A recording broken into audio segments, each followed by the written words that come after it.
di Antenna 3 Nord-Est, buongiorno, buon sabato, buona mattina a tutti voi. Come anticipato partiamo prima perché siamo in attesa di collegarci intorno alle 10:30 con il Centro Congressi Santa Caterina a Treviso, dove partirà il convegno dal titolo I costi della giustizia. Ci sarà anche il Ministro Carlo Nordio. Vi ricordo che è un convegno che seguiremo interamente in diretta. A moderare il convegno sarà il nostro direttore Luigi Baccialli, convegno organizzato dalla Confartigianato del Veneto appunto per darci i numeri dei costi della giustizia. Ci sono diverse autorità presenti, tra le quali anche il sindaco di Treviso Mario Conte. Tra poco per noi ci sarà il nostro Lucio Zanato che ci darà qualche anticipazione. Partiamo comunque con i nostri notiziari, sono tante le notizie che dobbiamo darvi e oggi nella nostra prima edizione apriremo una parentesi legata all'influenza aviaria. Ci sono ancora nuovi focolai e saremo in collegamento con l'Istituto Zooprofilattico del Veneto per fare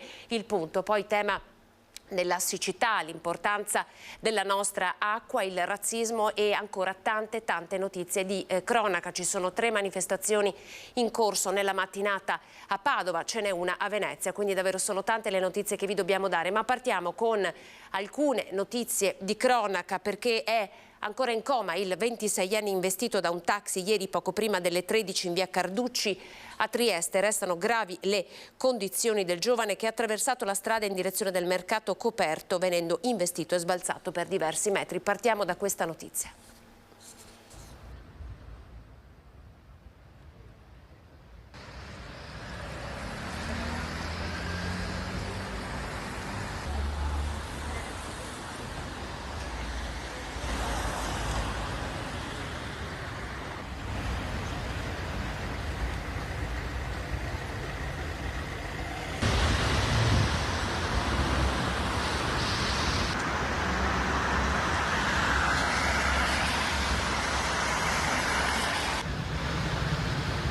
Le immagini che vedete sono quelle di via Carducci, largo Barriera. Il giovane è stato investito, stava attraversando la strada, è stato sbalzato per diversi metri da un tassista che viaggiava sulla corsia preferenziale in direzione appunto largo Barriera. E poi la notizia di cronaca di apertura di tutti i nostri notiziari di ieri è legata alla truffa del bonus facciate. Ci sono 20 indagati in tutto il Veneto, 85 milioni di euro sequestrati dalla finanza e la mente di questa truffa sarebbe un trevigiano. Bonus facciate, scoperta maxi truffa per oltre 85 milioni di euro in crediti fiscali, ora sequestrati dalla Guardia di Finanza con la Procura di Treviso, che ha indagato a vario titolo 20 persone. Treviso, Venezia, Padova, Rovigo, con altre sparse in tutta Italia, tra le province in cui risiedevano i truffatori, per lo più dell'Est Europa e Nigeria. Indagine ancora in corso e partita nel 2021 grazie a una segnalazione di un'impiegata delle poste centrali del capoluogo trevigiano, insospettita dall'ingente richiesta dell'apertura di partite IVA per società che si è scoperto essere per lo più fittizie di giovani dell'Est. Aprivano conti correnti con poche migliaia di euro che misteriosamente centuplicavano nel giro di pochi giorni. E che avevano comunicato di aver eseguito in tempi brevissimi, in tempi strettissimi, lavori per diversi milioni di euro. Ovviamente questo è un dato strano, anomalo, che ci ha consentito di avviare dei primi riscontri. Tra gli italiani indagato anche un noto commercialista settantenne trevigiano, già con precedenti per truffa, Giorgio Scarso, di San Biagio di Callalto con studio a Ponte di Piave. Ieri la visita inaspettata dei finanzieri. Per verificare se alcuni sono clienti del mio assistito o se non sono clienti o quali sono insomma i documenti relativi a queste società. In ogni caso lui è completamente estraneo a questi fatti. Attivati i canali di cooperazione internazionale per tracciare e sequestrare i proventi dei reati commessi e inviati all'estero per eludere o ostacolare gli accertamenti. Appunto disporre questi provvedimenti di sequestro sulle somme, sui beni che sono stati illecitamente conseguiti e che, ricordiamolo, hanno provocato un grave danno alle casse dello Stato. In via Allalia, siamo a San Polo di Piave, sempre nella Marca Trevigiana. La notizia è battuta questa mattina da Treviso Today. Una 64enne è stata ustionata braccia e mani per un incendio che è divampato all'interno della cucina di casa sua. A chiamare l'allarme ai vicini che hanno sentito le urla della donna a causare l'incendio. Pare un cortocircuito all'interno del locale. La donna è stata portata in pronto soccorso, non è in pericolo di vita. Ci fermiamo per un attimo perché vedo collegato il nostro Lucio Zanato, appunto da Treviso. Lucio, si parte, buongiorno. Allora, al centro congressi Santa Caterina, intanto qual è il contesto? Chi è già arrivato per il convegno? Buongiorno Anna, buongiorno ai telespettatori di Antena 3. Le prime notizie le apriamo qui praticamente da Santa Caterina dall'esterno, perché qui c'è un importante evento che è quello della Confartigianato Imprese Veneto, che parla dei costi della giustizia. Una comunicazione di servizio, se per favore dalla regia mi levate il rientro, grazie. Ne approfitto subito con Nicoletta per incontrare il sindaco di Treviso, Mario Conte. Signor sindaco, chiedo scusa ai cittadini, siamo qua in diretta. Senta, qui il ministro verrà a rispondere sulla riforma della giustizia. Dal punto di vista di un amministratore, dell'amministratore cosa serve? Servono tante cose. Devo dire però che il ministro, uno dei primissimi appuntamenti che ha fatto è stato proprio con i sindaci, quindi sulla responsabilità dei sindaci e sull'abuso d'ufficio, che è una spada di Damocle che pesa sulla testa degli amministratori. Sottolineo che noi non è che non vogliamo le responsabilità, però chiediamo di essere liberati da tutte quelle responsabilità indirette che molte volte portano a delle indagini nei confronti degli amministratori, che per il 96% poi vengono archiviate, però tolgono di fatto la serenità per tutte quelle persone che si dedicano ad amministrare il bene comune. Però noi siamo qui per sostenere il gran lavoro che il ministro Nordio sta facendo. Il tema della giustizia è un tema molto articolato e serviva una persona come il ministro Nordio, che ovviamente oggi ha davvero tanti fronti aperti, però sono convinto che lascerà un segno importante. Senta sindaco, visto che siamo qui e stiamo aspettando il ministro, passiamo dalla giustizia alla sicurezza, perché ieri ai nostri microfoni Fratelli d'Italia attraverso Fabio Crea ha detto che di giustizia qui c'è, di sicurezza c'è assolutamente bisogno, e che non è vero che siamo più sicuri rispetto all'era Manildo. Mi stupisce che un esponente di Fratelli d'Italia che ha deciso di acquistare casa proprio in quel quadrante lì non si senta sicuro. Forse era una valutazione che doveva fare prima di acquistare casa, oppure tendenzialmente se uno non si sente sicuro in una città la casa proprio non l'acquista. Lui la casa l'ha comprata lì, evidentemente tutto questo pericolo di sicurezza non c'è. Ovvio che adesso la campagna elettorale fa alzare i toni, però ripeto, la speculazione politica la lascia ad altri. Io oggi sarò in piazza con i ragazzi, ovviamente dobbiamo agire sia con le forze dell'ordine quando i comportamenti superano certi livelli, ma sono fortemente convinto che invece la strada del dialogo anche con i ministeri per intervenire nelle scuole, nelle famiglie e nella nostra società prima per prevenire questi problemi sia la strada maestra. Poi chi oggi vuole fare speculazione politica, capisco, fa parte delle dinamiche elettorali, fa un po' tristezza francamente far campagna elettorale sulle spalle dei giovani. Io invece sui giovani voglio puntare perché credo in loro, voglio bene a loro.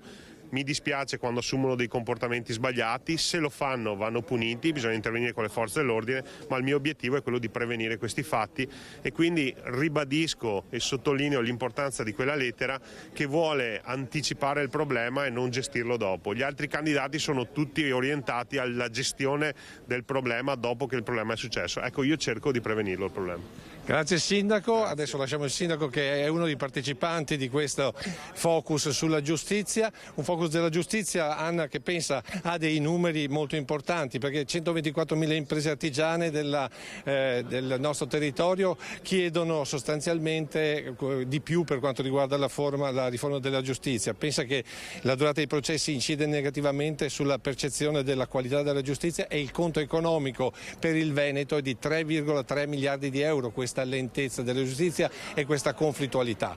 Anna, se intanto hai delle domande, noi stiamo aspettando l'arrivo del ministro. Senti Lucio, sono tanti i temi che si dovranno affrontare, sicuramente anche tante le domande che verranno fatte al ministro. Tra l'altro modera il nostro direttore Luigi Baccialli.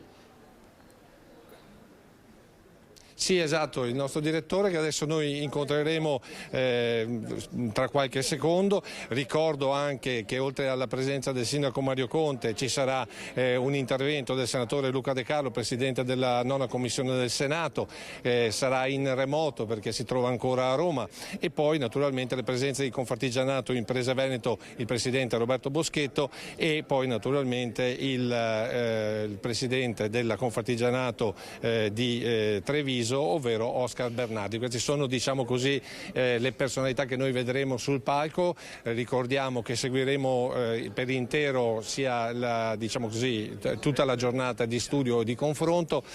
Giusto per tornare a qualche numero, per capire perché è importante ascoltare ciò che dirà il ministro Nordio, bisogna dire che ad esempio in Veneto mancano 44 giudici e negli ultimi anni la situazione è andata peggiorando. Bisogna anche pensare che diciamo che per ogni giudice deve fare capo praticamente a circa oltre 20.000 abitanti e oltre 2.000 imprese, quindi dovrebbe amministrare la giustizia per tutte queste persone e tutte queste attività, e sono questi i punti di debolezza sostanzialmente. Noi stiamo ancora cercando di vedere se arriva il ministro, però nel frattempo io direi che potremmo anche entrare. Dimmi Lucio, se abbiamo appena fatto vedere il servizio di apertura dei nostri notiziari legato alla truffa del bonus facciate, anche di questi temi insomma si dovrà occupare la giustizia, perché ne abbiamo parlato tanto, le truffe legate al super bonus, adesso stanno emergendo queste nuove truffe legate al bonus facciate, quindi tutta questa politica dei bonus che poi in qualche modo ha portato a farsi avanti diversi furbetti. La mente tra l'altro era proprio, pare fosse un trevigiano, era il servizio di apertura dei nostri notiziari. Le indagini sono in corso, anche qui magari il ministro Nordio potrà dirci qualcosa, no, in merito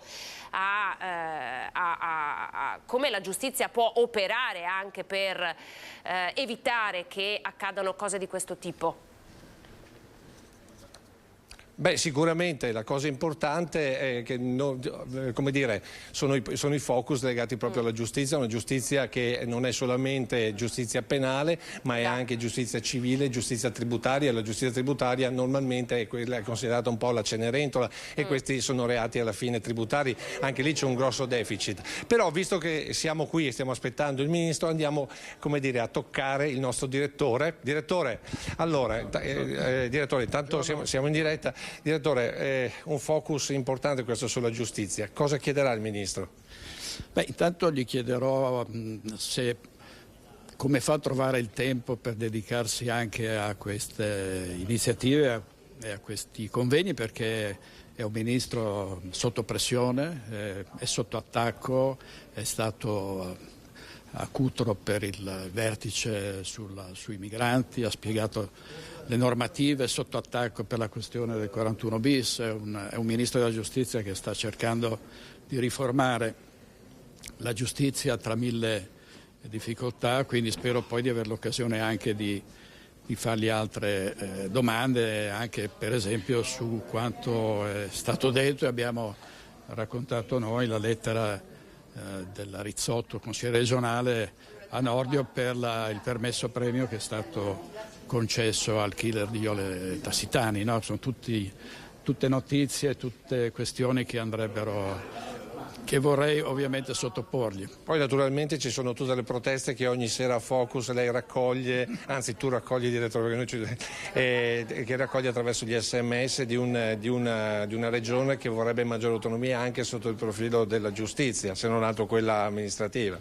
Certo, esatto, la riforma della giustizia è in qualche modo collegata ad altre riforme, a quella dell'autonomia differenziata, e il Veneto chiede di avere una maggiore disponibilità dello Stato centrale per quanto riguarda gli organici, perché proprio il ministro Nordio è stato subito dopo il suo insediamento qui a Treviso, è stato a Venezia, ha visto i suoi colleghi, li ha rassicurati, ha detto che provvederà ad implementare gli organici, e non soltanto la mancanza dei giudici ma anche personale amministrativo. Quindi Sì, che poi tra l'altro 3,3 miliardi di euro, questo è diciamo quello che riusciremo a risparmiare se avessimo una giustizia più veloce, non è poco per una regione che insomma vanta di confrontarsi con realtà del nord Europa più che con alcune regioni del centro-sud Italia. Sì, il 2% del PIL vedevo tra i dati e questo vale la lentezza del processo, dei processi, la lentezza della giustizia. In Veneto 3,3 miliardi di euro, quindi davvero delle risorse che potrebbero invece essere recuperate se le cause civili, penali e tributarie si svolgessero non in 9 anni ma in 5, per esempio. Sarebbe già un vantaggio. Tu pensa anche per chi vuole investire in questo paese che idea si può fare e che sicurezza può avere quando sa che nell'ipotesi di una causa deve aspettare 9 anni per avere una sentenza. Insomma. Ecco, per ultimo va detto anche che dove non arriva la giustizia arrivano i cittadini e le imprese, perché ad esempio è calato il tasso di litigiosità, vuol dire piuttosto che andare davanti al giudice mettiamoci d'accordo. Bravissimo. Ecco, è questo perché dice... Mi ha stupito il dato, no? Il tasso di litigiosità in Veneto è più basso, cosa che... E si è anche dimezzato negli ultimi anni, ha detto vabbè, sai che c'è, dobbiamo metterci d'accordo perché qua se non ci mettiamo d'accordo noi nessuno ci mette d'accordo. Litigare costa molto, avviare una causa costa molto, per cui è per quello che cala il tasso di litigiosità. E poi appunto soprattutto si tratta di investimenti davvero poderosi per un'azienda, quindi il tasso di litigiosità secondo me è condizionato anche dal fatto che tante aziende hanno anche chiuso, tante aziende navigano in acque difficilissime, quindi se star lì a litigare non è che convenga più di tanto, no? È meglio olio di gomito, lavorare come fanno i veneti sempre, no? Ecco, l'ultimo aspetto riguarda la nostra apertura dei telegiornali, quello con il bonus facciate, l'ennesima truffa, ma lì è lo Stato che non ha funzionato con la regola secondo te, direttore, o è proprio che come sempre questo mondo deve essere sempre gestito dai furbetti? È un combinato disposto tra una legge ed interventi che sono veramente un po' scellerati, così è stato definito da più parti questo super bonus del 110%, e poi anche purtroppo un manipolo, ma non è un manipolo, una larga fascia di persone che di queste situazioni cercano di approfittare sempre e comunque. Quindi poi per colpa di pochi ci vanno di mezzo tutti. Adesso è una situazione difficilissima da sbloccare. Con la fine dello sconto sull'IVA, le imposte di credito, il credito di imposta, quindi ci sono tanti imprenditori, tante famiglie che hanno avviato dei lavori contando su questi finanziamenti che adesso si trovano in grosse difficoltà. Allora direttore, ti lasciamo andare a raccogliere il ministro Nordio, noi ritorniamo fuori per capire nel frattempo cosa sta succedendo, però vedo che c'è il presidente di Confartigianato Marca Trevigiana Oscar Bernardi, allora ne approfitto subito per una prima battuta. Presidente Bernardi, buongiorno, siamo in diretta qui ad Antenna 3, ci mettiamo dalla parte del sole così Nicoletta non ci vede in controluce, stiamo aspettando il ministro Nordio, lei cosa chiederà al ministro? Chiederemo che queste norme, queste regole della giustizia siano più chiare e più stabili. Io porto solo un esempio, quello che è successo con il super bonus, regole che sono cambiate in un anno, sono cambiate 200 volte e oggi possiamo solo pensare cosa succederà nei prossimi anni quando ci saranno dei contenziosi e quindi andremo a rivedere quelle regole come erano scritte e con quale idea poteva essere utile per il nostro sistema, quindi gli artigiani chiedono stabilità delle regole, stabilità delle norme. Però c'è anche da dire che certe regole poi permettono l'intrufolarsi dei soliti furbetti, l'ultimo esempio è l'ennesima truffa sul bonus facciate. Esatto, e questo dobbiamo veramente cercare di evitarlo, perché se questo Paese vuole rialzare la crina e guardare cosa sarà il prossimo futuro, sicuramente dobbiamo avere delle regole chiare e che valgano per tutti. Senta, questo vale per l'Italia, ma il Veneto, vediamo nei dati che il tasso di litigiosità diminuisce, insomma, che c'è la volontà di cercare come sempre di metterci una pezza alla veneta. Possibile che dobbiamo andare avanti sempre così noi? Ma io spero proprio di no, è vero che noi siamo molto elastici su certe cose, noi veneti, se c'è un problema cerchiamo di risolverlo, spostarlo più avanti, però è anche vero che non possiamo continuare così. I giovani, le nuove generazioni, chi entra oggi nel mondo del lavoro deve avere regole chiare per fare fare i propri investimenti, per capire cosa fare della propria azienda. Poi tra l'altro avere una giustizia più veloce, soprattutto quella amministrativa, significa anche, come dire, sollevarci di un gap che ci pesa 3,3 miliardi di euro, insomma non è poco, mi pare 2 punti di PIL, e questo si parla del Veneto, non si parla dell'Italia. Sì, questo è vero, purtroppo questo è un gap che noi abbiamo da anni e cercheremo, con il Ministro, cercheremo di sensibilizzare la propria attività che sta facendo, credo la sta facendo anche bene, visto che ha accolto il nostro invito di venire qui a Treviso, però sostanzialmente abbiamo bisogno veramente che queste aziende non abbiano tutto questo gioco sopra sempre pesante che comporta solo costi inutili per niente. Sai che questa è un'affermazione che io continuo a sentire da decenni. Quando ho cominciato a intervistare i presidenti di Confartigianato, gli artigiani sono sostanzialmente quelli più, mi passi il termine, bastonati.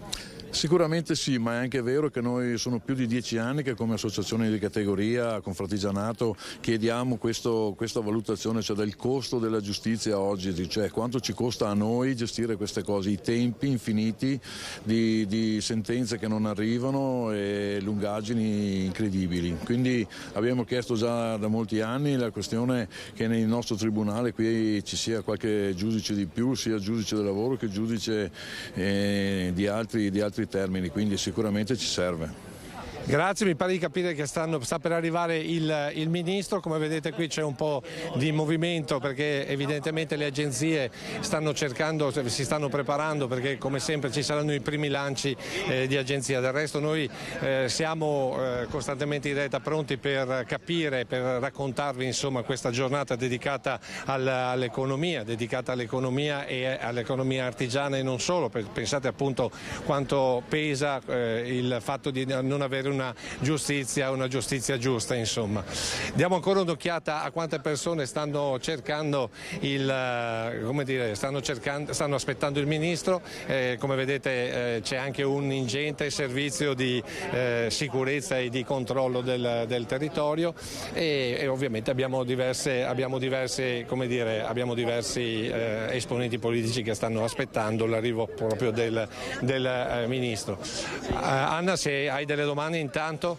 Guarda Lucio, se sei d'accordo facciamo vedere ai nostri telespettatori un paio di servizi con l'intervento del Presidente della CGIA di Mestre che ci racconta proprio alcuni dati legati a questo e l'intervento di Ciambetti sull'autonomia. Poi tu appena vedi qualcuno, insomma qualche ospite che possiamo ascoltare, che puoi intervistare, chiedici pure la linea, quindi noi rimaniamo in attesa di una tua chiamata sia per l'arrivo del Ministro Nordio e per ovviamente, come già detto ai telespettatori, per farvi vedere in diretta il convegno. Quindi Lucio, a tra pochissimo, chiedici la linea quando vuoi, vi facciamo ascoltare le dichiarazioni di Zabeo, direttore della CGIA di Mestre, che racconta come si rischi di perdere almeno una decina di miliardi al nord perché al sud non si riescono a spendere i soldi europei. È stata battuta anche l'ANSA rispetto a questa notizia. Entro il 2023 sono ancora da spendere il 46% dei fondi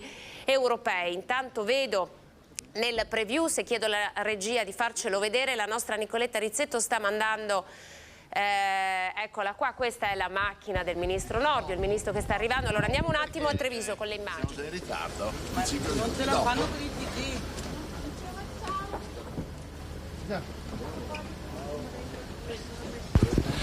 Ecco, come vedete il Ministro Nordio sta entrando e ovviamente è circondato dal servizio d'ordine, ci stiamo intrufolando anche noi, con noi abbiamo siamo dietro le spalle del Sindaco Mario Conte. Adesso, visto che siamo, giustamente il Ministro ha detto siamo in ritardo e quindi tutte le dichiarazioni saranno rilasciate al termine di questo nostro, del convegno, insomma, di questo incontro, ed è giusto che sia del resto anche così, insomma.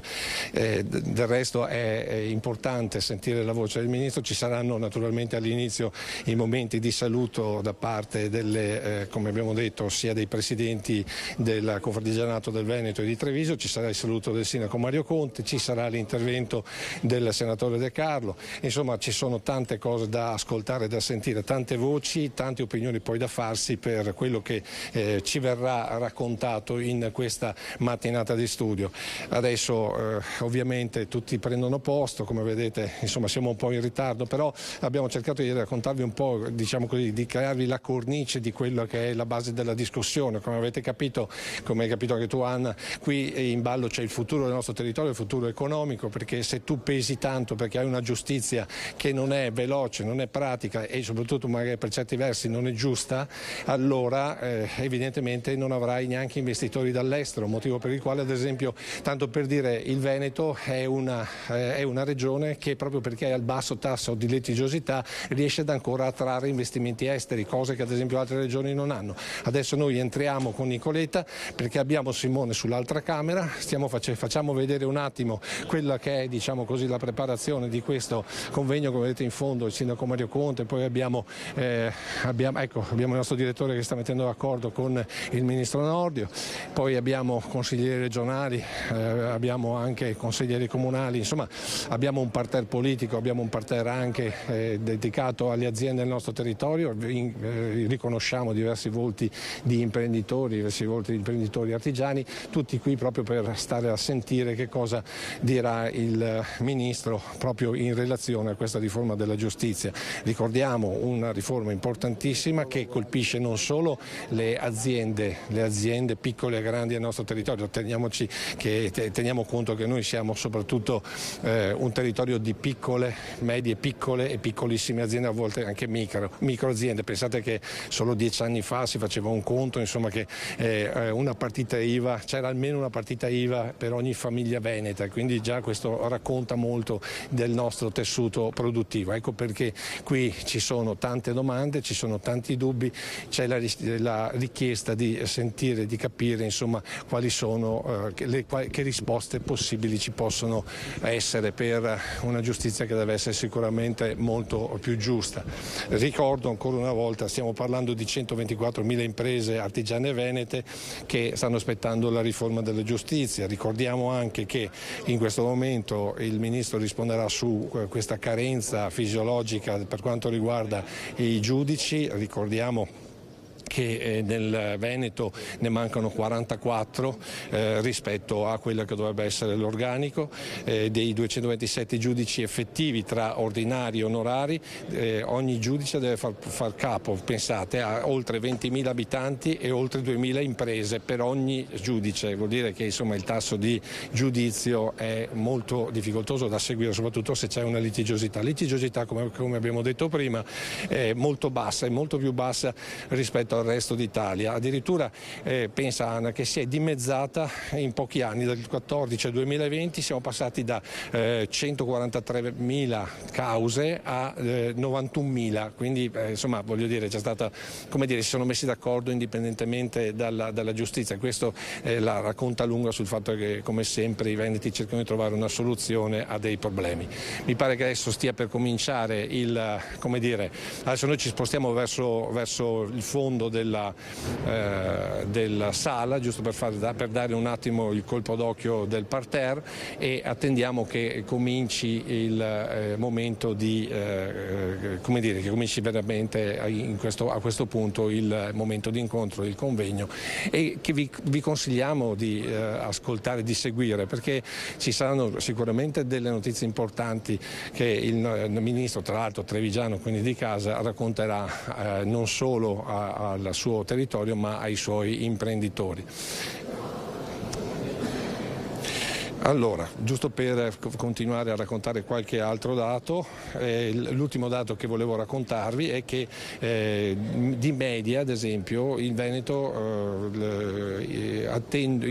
si attende quasi 6 mesi in meno rispetto alla media nazionale per riuscire ad avere una sentenza, quindi dà il senso anche della velocità che comunque c'è all'interno dei palazzi di giustizia. Vuol dire che, oltre che i veneti cercano di mettersi d'accordo tra di loro, c'è anche una giustizia che almeno in Veneto cerca di funzionare a pieno, ovviamente con ciò che ha a disposizione, e ciò che ha a disposizione, abbiamo già raccontato prima, non è che sia poi gran cosa rispetto a quello che viene richiesto da una società come la nostra, una società multiproduttiva.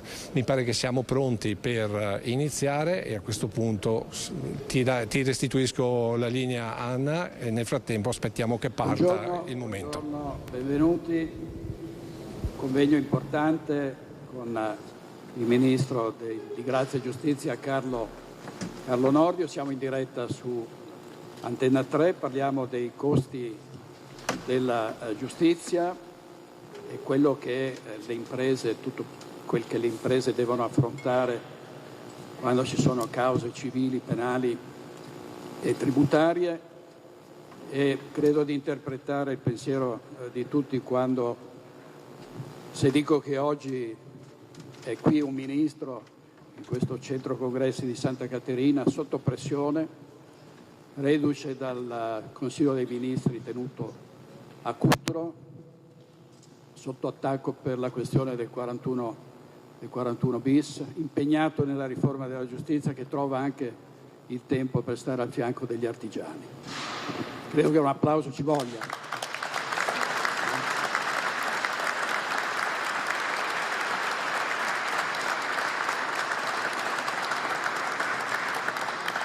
Allora, una mattina densa di interventi, di questioni davvero importanti che riguardano in particolare 124.000 imprese artigiane che chiedono di lavorare nel migliore dei modi possibile, e proprio la lentezza della giustizia per voi di Confartigianato Veneto è un grosso problema. Ringrazio il Presidente di Confartigianato Imprese Veneto Roberto Paschetto che ha organizzato questo incontro.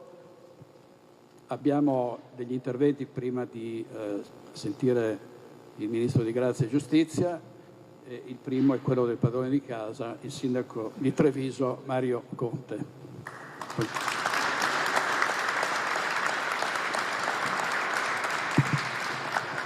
Buongiorno a tutti, Ministro, grazie, benvenuto, bentornato a casa.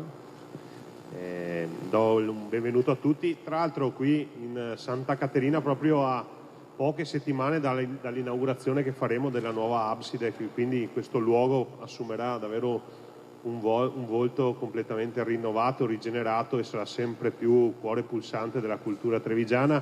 Un saluto al Presidente della Confartigianato e li ringrazio per aver scelto Treviso per questo appuntamento importante. Io, lo dicevo prima ai giornalisti, vengo qui a ribadire il sostegno e la stima nei confronti del Ministro Nordio e di un Ministro che tra i primissimi appuntamenti ha voluto incontrare gli amministratori locali. Ricordo un appuntamento che abbiamo fatto al Ministero col Presidente di ANCI Nazionale e con il sottoscritto, dove sul tavolo abbiamo messo tutti i temi che riguardano gli amministratori locali, le responsabilità, l'abuso d'ufficio, e devo dire che una sensibilità come quella messa in campo dal Ministro per cominciare un percorso condiviso che possa migliorare le condizioni di lavoro di coloro che decidono di amministrare il bene comune è stato davvero un messaggio incoraggiante per noi. Oggi parliamo di un tema legato al mondo del lavoro, e l'unico appello che faccio al Ministro è che noi abbiamo bisogno di una giustizia veloce, snella e giusta. Se noi otterremo questi tre risultati, automaticamente sarà anche una giustizia che peserà di meno alle casse dello Stato. E quindi nel ringraziare la Confartigianato, perché tra l'altro anche con loro e attraverso i comuni stiamo portando avanti un dialogo davvero costruttivo per cercare di dare risposte a un mondo che per noi rappresenta la spina dorsale dei nostri territori.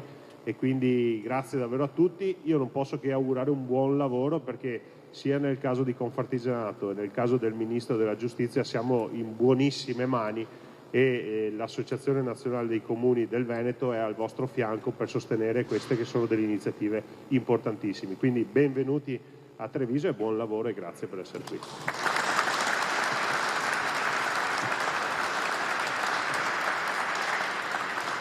Più tardi avremo in collegamento il parlamentare Luca De Carlo, che è anche Presidente della nona Commissione del Senato. E chiamo adesso qui il Presidente di Confartigianato Veneto della Marca Trevigiana, Oscar Bernardo. Buongiorno a tutti, benvenuti qui a Treviso. Da parte di Confartigianato Imprese Marca Trevigiana che rappresento. Saluto e ringrazio il sindaco Mario Conte, il signor prefetto Sua Eccellenza Angelo Sidoti, che non l'ho ancora visto ma credo ci sia, scusate, e tutte le autorità presenti qui in sala. Saluto il ministro di Giustizia Carlo Nordio, nostro illustre concittadino a cui diamo il benvenuto a questo nostro incontro. Un cenno di particolare gratitudine a tutte le colleghe, i colleghi e dirigenti di Confartigianato presenti in sala. Ci attendiamo un rilevante impulso alla crescita dagli interventi di norma previsti dal Piano Nazionale di Ripresa e Resilienza, pubblica amministrazione, fisco e giustizia. In particolare la riforma della giustizia è assolutamente urgente e indispensabile.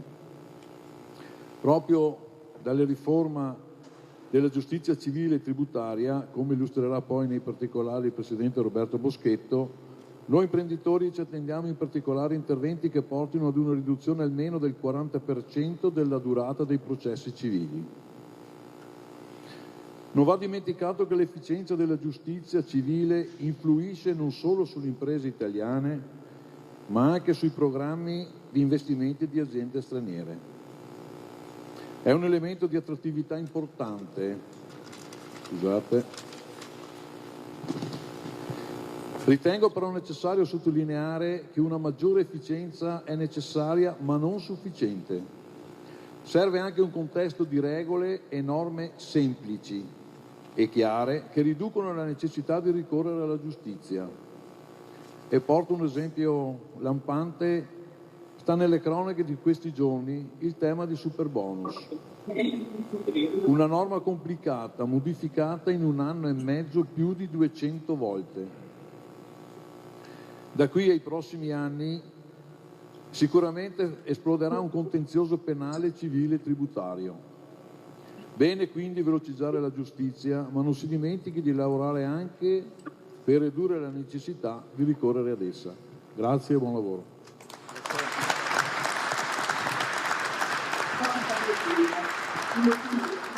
Ora, prima di dare la parola al Presidente Boschetto, ci colleghiamo con il Senatore Luca De Carlo, Presidente della 9ª Commissione in Senato. Buongiorno Senatore. Buongiorno, grazie Direttore, grazie a tutti gli ospiti e saluto in maniera particolare naturalmente il responsabile di Confartigianato, ma anche il grande Ministro Nordio, insomma, che vedo sempre in forma e sempre iperattivo e sul pezzo su questioni come questa che hanno un riflesso non solo giuridico ma anche economico.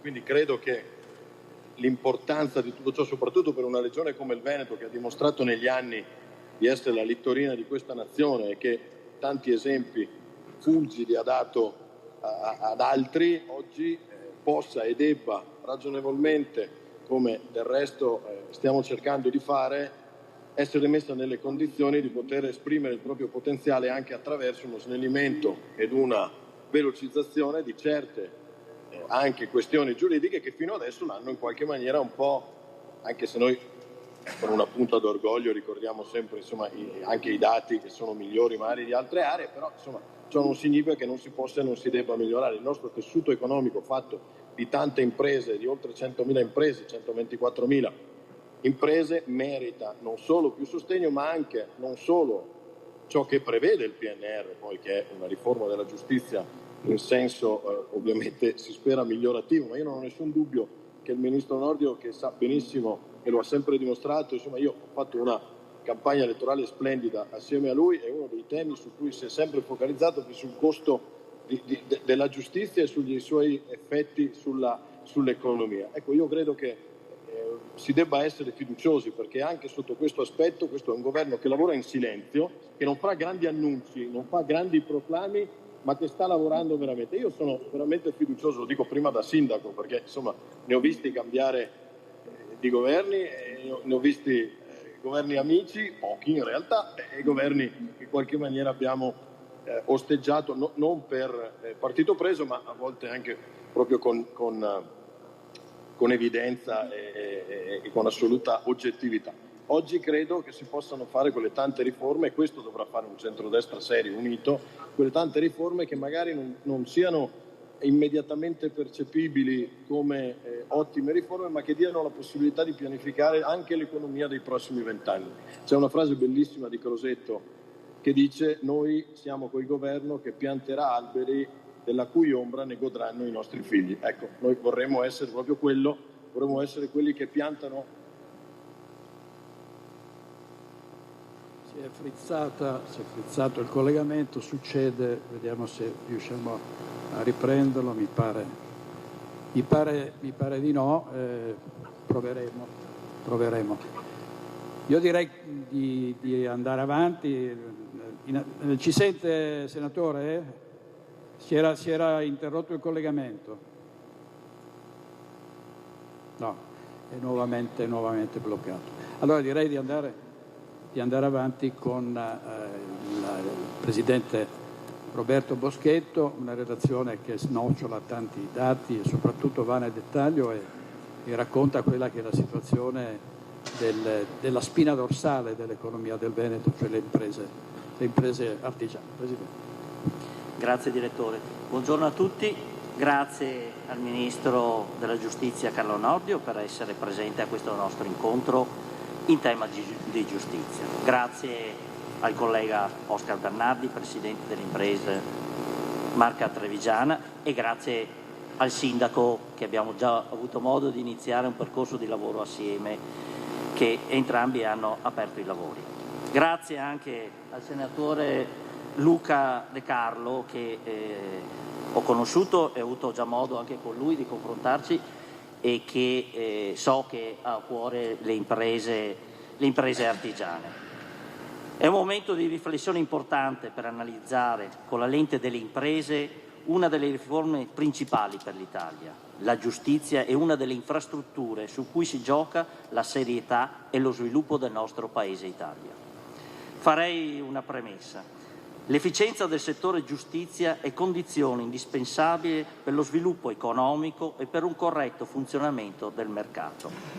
Lo stesso PNRR richiama che una giustizia rapida e di qualità, 1. stimola la concorrenza e riduce il costo del credito, 2. incentiva gli investimenti.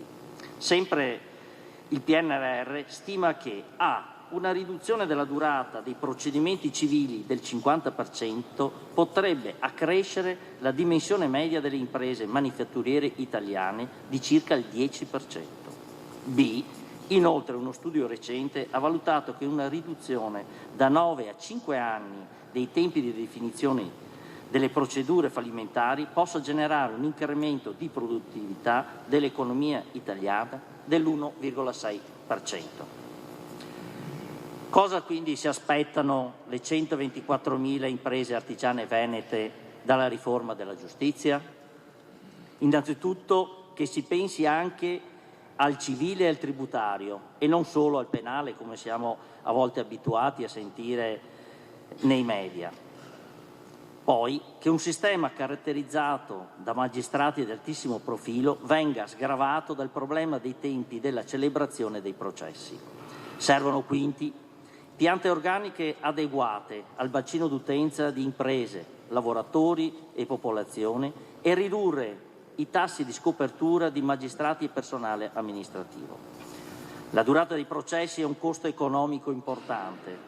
Come lei, Ministro, ha recentemente ricordato, è un costo che si aggira sui 2 punti percentuali del PIL, che, tradotto, per il nostro Veneto significa 3,3 miliardi di euro.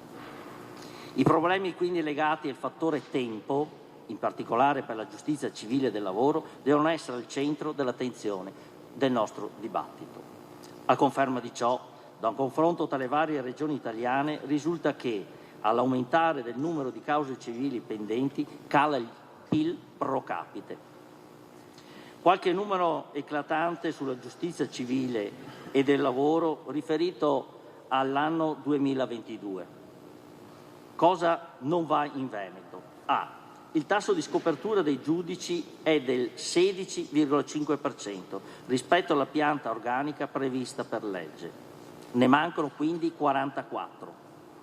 B. 227 giudici effettivi devono far fronte ad un bacino di 20.446 abitanti e 2.010 imprese ciascuno. C, un terzo in più rispetto alla media italiana. Siamo al quartultimo posto in Italia.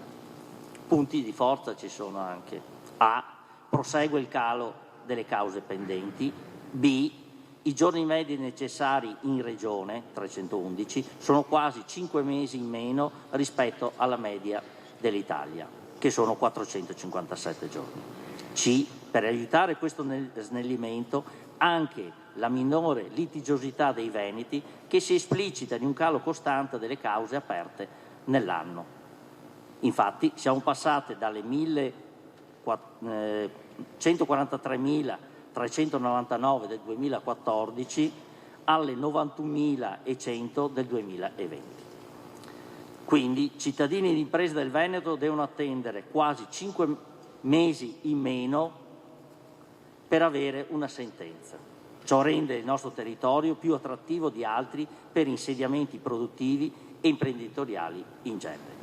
I giudici di pace, una ricerca 2022.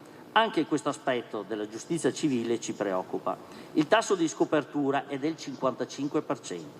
In Veneto, dei 105 giudici di pace previsti in pianta organica, gli effettivi sono solo 47 e a livello nazionale va pure peggio. Una carenza che diventa palese se si va a misurare quante imprese e cittadini gravano mediamente su ognuno di loro. 101.359 abitanti a testa in Veneto, più del doppio della media. Nel processo di riforma in chiave federalista, da tempo noi proponiamo la giustizia di pace come ulteriore materia di differenziazione per avvicinarla di più all'utenza. Un focus sulla giustizia Cenerentola, quella tributaria.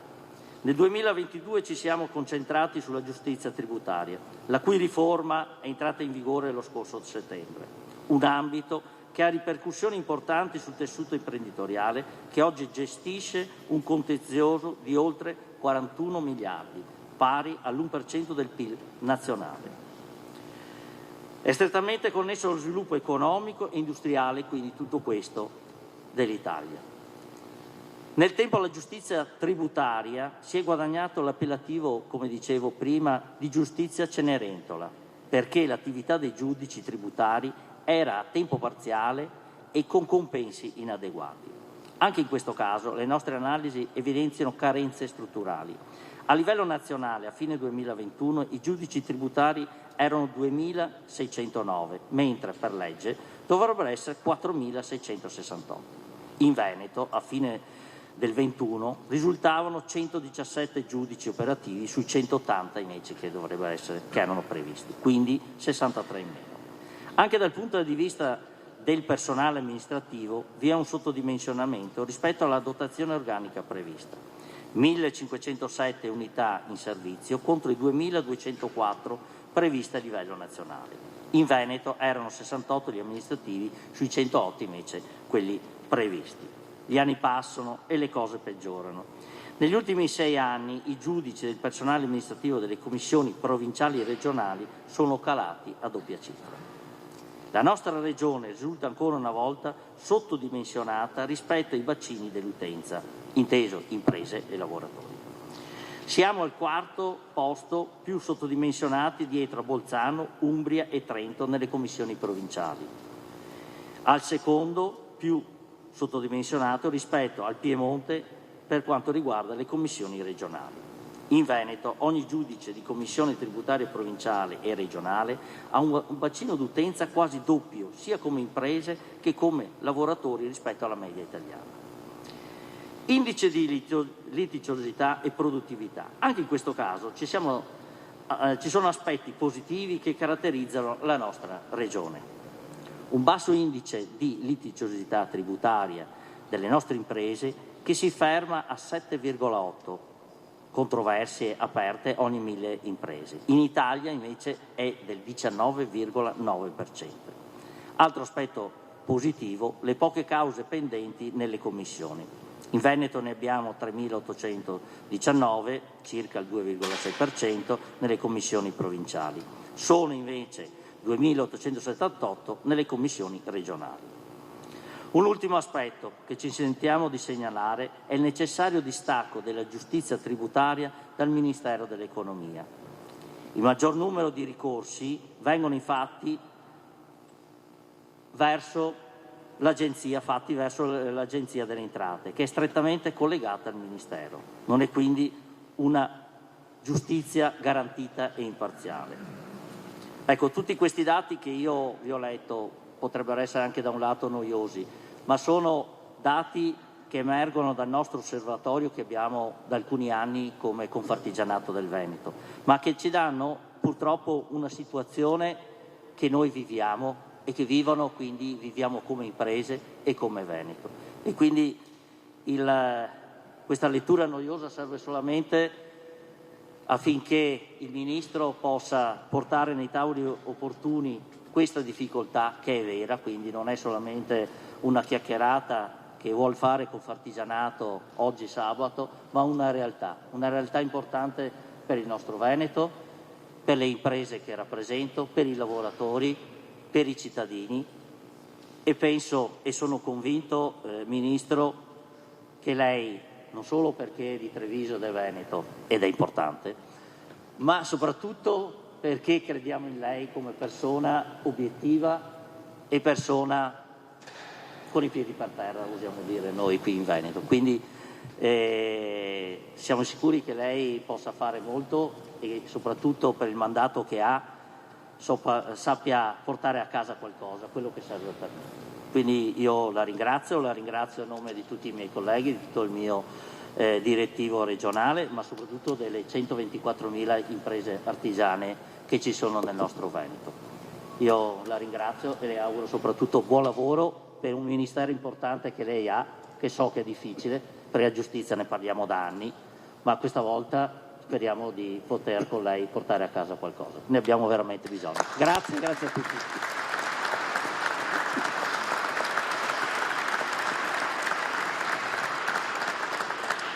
Prima di dare la parola al Ministro Carlo Nordio, volevo ricordare che siamo in diretta su Antenna 3 con Lucio Zanato, Simone Merlo, Nicoletta Rizzetto, e vorrei anche ricordare chi è Carlo Nordio, ex magistrato che ha combattuto e smantellato le Brigate Rosse nel Veneto e ha fatto la parte da protagonista nella vicenda di Tangentopoli.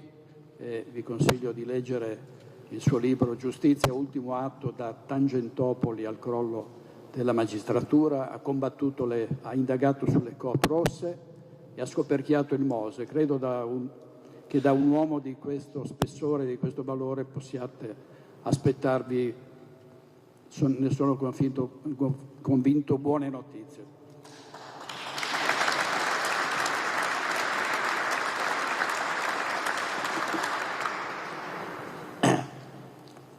Innanzitutto grazie per l'invito, un ringraziamento cumulativo perché dovrei citare molte persone una per una, visto che vedo tanti amici, colleghi, ex colleghi e quindi il ringraziamento vale per tutti. Questo non è soltanto un incontro tecnico o politico, è anche un incontro di quasi commozione, perché io sono nato non solo a Treviso, ma esattamente a 100 metri da questa splendida ex chiesa, qui in piazza, quella che oggi si chiama Piazza Santa Maria dei Battuti, e per 10 anni ho vissuto qui in piazza, un po' come ragazzino poco discolo ma vivace, e molto come chierichetto nella chiesa che erroneamente viene chiamata di Santa Rita, ma che in realtà è di San Leonardo.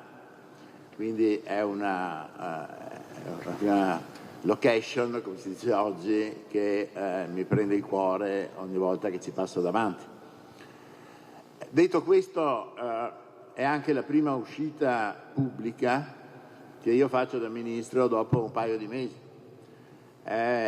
Poiché qualcuno aveva detto che agli inizi avevo parlato forse troppo, in realtà mi ero limitato a fare un discorso programmatico alle Camere molto dettagliato, sul quale poi si è innestata una discussione che è durata a lungo, mentre in realtà dicevano parlato molto e fatto poco, adesso stiamo un po' zitti, cerchiamo di attuare il programma. Questa è la prima uscita, ripeto, dopo quasi 2 mesi di silenzio. È un cronoprogramma, è già stato presentato dal nostro Ministero alla Presidente del Consiglio dei Ministri e entro il mese di maggio massimo saranno presentati vari disegni di legge con la procedura di urgenza in un settore che è molto sensibile come quello penale e di procedura penale, del quale però ovviamente oggi non vi do anticipazione, primo perché non sarebbe corretto, secondo perché oggi preferiamo parlare d'altro. Ma vi assicuro che le riforme che stiamo progettando e che saranno presentate, ripeto, entro un paio di mesi al Consiglio dei Ministri, avranno sulla giustizia penale un impatto molto molto rilevante. Oggi però parliamo della giustizia civile e della giustizia tributaria e poi smetto di citare me stesso perché è una cosa odiosa, ma se andate a rileggere i resoconti parlamentari sul programma che io ho proposto alle Camere per questo quinquennio, vedrete che la prima parte è dedicata proprio alla riforma della giustizia civile.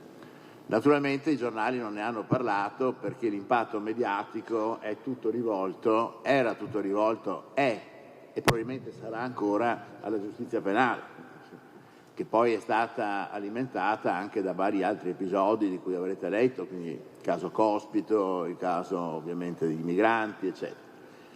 Però la prima parte, quindi la parte direi prioritaria del progetto di riforma della giustizia, era ed è dedicato alla riforma della giustizia civile, per una ragione molto semplice che è già stata illustrata dal nostro amico Presidente, ed è che essendo oggi la prima emergenza, e ahimè lo sarà a lungo in Italia, quella economica, le nostre riforme della giustizia devono riguardare quella parte appunto della giustizia che hanno un impatto sull'economia. Per quanto riguarda la giustizia penale, questo impatto è relativamente importante. Certo lo è nella parte in cui riguarda la cosiddetta paura della firma, cioè il fatto che i pubblici amministratori sono paralizzati dal timore di essere sottoposti a indagini penali. Questo rallenta l'economia perché quando il cittadino o l'imprenditore si presenta per chiedere un determinato provvedimento si trova di fronte all'inerzia, al rallentamento determinati appunto dalla paura della firma. E su questo noi interverremo, ripeto, farà parte di questi progetti di riforma, su questi reati, soprattutto l'abuso di ufficio, che costituiscono l'elemento fondamentale di questa inerzia timorosa da parte delle amministrazioni. Detto questo, per quanto riguarda invece la giustizia civile, posso dire che i dati che sono stati dati, scusate il bisticcio di parole, che sono stati forniti prima, sono dati consolidati e tra l'altro ben noti anche al sottoscritto, perché già 4-5 anni fa io ho presieduto un gruppo di studio organizzato dalla Ambrosetti House. Voi sapete che la società Ambrosetti è quella che promuove e organizza gli incontri di Cernobbio, che sono i più importanti in Italia dell'economia, e questo gruppo di studio, indegnamente presieduto da me, coordinato da me, aveva proprio raggiunto queste conclusioni che oggi sono state enunciate, cioè il costo della nostra lenta e inefficiente giustizia è un costo inaccettabile, circa un 2% di PIL, probabilmente di più,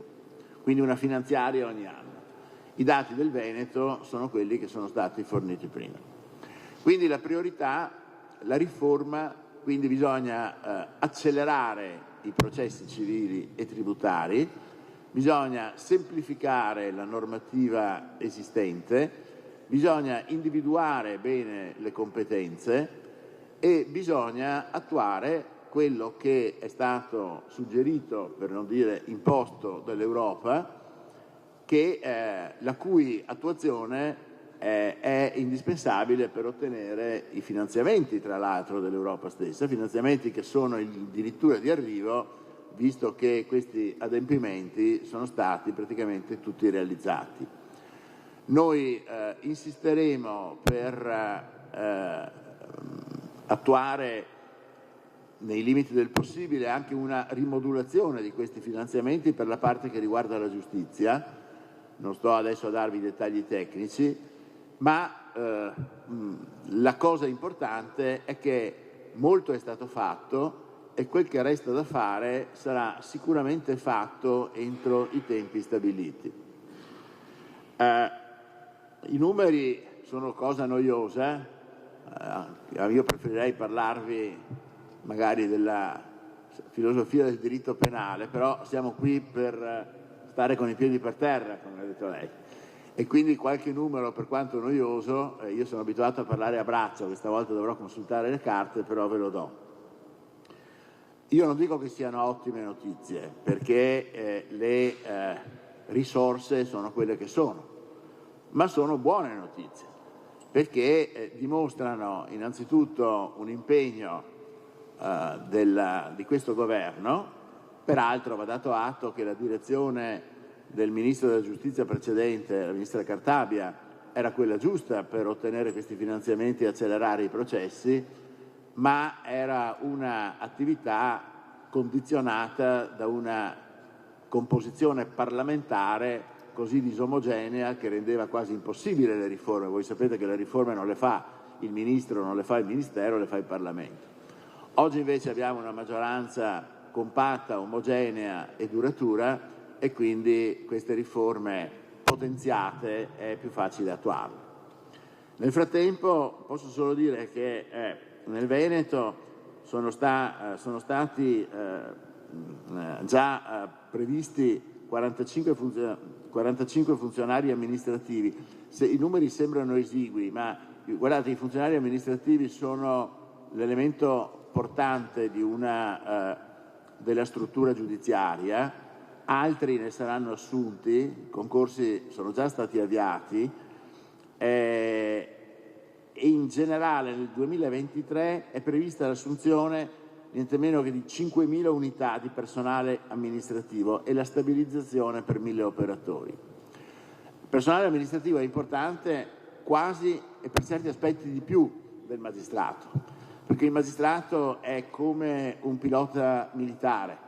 Per un'ora di volo ha bisogno di 100 ore di manutenzione del velivolo. Un'ora di lavoro di un magistrato comporta un tot di ore di personale amministrativo, senza il quale o senza le quali ore il lavoro del magistrato resta inutile. Lo dico perché, avendo esercitato per 40 anni la funzione di pubblico ministero, qualche volta mi accadeva di avere esaurito i fascicoli che stavano sulla mia scrivania, ma di non poterli, per così dire, smaltire perché non avevamo il personale amministrativo che fosse in grado di farlo, un poco come il chirurgo che non avesse l'infermiere. Quindi sono cifre importanti quelle che vi ho riferito e per quanto riguarda il personale amministrativo dovrebbero, non dico risolvere del tutto i problemi, ma ridurre di molto questa criticità.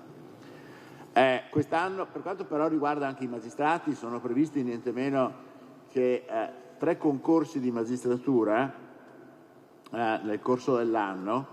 Anche questa è una novità. Noi qui abbiamo una doppia chiave. Come sapete, il Ministero lavora e deve lavorare di concerto con il Consiglio Superiore della Magistratura. Le competenze sono divise e non ve le sto a raccontare perché sarebbe questione tecnica abbastanza complessa. Però anche sulla assunzione dei magistrati noi stiamo lavorando. L'assunzione comporta dei concorsi che fino ad ora sono stati di una lentezza esasperante per ragioni burocratiche. Per dirvi, perché queste cose se non si raccontano le persone non le sanno, dal momento in cui un candidato, un neolaureato, un laureato fa la domanda per entrare in magistratura, al momento in cui avendo vinto, si suppone, il concorso, gli viene conferita la toga, passano 5 anni.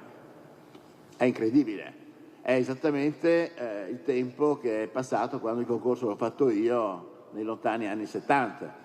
Cioè, tu fai la domanda oggi, tra un anno le prove scritte, se le passi dopo un altro anno le prove orali, dopo un altro anno la graduatoria amministrativa con tutti i ricorsi che ne seguono, un anno di uditorato e dopo l'uditorato la toga. Quindi, come vedete, è una parte l'ultimo anno di tirocinio che è indispensabile per fare di un laureato un po' un esperto del settore, tutto il resto è procedura burocratica.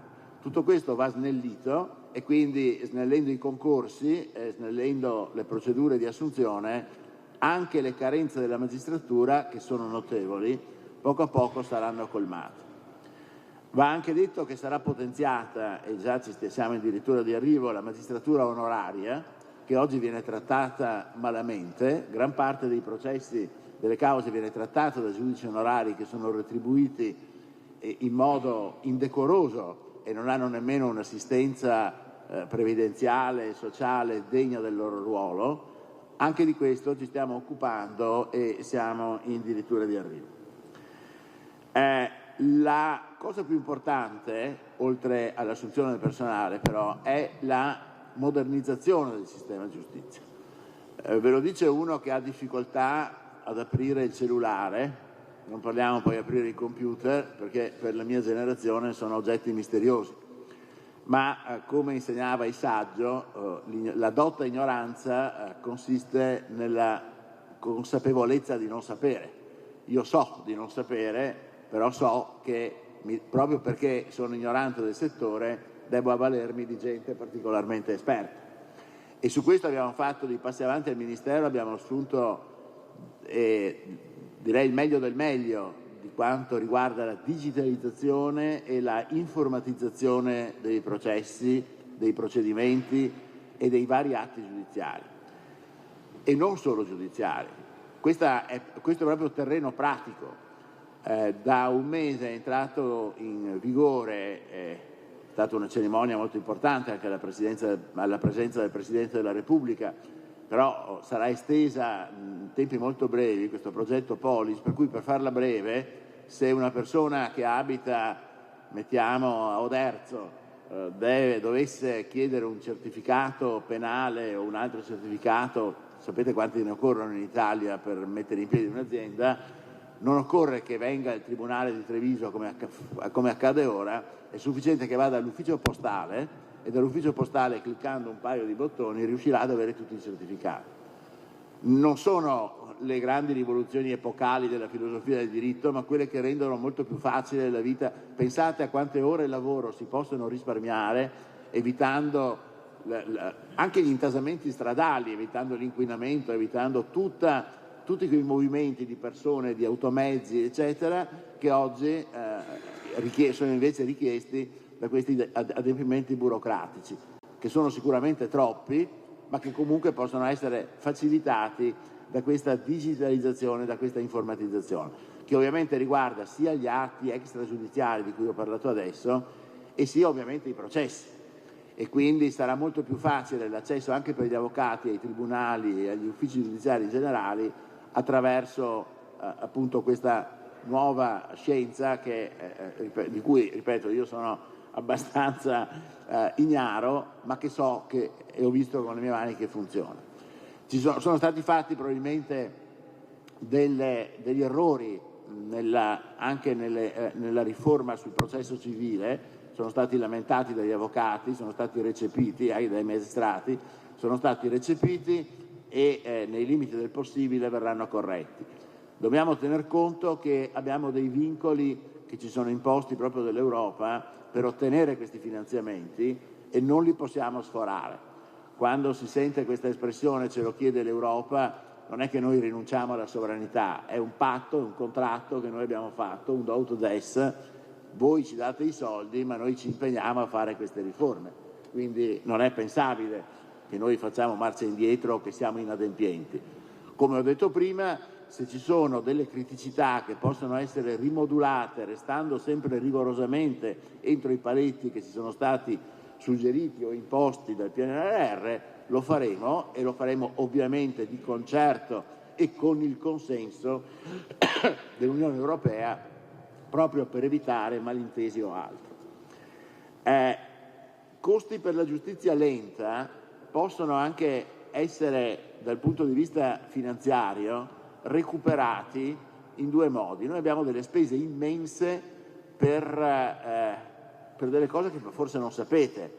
Abbiamo 780 milioni di euro l'anno di spese, quindi pensate quasi 1 miliardo di euro, di risarcimenti a seguito della legge Pinto per la giustizia lenta e più in generale per gli errori giudiziari. Sono cifre che sono imposte dalla legge, il fatto che appunto non si è tenuto fede ai principi del giusto processo o comunque sono stati fatti degli errori che sono inescusabili. Aggiungo che noi, so che questo è un elemento critico, l'ho detto alle Camere, lo ripeto qui, noi spendiamo ogni anno in più, oltre a quello, 200 milioni di euro per intercettazioni.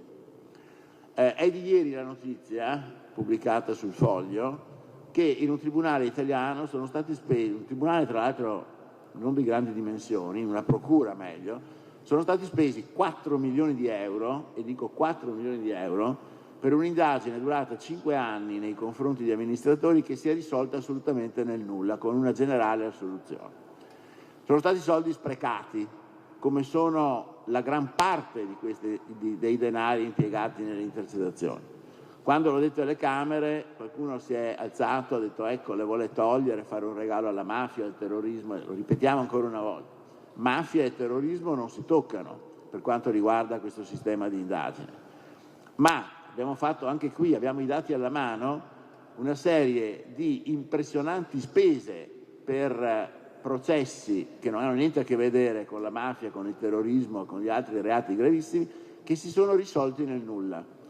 Voi pensate, quei 4 milioni di euro che sono stati spesi in un tribunale relativamente piccolo, quante cose avremmo potuto acquistare, quante persone avremmo potuto assumere velocizzando la giustizia, mentre invece questi denari sono stati sprecati in questa attività inutile e anche dannosa perché ha interferito con l'articolo 15 della Costituzione che protegge la riservatezza dei dati e delle conversazioni. E quindi anche qui introdurremo. La mia idea è che ogni ufficio giudiziario, così come è dotato di un budget per le sue spese, così come è dotato di un numero fisso di personale, ogni magistrato ha a disposizione un tot di cancellieri, un tot di segretari, un tot di uscieri, abbia a disposizione un budget per le intercettazioni, un budget che non possa essere sforato come invece accade oggi, perché è una spesa assolutamente incontrollabile. Un magistrato per comprare una fotocopiatrice, oggi non si usa forse più, cosa dico, un computer, un tablet, quello che è, deve fare tutta una serie di domande e non è detto che riesca a ottenere i soldi per averlo, 1.000 euro per comprare un aggeggio elettronico, ma con una firma, e io l'ho fatto varie volte da procuratore della Repubblica, può fare spendere al suo ufficio 1 milione di euro al mese per le intercettazioni che non servono a nulla. Ecco, tutto questo va rifatto, tutto questo non è ammissibile, non è razionale, e lo rifaremo. Rifaremo nel senso che faremo la riforma. Le intercettazioni resteranno ovviamente per i reati gravissimi, resteranno anche per gli altri reati se e quando saranno ritenute necessarie, naturalmente con la doverosa segretezza, ma ogni ufficio giudiziario, secondo me, dovrebbe avere un budget su questo, un budget definito preventivamente, quindi compatibile con le risorse della giustizia, senza sforare i costi che conosciamo, che vi ho riferito, e dei quali poi il magistrato deve essere anche responsabile se ne fa un pessimo uso. Detto questo, passiamo alla giustizia tributaria. Io vi chiedo preventivamente scusa perché alle 12 devo lasciarvi per un precedente impegno. Sono però molto contento di avere impiegato, non perduto, impiegato e bene questo tempo per stare con voi. Abbiamo anche concordato una piccola parentesi per eventuali domande che il direttore avrà la cortesia di farmi, quindi dedico questi ultimi 10 minuti alla giustizia tributaria. Se poi durante il dibattito che dovesse seguirne emergessero proposte, osservazioni o altre cose da inoltrare al Ministero e alla mia modesta persona, l'avvocato Alessandro Lorenzi, che è la mia assistente parlamentare, che è incaricato di raccoglierle e poi di comunicarle. La giustizia tributaria. Questo è un settore del tutto nuovo e anche qui abbiamo, non parliamo delle cattive notizie, cioè degli arretrati che ci sono. Vi dico soltanto che in attuazione proprio degli obiettivi del PNRR che sono incentrati proprio sul miglioramento, sulla velocizzazione anche di questa giustizia, vi sarà un cambiamento radicale. Verrà introdotto un ruolo autonomo e professionale della magistratura tributaria. 576 giudici tributari sono già stati reclutati tramite concorso, quindi gli attuali giudici togati tra l'altro saranno devoluti alla magistratura ordinaria, quindi anche questo contribuirà a velocizzare i processi civili. Saranno semplificate le procedure. Per le cause di minore importanza vi sarà una procedura con un giudice monocratico o comunque tendente alla conciliazione e vi sarà una definitiva professionalizzazione, scusate questa orrida parola, proprio della magistratura tributaria, con un rafforzamento anche dell'organo di autogoverno di questi giudici. Qui io non voglio inoltrarmi nei dettagli tecnici perché sarebbe non solo noioso, ma probabilmente anche, per chi non è laureato in giurisprudenza, quasi incomprensibile. Però voglio dire che la giustizia tributaria è uno dei tasselli fondamentali del nostro sistema giuridico e finanziario.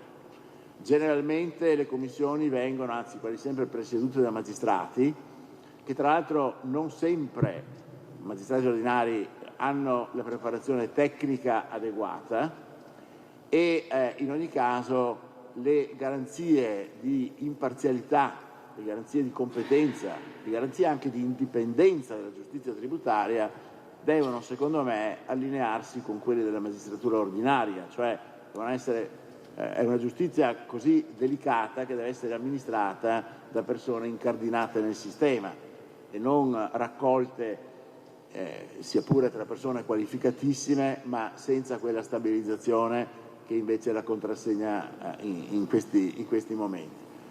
La cosa più importante naturalmente è la semplificazione normativa. Non è solo la semplificazione della procedura, è la semplificazione delle leggi. Guardate, in Italia abbiamo in generale oltre 250.000 leggi, probabilmente sono di più, ma ci siamo stancati di contarle. E la cosa più impressionante è che il numero delle nostre leggi è esattamente 10 volte maggiore rispetto a quello della media europea. E tra l'altro, detto incidentalmente da un magistrato che si è occupato, come ha avuto prima la cortesia il direttore Baciali di ricordare, si è occupato di corruzione dai tempi della Tangentopoli del 92 fino al Mose, rievoco sempre il detto di Tacito: corruptissima repubblica plurime leges. Più la repubblica è corrotta e più sforna leggi, più leggi ci sono e più la repubblica si corrompe. È una cosa vecchia di 2000 anni ed è anche evidente. Se tu devi bussare a 100 porte invocando 100.000 leggi o 100 leggi per ottenere un provvedimento, è molto probabile che una di queste porte resti chiusa fino a quando qualcuno verrà a dirti che devi ungere la serratura in modo illegale. Se la porta fosse soltanto una e la legge da invocare fosse una chiara e distinta, certamente la corruzione rimarrebbe perché è connaturata, ahimè, ai tanti difetti della nostra imperfetta natura, ma sarebbe ridotta di gran lunga esattamente come lo è negli altri paesi, dove la corruzione esiste, ma guarda caso, secondo studi fatti proprio internazionali, è 1/10 rispetto a quella che c'è in Italia. Quindi la semplificazione della procedura e la identificazione delle competenze ha un impatto essenzialmente proprio sulla giustizia tributaria, perché se c'è un settore in cui vi è una complessità normativa che esonda addirittura nella contraddittorietà, è proprio quella fiscale. Avendo per 20 anni, anche qui trattato reati tributari, tanto vi posso dire che la famosa legge del 1982 che introduceva le cosiddette manette agli evasori non ha mai funzionato, non ho mai visto un evasore fiscale in prigione per vari motivi, pur avendo esercitato praticamente per 40 anni anche questa funzione di magistrato che si occupava dei reati tributari. Ebbene, queste leggi sono così complesse e contraddittorie per cui molto spesso, o almeno talvolta è accaduto, che ottemperando a qualcuna di esse si dovesse disobbedirne ad altre, perché sono state create in momenti diversi, senza coordinamento e quindi con una tale disomogeneità per cui fai una cosa che devi fare ma nello stesso tempo commetti una violazione che viene sanzionata. E direi che non c'è azienda nella quale una eventuale ispezione fatta dalla Guardia di Finanza o un eventuale accertamento dell'Ufficio delle Entrate venga esentata da qualche sanzione almeno formale, proprio perché le incombenze sono così tante e tali che se anche ci si rivolgesse a un esercito di commercialisti tra i più esperti e i meglio remunerati non saremmo mai al sicuro. Questa opera di semplificazione non si può fare dall'oggi al domani, non si può promettere, come prometto, di poter portare a maggio, entro maggio, il progetto sulla riforma di alcuni settori essenziali del diritto penale o del diritto civile o altri che sono già in via di attuazione in ottemperanza al PNR. Però in un progetto a medio termine, per non dire medio-lungo termine, però questa opera di delegiferazione, cioè di semplificazione normativa, va fatta. Bisogna mettersi a tavolino, e lo faremo, individuare tutte le leggi, soprattutto nel settore tributario, che sono inutili, che sono dannose o che addirittura contraddicendosi aumentano la conflittualità, e quindi ritorniamo anche all'aspetto giurisdizionale dell'aspetto impositivo tributario, e aumentano soprattutto la incertezza del diritto. Guardate, io ho ricevuto in questi mesi, direi settimanalmente, o colleghi ministri della giustizia o ambasciatori di praticamente tutti i paesi d'Europa e parte anche dei paesi extraeuropei. E tutti coralmente hanno detto che loro hanno delle grosse difficoltà a investire in Italia proprio per l'incertezza del diritto. Incertezza del diritto civile, incertezza della procedura civile, lentezza dei processi civili, incertezza della legge tributaria. Nessuno in Italia, un americano, io ho parlato con l'ambasciatore americano, si è domandato perplesso come sia possibile che da noi una persona, dopo aver pagato, magari con la... non possa avere, ecco, dopo aver pagato le imposte, non possa andare all'ufficio delle imposte dirette come fanno loro, con un pacco di certificazione dicendo vi va bene la denuncia che ho fatto. L'ufficio si prende qualche giorno, alla fine dice bene, mette un timbro ed è risolto. Da noi questo non accade.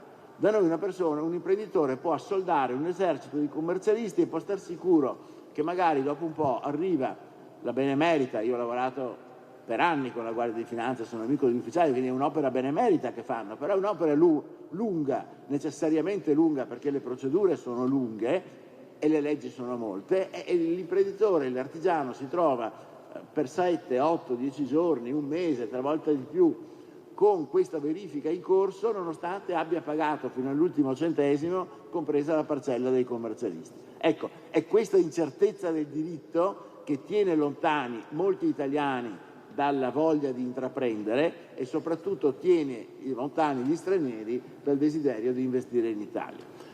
Ripeto e concludo, questo non si può promettere nell'arco di un brevissimo tempo, ma nell'arco di un medio termine che è, secondo me, compatibile con la auspicabile durata di questa legislatura, di questa maggioranza e chissà mai anche di questo stesso Ministro, speriamo di portare a termine. Grazie.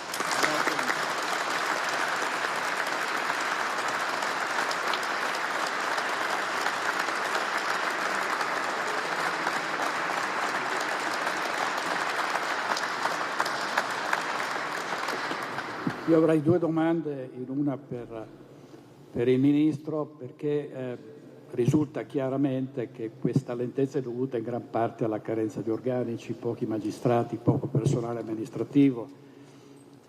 C'è un problema anche di produttività, nel senso che io ho sentito l'esempio del pilota. Noi faccio un esempio che non c'entra niente col settore giustizia, ma per darvi l'idea di certe anomalie. Noi abbiamo un regista che controlla contemporaneamente 9 telecamere. Se entrate nella nostra regia c'è un signore che ha 9 telecamere e le gestisce lui. Se andate nelle regie delle grandi reti nazionali ci sono 20 persone in una regia per un programma anche molto semplice. Questo vale anche può valere anche per la magistratura, cioè al di là dei problemi oggettivi, concreti che lei ha citato, Ministro. I nostri magistrati, e lo dice un magistrato, ex magistrato, ma in realtà sempre, una volta che sei magistrato rimani sempre magistrato, e lo dico come magistrato che ha criticato spessissimo e continua a criticare molti suoi colleghi e l'Associazione Nazionale Magistrati per una serie di iniziative improprie che hanno, però con la stessa sincerità e la stessa fermezza dico che i nostri magistrati, quanto a preparazione e quanto a lavoro, sono i primi in Europa. Questo, ripeto, lo dico non per senso corporativo, perché sono stato addirittura chiamato davanti ai probiviri dell'Associazione Nazionale Magistrati per rispondere delle mie idee eretiche, però con la stessa realtà va detto questo, cioè i nostri magistrati sono estremamente produttivi ed estremamente preparati. Vi è dispersione di energie? Sì, vi è dispersione di energie perché si devono occupare anche di cose futili. In penale perché l'azione penale è obbligatoria, e in civile perché questa è una materia che ammetto di conoscere meno, ma perché ho sempre fatto il pubblico ministero, ma a quanto mi viene riferito, anche qui tra burocrazia, complessità di procedure e mancanza di mezzi, non solo di risorse personali ma anche materiali, purtroppo il loro lavoro viene rallentato. In conclusione, io direi bisogna intervenire anche normativamente, questo è vero. In Italia si fanno tante cause inutili perché molto spesso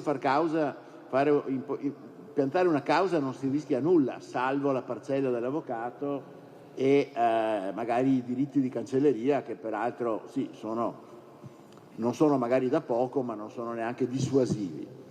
Ecco, le antiche legislazioni, a cominciare da quella assira, sia nel diritto penale sia nelle controversie civili, avevano una regola aurea, che se il denunciante o l'attore nella causa civile, insomma chi iniziava una causa, mettiamo il denunziante nell'aspetto penale, incolpasse o avesse incolpato una persona che poi fosse stata assolta, questo denunciante sarebbe stato sottoposto alla pena che avrebbe subito il denunciato se fosse stato condannato. Forse era una legislazione severa. Nello stesso periodo il filosofo Zaleuco, legislatore della Locride, aveva proposto che chiunque proponesse una nuova legge lo facesse con una corda attorno al collo, in modo che se la legge non fosse stata approvata venisse impiccato seduta stante. Erano delle forme dissuasive sia sotto l'aspetto normativo per non creare nuove leggi, sia sotto l'aspetto giurisdizionale per non piantare cause inutili.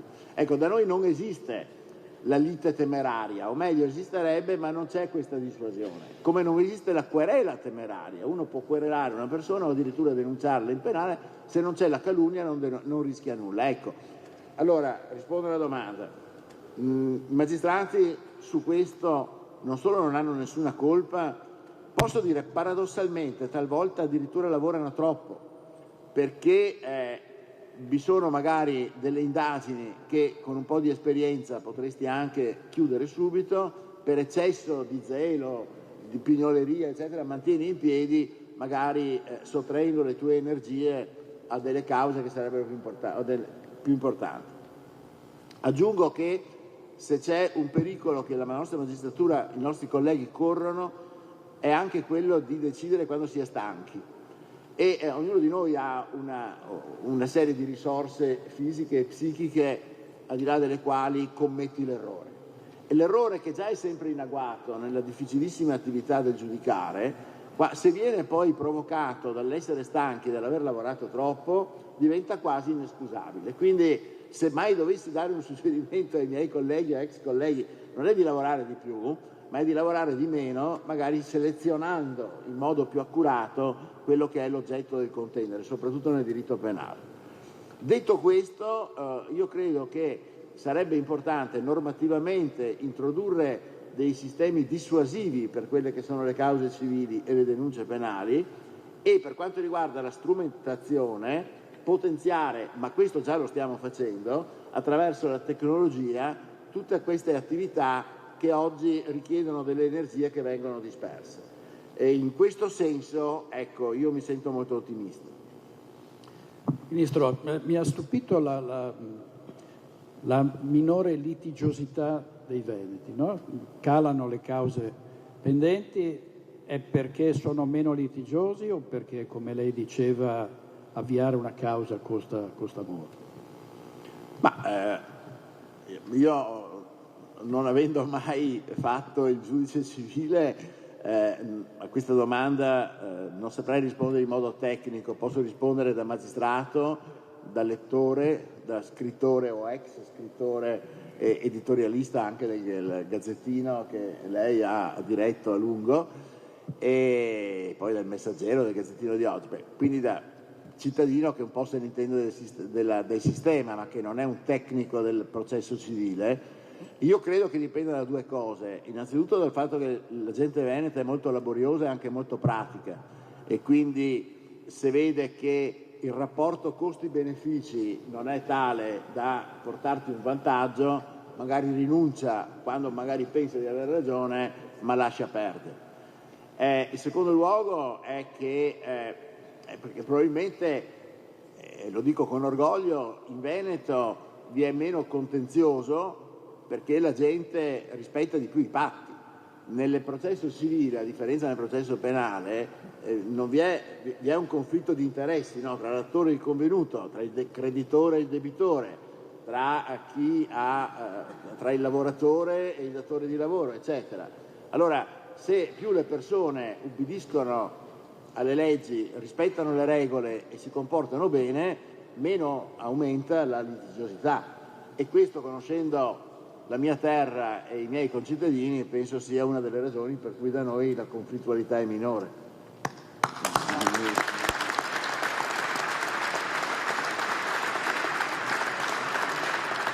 Il Presidente vuole riallacciarsi a quanto ha detto il Ministro con qualche altro spunto? No, la ringrazio per il suo intervento, perché è stato con i piedi per terra e quindi è uno di noi su tutti i punti di vista, ma soprattutto la ringrazio perché i propositi che lei ha detto oggi sono propositi che noi ci aspettiamo, e quindi i propositi sono di un governo politico che è vicino alla gente e che rappresenta la gente. Sono anni che forse i tecnici, chiamiamoli così, fanno i tecnici, ma che, non avendo contatto con la gente, non li ha saputi rappresentare. Quindi abbiamo grandi aspettative, ma soprattutto le saremo vicini, quindi non abbia paura, vada avanti così. Grazie. Grande conforto. Abbiamo ancora... Ecco, io approfitto della disponibilità del Ministro, siamo in diretta su Antenna 3 per portarlo su argomenti di grande attualità. Il Ministro è reduce dal Consiglio dei Ministri di Cutro. Devo dire, l'unica critica televisiva da parte mia alla conferenza stampa, tra le tante che ho sentito, è che lei sembrava Marlon Brando nel film Apocalypse Now, perché era pieno di ombre, cioè avevano delle luci che non c'era da spostare una pianta, bastava spostare un riflettore. Cioè, veramente erano, dal punto di vista dell'immagine era... Ma a parte questo, Si sta parlando molto, Ministro, del fatto che le nuove normative contro gli scafisti prevedono una perseguibilità extra acque territoriali, nel senso che da quello che si è sentito in conferenza stampa si può andare a caccia, così ha detto il primo ministro Giorgia Meloni, degli scafisti anche in altre acque. Questo non c'è un problema di giurisdizione?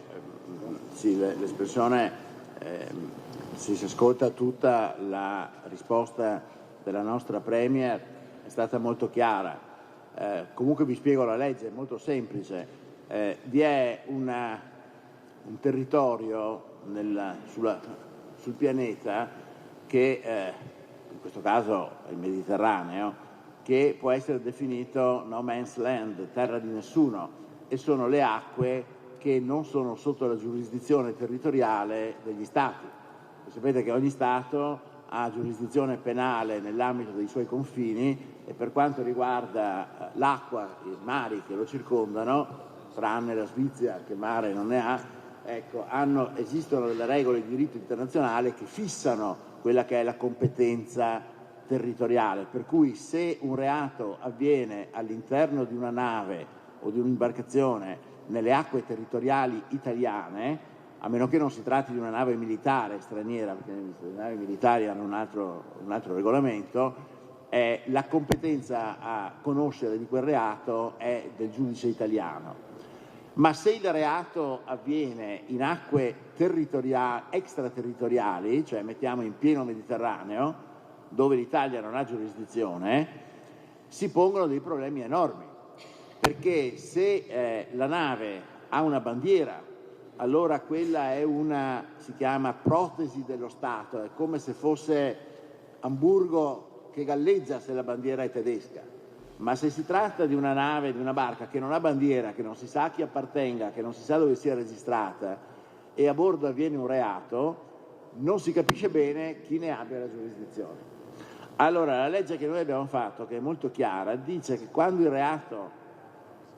in questo caso parliamo di questi reati tipo, ahimè, quello spaventoso a cui abbiamo assistito, quindi un naufragio totale con vittime, magari una o più persone che muoiono, avviene nelle acque extraterritoriali, se però il mezzo, l'imbarcazione era diretta nel territorio italiano, ecco che scatta la competenza giurisdizionale italiana. Cioè è molto semplice.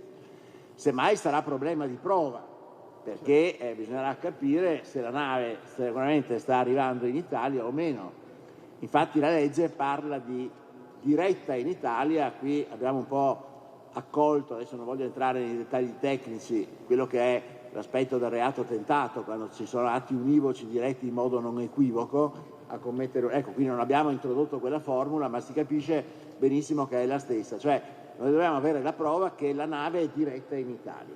Quindi se noi trovassimo a bordo le carte nautiche che dicono che, o attraverso le testimonianze dei superstiti, che la nave era diretta in territorio italiano, ecco, scatta la giurisdizione penale italiana anche se il naufragio è avvenuto in mare aperto in mezzo al Mediterraneo.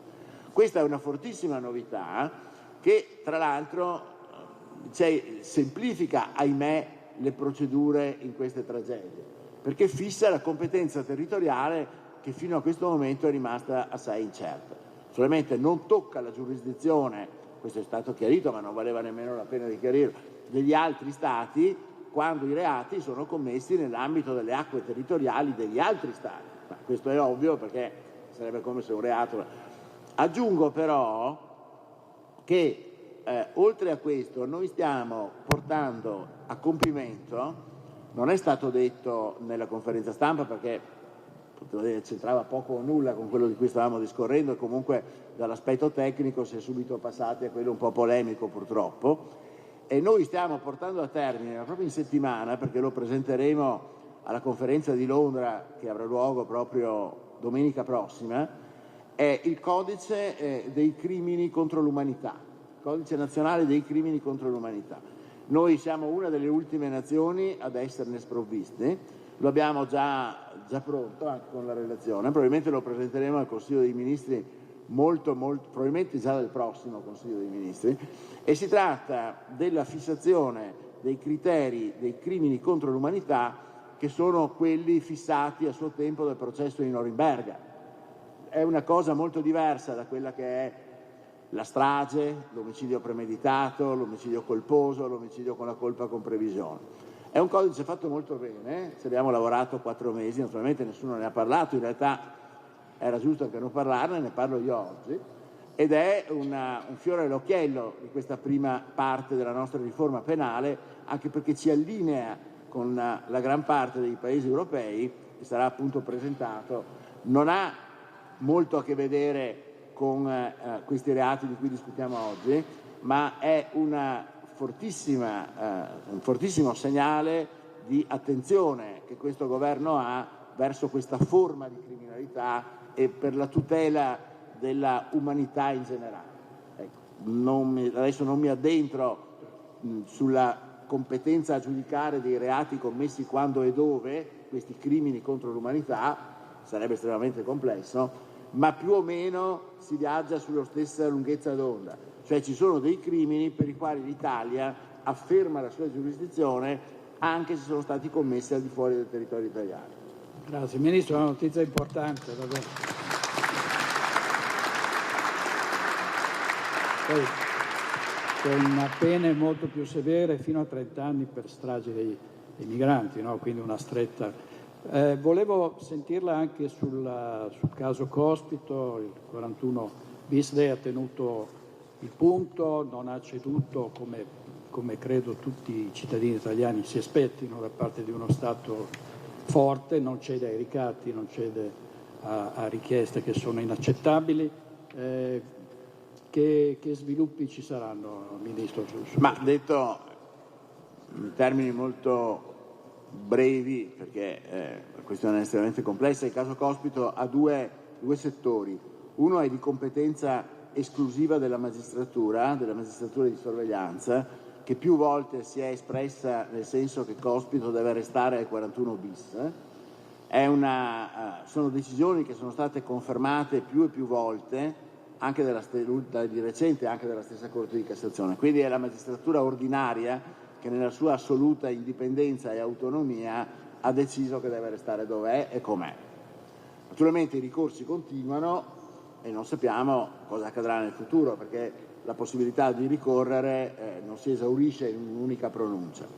Vi è una seconda via, un secondo settore in cui vi è maggiore la competenza del nostro Ministero, quando si chiede la revoca. Adesso non voglio addentrarmi anche qui nei dettagli tecnici, e noi però ci siamo in questo caso allineati da un lato con quello che ha detto la magistratura e dall'altro con quello che è il minimo dei minimi della politica, cioè che non si possa accedere a un ricatto perché, parlando non soltanto in termini di ragion pura ma anche di ragion pratica, se noi accedessimo al concetto che un detenuto al 41 bis attraverso lo sciopero della fame riesce a eliminare questa forma di tutela, noi domani avremmo 450 mafiosi che oggi sono al 41 bis che inizierebbero lo sciopero della fame, e allora dovremmo dire perché Cospito sì e gli altri no, e allora il 41 bis verrebbe non solo depotenziato, verrebbe di fatto eliminato.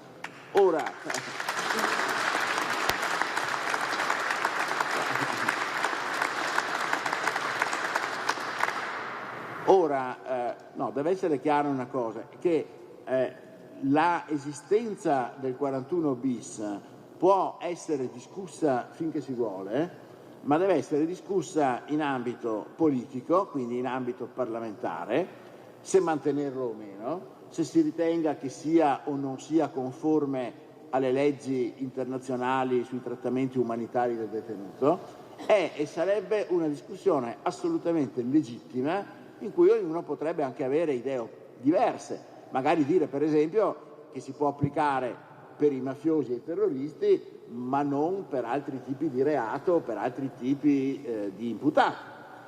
Ma finché la legge esiste, essa va applicata nei confronti di tutti, e poiché in Parlamento tutti senza eccezione hanno detto che la legge del 41 bis va bene così com'è, Noi non possiamo ammettere che esista un 41 bis di serie A per i mafiosi e un 41 bis di serie B per gli anarchici ai quali riservare un trattamento preferenziale, perché altrimenti la legge non sarebbe più uguale per tutti, ma avremmo due leggi diverse.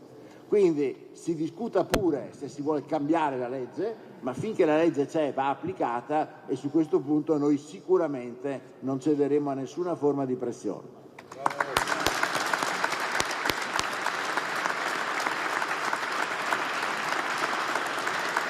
Ministro, un'ultimissima domanda, perché siamo in diretta e siamo in Veneto. Indignazione in tutto il territorio per il permesso premio concesso al killer di Jole Tassitani. So che è un percorso lungo, complicato, ma volevo sapere. Sì, io ho letto ovviamente sui giornali vi è questa lettera indirizzata al Ministro della Giustizia. Posso solo dire che ovviamente noi prendiamo in considerazione queste comunicazioni che vengono trasmesse in via formale, quindi non possiamo aprire, come si dice, un fascicolo in base a un articolo di stampa, o comunque non sarebbe corretto. La lettera pare, almeno è stata inviata al Ministero, avrà la sua procedura che non è brevissima ma non è neanche lunga, deve transitare attraverso un paio di uffici, protocollo eccetera, prima di arrivare sul tavolo del Ministro. Non credo sia arrivata in questi giorni, sicuramente arriverà a breve e naturalmente a quel momento sarà presa in dovuta considerazione. Scritta dal consigliere regionale Rizzotto, il consigliere regionale. Vedremo, ma sicuramente sarà tenuta nella considerazione opportuna. Ministro, grazie. Grazie a voi. Grazie.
Avete appena seguito la lunga diretta dal centro congressi di Santa Caterina, per noi il nostro Lucio Zanato, che a breve riuscirà ad intercettare il ministro Nordio, che pare abbia i tempi piuttosto stretti. Quindi Lucio, quando sei dal ministro ti daremo la linea. Intanto vi posso leggere diverse ANSA che sono state battute proprio legate alle importanti dichiarazioni che ha fatto da Treviso il ministro Carlo Nordio. La prima è questa: in generale nel 2023 ci saranno 5.000 assunzioni e 1.000 stabilizzazioni, e poi sostanzialmente l'arrivo in Veneto di 45 nuovi funzionari. Diverse le notizie che ha dato poi il ministro legate ai costi della giustizia, raccontando come sia importante partire dalla riforma della giustizia civile, della giustizia tributaria, ancorché prima della giustizia penale. Lucio, sei collegato con noi, ci senti?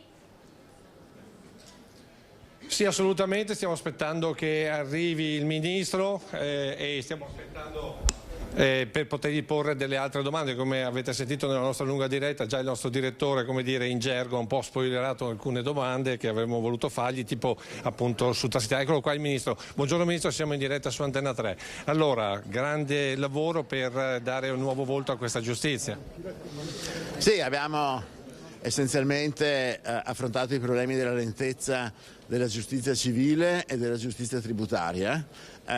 Siamo nell'ambito di persone che lavorano con grande dedizione e anche con grande rischio, e quindi sono molto sensibili alla lentezza dei processi e al costo che la lentezza della giustizia incide sulla loro attività. abbiamo illustrato, sia pure sinteticamente, ciò che è stato fatto, ciò che stiamo facendo e ciò che faremo nei prossimi mesi. In questi giorni si è parlato, o meglio in questi mesi, o meglio sempre si parla di giustizia penale perché ha un impatto mediatico superiore a quello della giustizia civile, ma teniamo conto che sull'economia la lentezza della giustizia civile incide per un 2% di PIL, quindi per una finanziaria che nel Veneto si traduce nella cifra di circa 4 miliardi.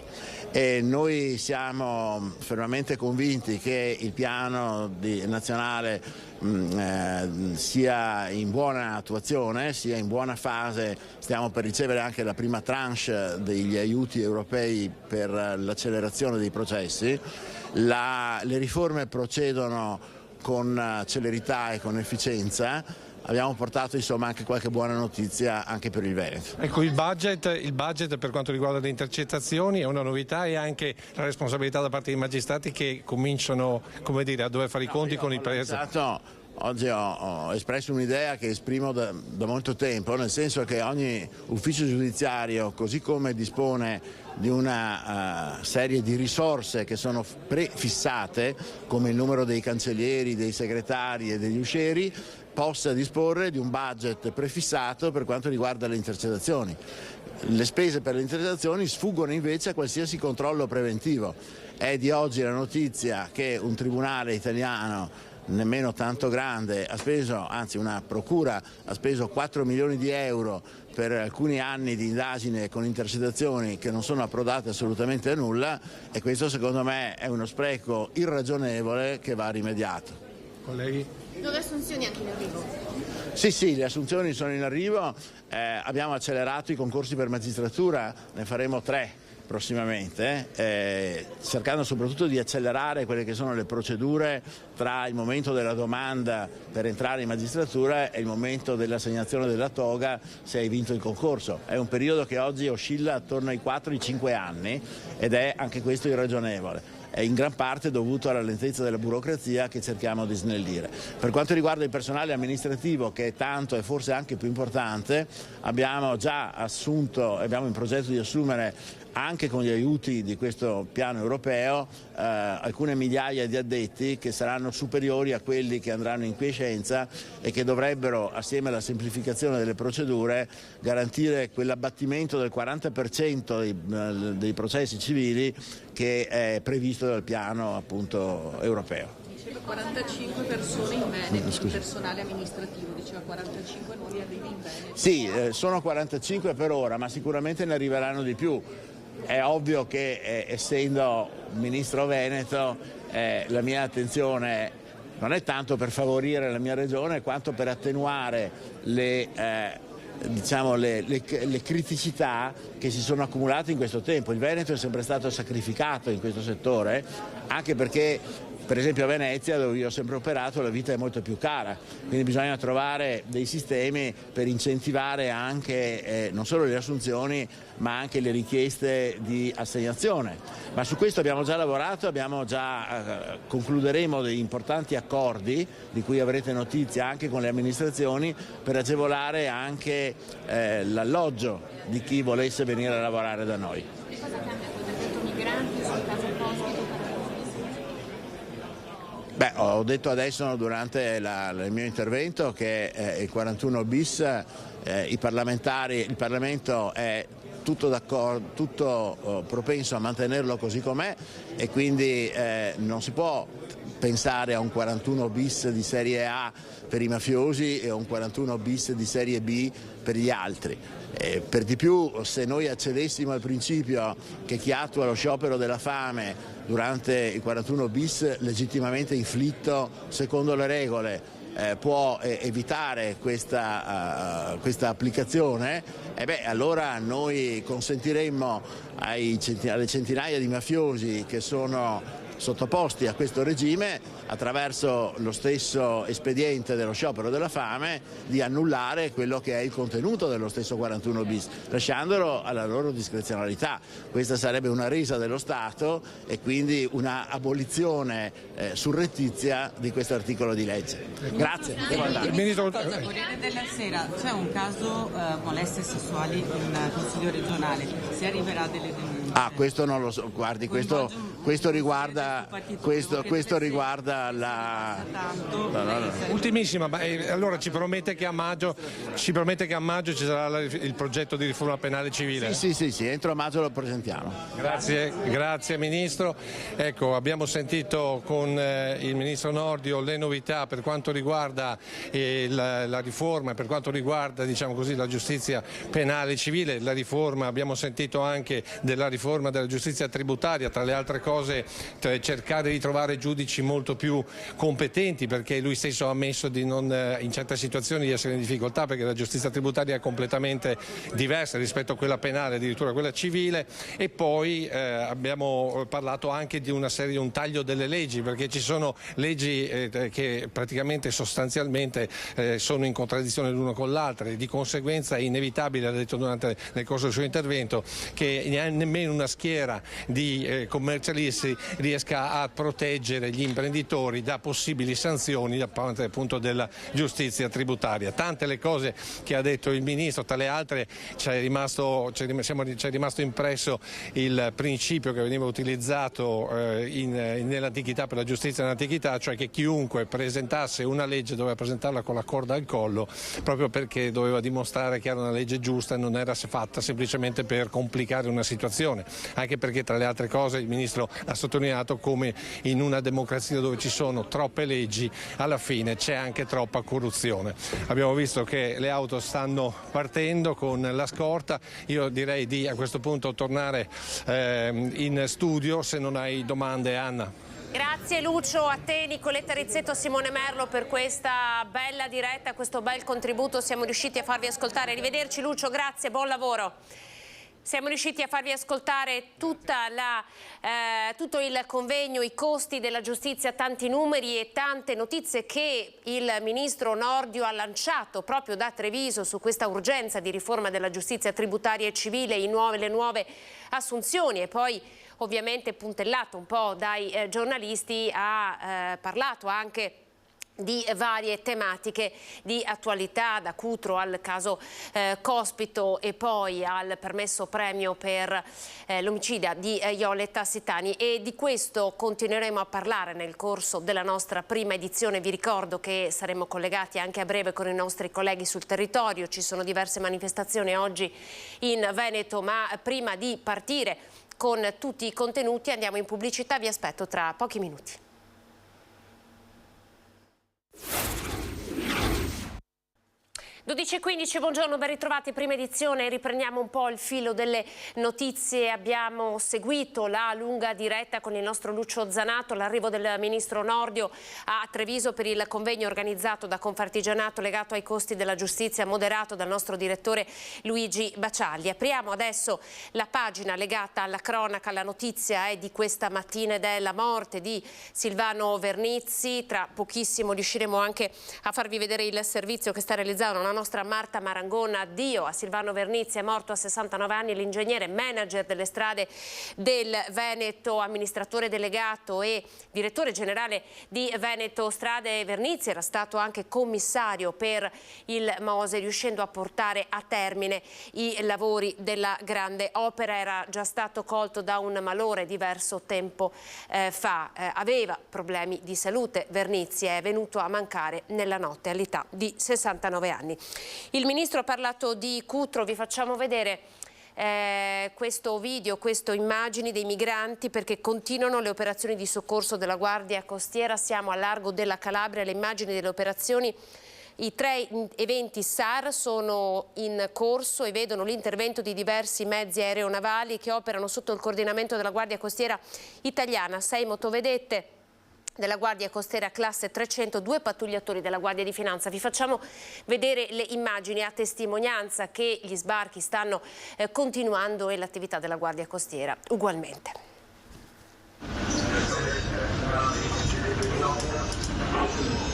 La plancia di nave Dattilo, unità maggiore della Guardia Costiera, impegnata da questa mattina nel Mar Ionio in una complessa operazione di soccorso a 2 imbarcazioni con migranti per un totale di circa 800 persone in difficoltà. Le operazioni sono rese piuttosto difficoltose dalle avverse condizioni del mare e pertanto il Centro di Coordinamento Nazionale di Soccorso Marittimo della Guardia Costiera ha designato nave Dattilo come coordinatore della scena d'azione, in virtù del fatto che ci sono numerosi motovedette e navi anche di altre amministrazioni dello Stato, quali Guardia di Finanza e Marina Militare, per intervenire in soccorso a queste imbarcazioni in difficoltà, e le operazioni continueranno nelle prossime ore. Ecco, per farvi capire, farvi vedere che cosa sta accadendo nel nostro paese e poi sempre un po' legato anche alle dichiarazioni del ministro Nordio, vi facciamo sentire le dichiarazioni del direttore della CGA del Veneto, Paolo Zabeo. Dice: rischiamo di perdere almeno una decina di miliardi perché al sud non si riescono a spendere i soldi europei. Il 46% dei fondi europei che il sud non riesce a spendere, ovviamente ne è penalizzato tutto il paese. Nel Veneto la situazione non presenta criticità, ma nel resto del paese le cose stanno diversamente. Nel Mezzogiorno, ad esempio, sono a rischio molti fondi di coesione europei, ma anche le risorse del PNRR. In un momento in cui gli investimenti pubblici scarseggiano, sarebbe un delitto non riuscire a mettere a terra tutti i soldi che ci sono stati stanziati dall'Europa. E chi al sud si oppone alla riforma dell'autonomia dovrebbe riflettere seriamente, perché alcune regioni invece chiedono di gestire in prima persona molte funzioni e altrettante competenze. E di autonomia poi torneremo a parlare con gli ospiti del dibattito politico che è previsto per la seconda parte di questa prima edizione, ma adesso, come promesso, andiamo subito a Padova, dove per noi c'è Chiara Gaiani. Sono 3 le manifestazioni in corso in questo momento proprio nella città, che di fatto rischia di essere una città blindata. Buongiorno Chiara. Buongiorno, ci troviamo in Piazza del Santo con il collega Federico Cibotto, una delle 3 sedi delle manifestazioni previste per oggi pomeriggio a Padova. Una Padova affollata di turisti e anche di molti cittadini che stanno approfittando questa bella giornata di sole, che vedrà però una ingente presenza di forze dell'ordine, polizia e carabinieri, gli agenti del secondo reparto mobile e anche del battaglione di Mestre dei Carabinieri a tutela della sicurezza. 3 manifestazioni, dicevamo, una qui in Piazza del Santo, l'altra sul Liston, quindi nella zona delle piazze, nella zona del comune di Padova, la terza infine in Prato della Valle. Inizialmente dovevano esserci dei cortei, il questore di Padova Antonio Sbordone ha però emesso 3 distinti provvedimenti perché tutte le manifestazioni si svolgano in forma statica, con quindi adeguato cordone di forze dell'ordine per controllare che ciò avvenga secondo le disposizioni. Di che cosa parleranno queste manifestazioni? Sul Liston, la prima a partire alle 14 con le attiviste di Non ora quando, in difesa della legge 194 per il diritto all'aborto. Qui in Piazza del Santo invece ci saranno proprio i no 194 con l'avvocato Pietro Guerini, che parlerà. L'invito è stato esteso, pensate, a tutta Italia. Invece in Prato della Valle appuntamento per Veneto No Green Pass e per Italy, per una serie di orazioni, possiamo chiamarle, sull'Agenda 2030 e quindi sullo sviluppo sostenibile. È evidente che in particolar modo le manifestazioni del Listone, quella di Piazza del Santo, quindi pro 194 contro 194, erano evidentemente opposte. Per questo da qui la decisione del questore Antonio Sbordone, manifestazioni che tutti auspicano che si svolgano ovviamente nel pieno diritto di manifestare, ma senza turbare l'equilibrio dell'ordine pubblico e anche il diritto a passare un sabato pomeriggio tranquillo per tanti cittadini che decidano di arrivare in centro a Padova. Ecco, da Padova per ora è tutto, restituirei la linea allo studio. Grazie a Chiara Gaiani. A breve ci collegheremo anche con la nostra Ilaria Marchiori per un'altra specie di manifestazione, un comitato per San Giuliano, ma mi dicono che è pronto il servizio realizzato dalla nostra Marta Marangon per la morte improvvisa di Silvano Vernizzi. Ve lo facciamo vedere. Si è spento a 69 anni Silvano Vernizzi, storico amministratore delegato e direttore generale di Veneto Strade. Il suo nome è legato indissolubilmente a tutte le infrastrutture viarie venete degli ultimi decenni, dal passante di Mestre alla 28 alla superstrada pedemontana. Originario di Rovigo, proprio dal Polesine aveva iniziato la sua carriera negli enti pubblici fino ad entrare in Regione Veneto nell'84. Da allora un susseguirsi di incarichi importanti nel Dipartimento Viabilità e Trasporti, alla Commissione Valutazione Ambientale fino al 2001, quando gli viene assegnato l'incarico di amministratore delegato e direttore generale di Veneto Strade. Nel 2011 aveva avuto un infarto durante un convegno, era stato in coma, ma dopo la riabilitazione era tornato al lavoro con l'impegno di prima. La notizia della morte dell'ingegner Vernizzi ha destato profondo cordoglio in tutta la regione. Allora, da questa mattina sono in corso le ricerche di Michael Dal Piva, che si sarebbe allontanato da Fara di Mel con una felpa nera, cappuccio, pantaloni Adidas grigi. Il post con la foto di Michael è stato fatto proprio dal comune di Borgo Valbelluna e queste sono le fotografie del nostro Fabio Fioravanzi, che era sul posto in mattinata delle ricerche che sono attivate. Ve le facciamo vedere perché appunto le ricerche sono partite proprio questa mattina all'alba. Pare che Michael però abbia mandato un messaggio alla mamma. Queste sono le ultime notizie che il nostro Fabio è riuscito a mandarci, quindi la situazione potrebbe volgere con esiti assolutamente positivi, però insomma intanto vi abbiamo dato la notizia delle ricerche che sono partite in mattinata. Andiamo adesso nel Vicentino, a Villaverla c'è stato un incidente, 2 auto hanno preso fuoco. Villaverla. Spaventoso incidente nella notte nel tratto stradale di interconnessione tra l'A31 e la superstrada pedemontana veneta. 2 auto si sono scontrate incendiandosi dopo l'urto. Fortunatamente gli autisti sono rimasti illesi. È accaduto poco prima dell'1. L'impatto semifrontale è avvenuto tra 2 Mercedes, una GLA e una classe B. Immediato l'intervento delle squadre dei Vigili del Fuoco intervenuti da Bassano del Grappa, che hanno immediatamente spento l'incendio, e degli agenti della Polstrada, che hanno deviato il traffico ed eseguito i rilievi. Le operazioni di soccorso si sono concluse alle 3.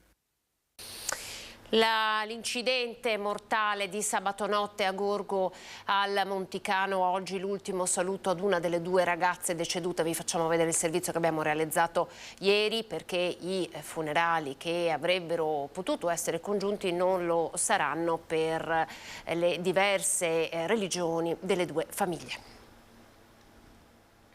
Dopo gli ultimi accertamenti è arrivato il nulla osta per i funerali di Eralda Spaillari e Barbara Brotto, le 2 amiche di 19 e 17 anni morte sabato notte nel terribile incidente a Gorgo al Monticano. Sarà il Palasport di Ponte di Piave domani alle 14 ad ospitare la cerimonia laica con la quale verrà dato l'ultimo saluto ad Eralda. L'addio a Barbara lunedì alle 15 nel Duomo di Oderzo, preceduto domenica sera alle 20 dalla recita del Rosario. Ad officiare il rito funebre anche il vescovo di Vittorio Veneto Corrado Pizziolo. Restano intanto ricoverati in gravi condizioni negli ospedali di Treviso e di Mestre i 2 giovani che erano nella BMW assieme alle ragazze. Il conducente, come l'amico 18enne che era alla guida della Polo coinvolta nell'incidente, sono indagati con l'accusa di duplice omicidio stradale, un atto dovuto, ha detto nei giorni scorsi il procuratore Martani, a garanzia dei 2 conducenti, in attesa che la perizia chiarisca cosa è successo sabato notte. Un altro addio, quello a Giorgio Miatello. Ricorderete il massacro di San Martino di Ruperi della notte di Santo Stefano. In carcere Diletta Miatello, la figlia maggiore della coppia. Prima era mancata la mamma. A distanza di 1 mese e mezzo dopo un lungo ricovero è morto anche il papà Giorgio Miatello.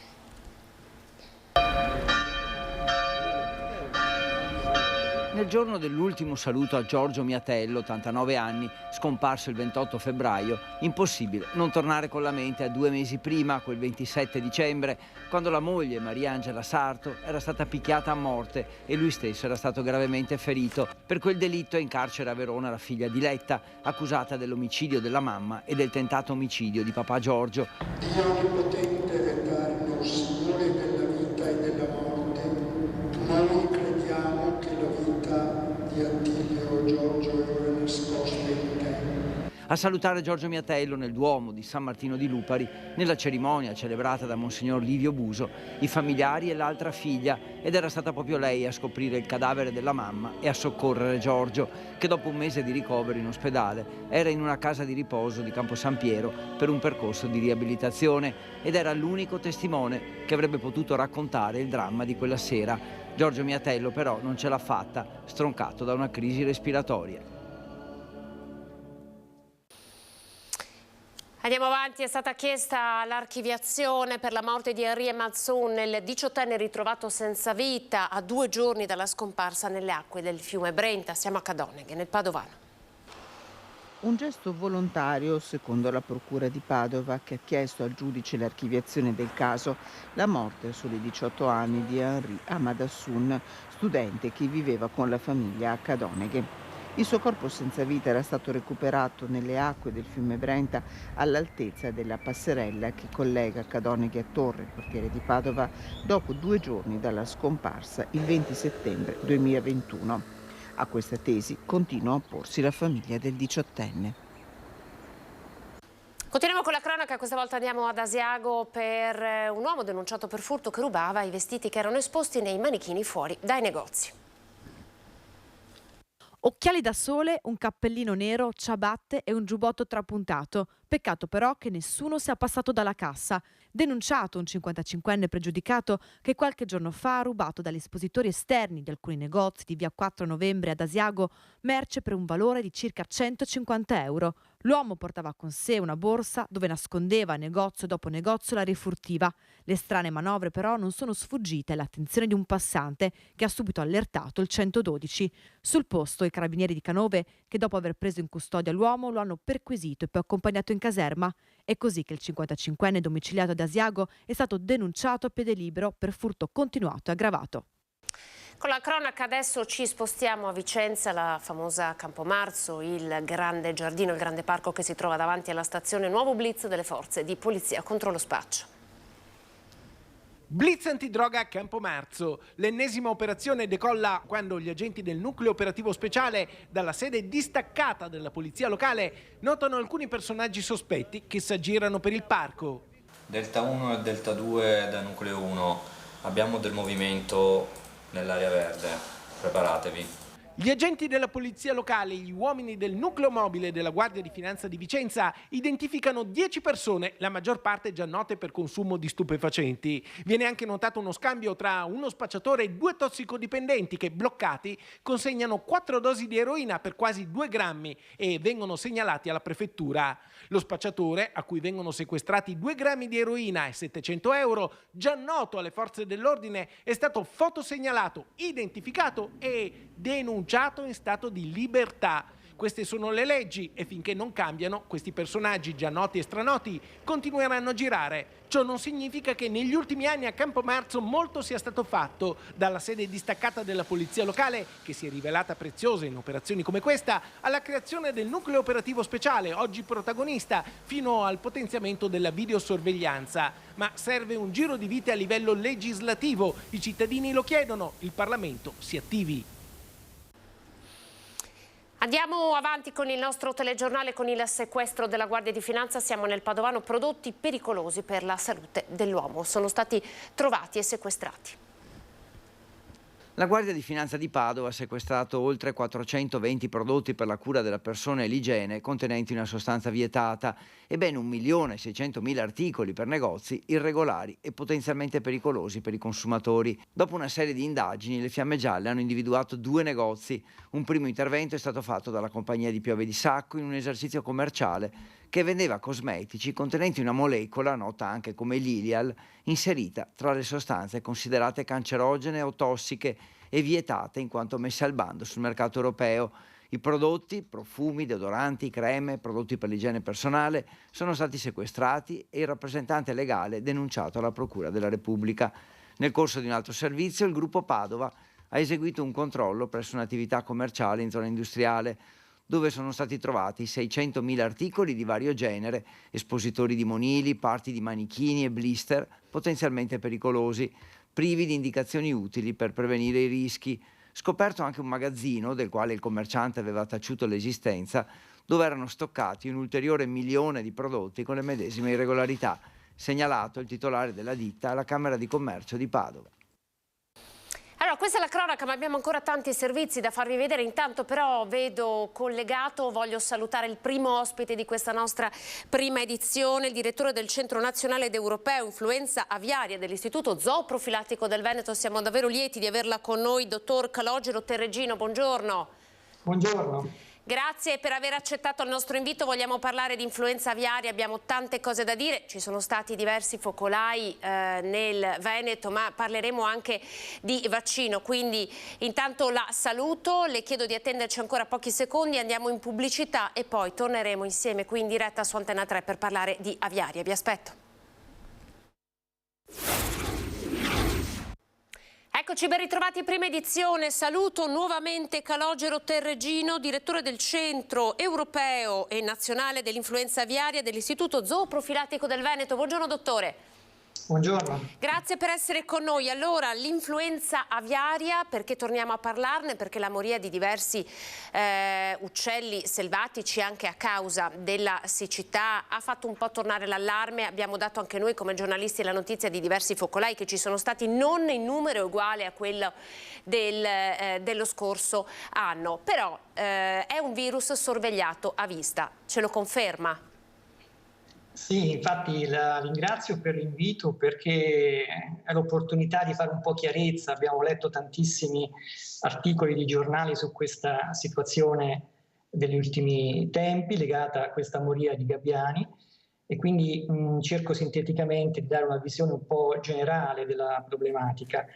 È una problematica che condividiamo un po' con tutto il mondo perché l'influenza aviaria a partire dalla fine degli anni 90, questi virus sono dei discendenti di un virus che si è creato appunto alla fine degli anni 90 in Cina, poi si è diffuso prima in Asia, poi in Europa e adesso ha colpito un po' tutti i continenti. Gli Stati Uniti e il Sud America, per esempio, stanno vivendo un periodo molto drammatico con tantissimi focolai.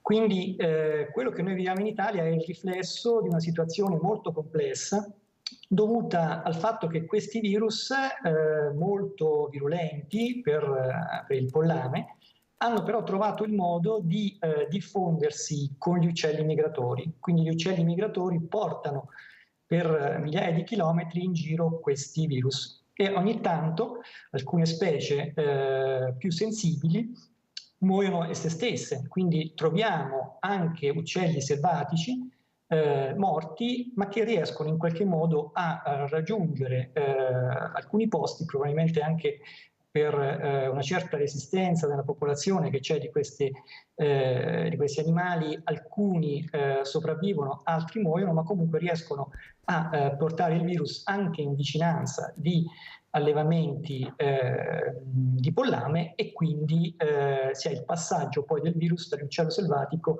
agli uccelli domestici. Quindi è una situazione abbastanza nota, ormai da alcuni anni ci troviamo a convivere con questa situazione e in Italia abbiamo da alcuni anni rafforzato un po' tutte quelle che sono le misure di prevenzione a partire da una sorveglianza molto stretta e molto puntuale in tutti i punti strategici che possono in qualche modo darci l'idea del livello di rischio che abbiamo. Il rischio che in Italia si innalza nel periodo invernale proprio perché durante l'inverno gli uccelli migratori infetti provenienti dal nord ed est Europa arrivano nel nostro paese per svernare, perché le temperature che trovano qui sono più miti. Purtroppo molte aree umide, che sono dal punto di vista naturalistico dei gioielli, ma in qualche modo attirano migliaia di uccelli selvatici potenzialmente infetti, sono molto vicine anche alle aree dove ci sono tanti allevamenti. E questo è il motivo per cui in Italia, e soprattutto nel nord-est e in Veneto in particolare, abbiamo periodicamente tanti casi. La stagione scorsa abbiamo avuto appunto una impennata di casi nel periodo invernale, siamo riusciti comunque a eradicare la malattia a fine gennaio. Abbiamo lavorato tantissimo con le ASL, con la Regione, con il Ministero, con le aziende produttive per ulteriormente aumentare i sistemi di prevenzione e diciamo la fortuna o la bravura ci ha portato ad avere un risultato quest'anno molto significativo, perché in questa stagione 2022-2023, autunno-inverno, abbiamo avuto soltanto 1/10 dei focolai che avevamo avuto la stagione precedente. Senta, direttore, in che cosa consiste la prevenzione sostanzialmente allora?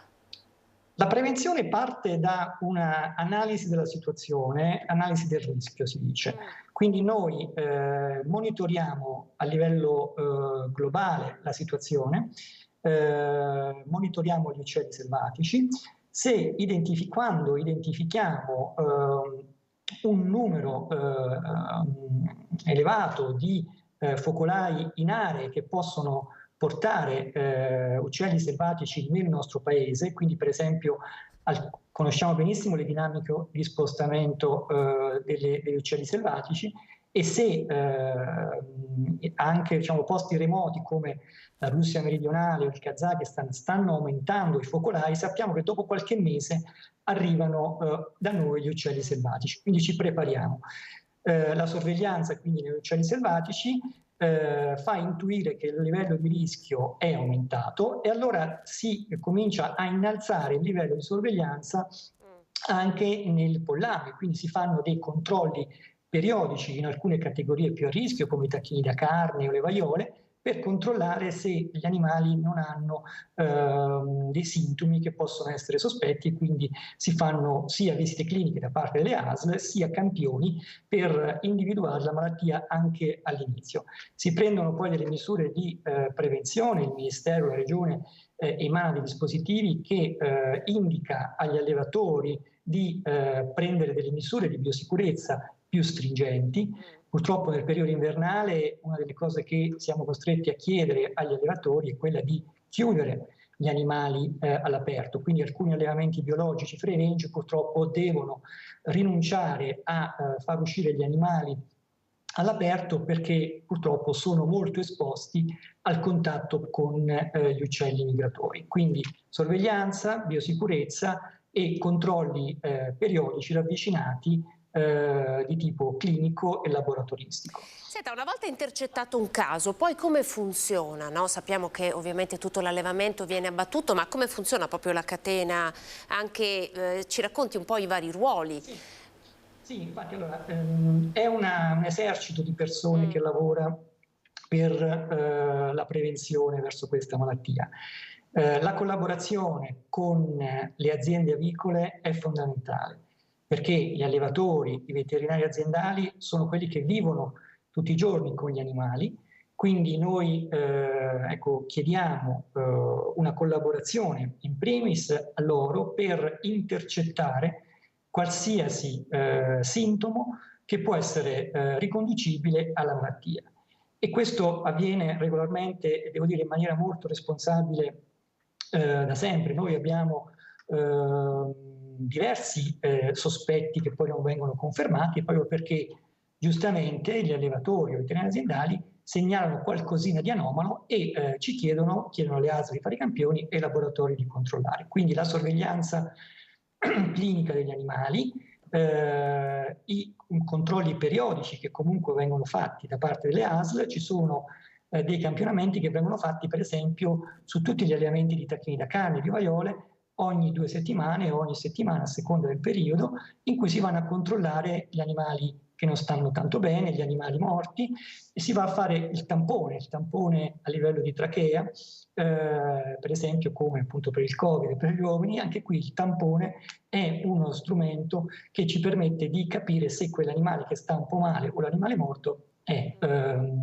malato o ha il virus dell'influenza aviaria. Qualora intercettiamo un virus, allora scattano tutta una serie di misure di controllo e restrizioni, ossia l'allevamento da parte delle ASL viene blindato, viene vietato qualsiasi tipo di spostamento e nel giro di 24-48 ore, a seconda poi della dimensione dell'allevamento, si procede all'abbattimento degli animali e alla distruzione di tutte le carcasse, di tutto il materiale potenzialmente contaminato. Pensiamo che l'ultimo caso che c'è stato, l'unico poi per ora dovuto a questo virus dei gabbiani, che è stato identificato il 6 marzo in una situazione anche di normale tranquillità, non c'era un sospetto particolarmente forte, ma i controlli periodici che dicevo prima hanno evidenziato lo stesso il virus. Già il giorno dopo gli animali erano stati tutti abbattuti e erano iniziate le operazioni di pulizia e disinfezione. Quindi la tempestività e liberarsi di materiale potenzialmente contaminato è fondamentale per evitare che poi il virus possa contaminare altre attrezzature o comunque possa diffondersi ad altri allevamenti vicini. Senta direttore, se non sbaglio in Spagna c'è stato un passaggio di questo virus ad un mammifero. È mai successo in Italia? Questo che pericoli comporta?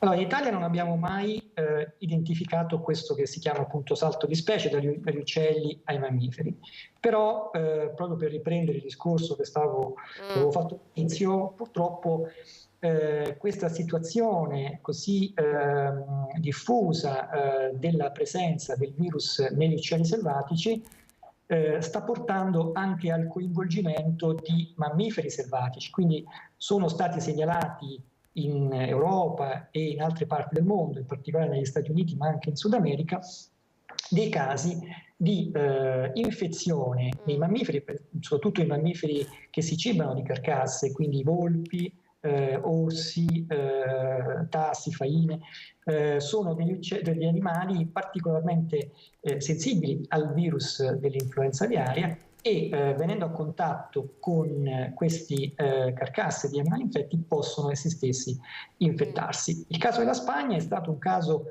particolare perché è stato colpito anche in questo caso da uccelli selvatici, il virus si è trasmesso a questo allevamento di visoni. I visoni purtroppo sono degli animali molto suscettibili a tanti virus umani. Abbiamo imparato per esempio che sono suscettibili al Covid, ma sono anche suscettibili ai virus dell'influenza aviaria. Quindi sono stati colpiti da questo virus proveniente dagli uccelli selvatici in Spagna e la malattia si è poi diffusa nell'allevamento di visoni. Quindi è un segnale che ci dice che il virus può in qualche modo trovare la strada di colpire altre specie, ma allo stesso tempo non c'è niente di nuovo perché questi salti di specie del virus dell'influenza aviaria sono ormai noti da tempo, nel senso che sono stati segnalati in misura minore, ma comunque già presenti casi anche in passato di virus dell'influenza aviaria che dagli uccelli colpiscono i mammiferi, soprattutto i mammiferi marini come le foche o le balene o i delfini, anche in passato sono stati colpiti. Quindi per ora noi monitoriamo la situazione anche dal punto di vista delle caratteristiche genetiche in collaborazione con altri gruppi a livello internazionale e vediamo se ci sono delle modifiche sostanziali del virus che possono essere più pericolose anche per l'uomo. Per ora, esatto, la domanda sorge un po' spontanea, no? C'è questo passaggio di specie, questa capacità anche di adattamento poi del virus. Abbiamo iniziato con il Covid a sentir parlare di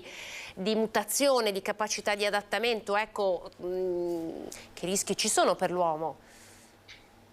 Allora, con il Covid abbiamo imparato che bisogna prevenire qualsiasi situazione di rischio che possa provocare questi eventi di spillover, si chiamano, questi eventi di salti di specie. Quindi attualmente, per fortuna, diciamo, anche se il virus ha delle mutazioni che lo portano a colpire i mammiferi, rimane ancora un virus adattato agli uccelli, quindi rimane si dice un virus aviario, quindi un virus che difficilmente colpisce l'uomo. Anche i pochi casi nell'uomo che sono stati segnalati in questo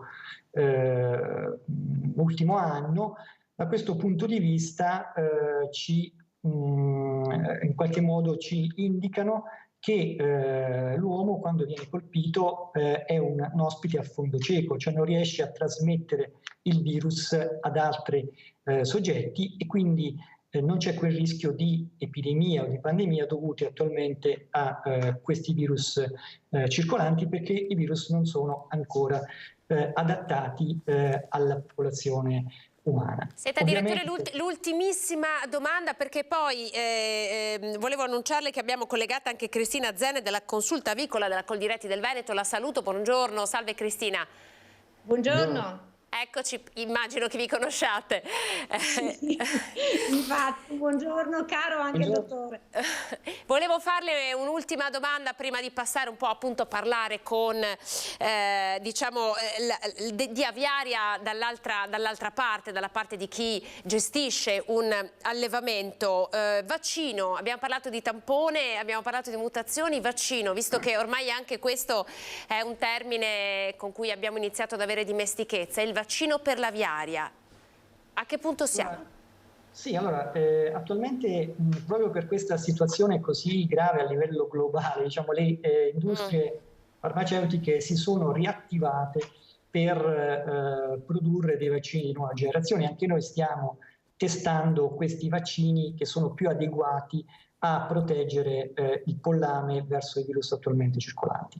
Tuttavia, per l'influenza aviaria, così come per altre malattie molto diffusive e molto gravi, ci sono dei regolamenti internazionali che impongono che la vaccinazione viene fatta solo tramite, diciamo, un sistema molto controllato, un sistema di sorveglianza molto stringente. Questo perché purtroppo la vaccinazione rende più difficile identificare gli animali. Come avevo detto all'inizio, uno dei capisaldi della sorveglianza è proprio la capacità di intercettare dei sintomi sospetti. Il vaccino, immunizzando gli animali, fa sì che gli animali, pur ammalandosi e infettandosi, non manifestano i sintomi, quindi è molto più difficile intercettare il virus, ed è utilizzabile quando i sistemi veterinari non riescono a gestire le epidemie con i mezzi diretti, come abbiamo detto prima,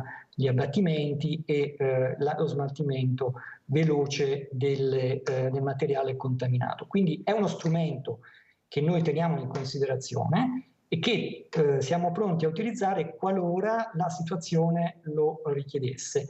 Ma è uno strumento che viene utilizzato per ora soprattutto in quei paesi che appunto non hanno le risorse per poterla gestire diversamente la situazione e quindi sono costretti a vaccinare.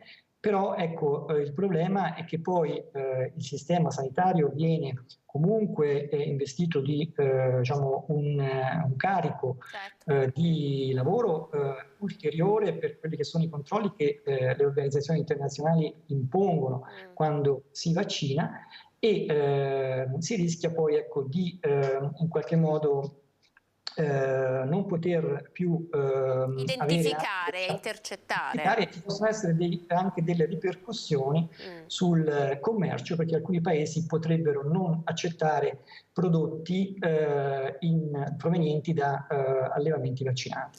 E anche questo è un passaggio molto interessante. Io non posso fare altro che ringraziarla per il tempo che ci ha dedicato Calogero Terregino, direttore del Centro di Referenza Nazionale ed Europeo per l'Influenza Aviaria dell'Istituto Zooprofilattico. Adesso ho detto tutta, l'ho detta dall'inizio alla fine la sua carica. Grazie davvero per questo bello interessante approfondimento che sicuramente avrà chiarito le idee anche a tanti telespettatori. Adesso ne parliamo con la nostra allevatrice. Arrivederci dottore, grazie. Arrivederci, buona giornata. Siamo con Cristina Zen, consulta avicola col Diretti Veneto. Cristina, buongiorno.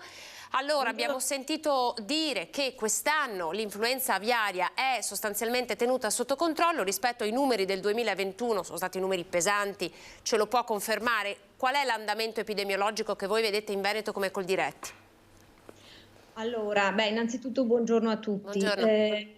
Sì, sicuramente il 20 e 21 è stato un anno horribilis per l'avicoltura veneta, l'avicoltura diciamo del settentrione d'Italia.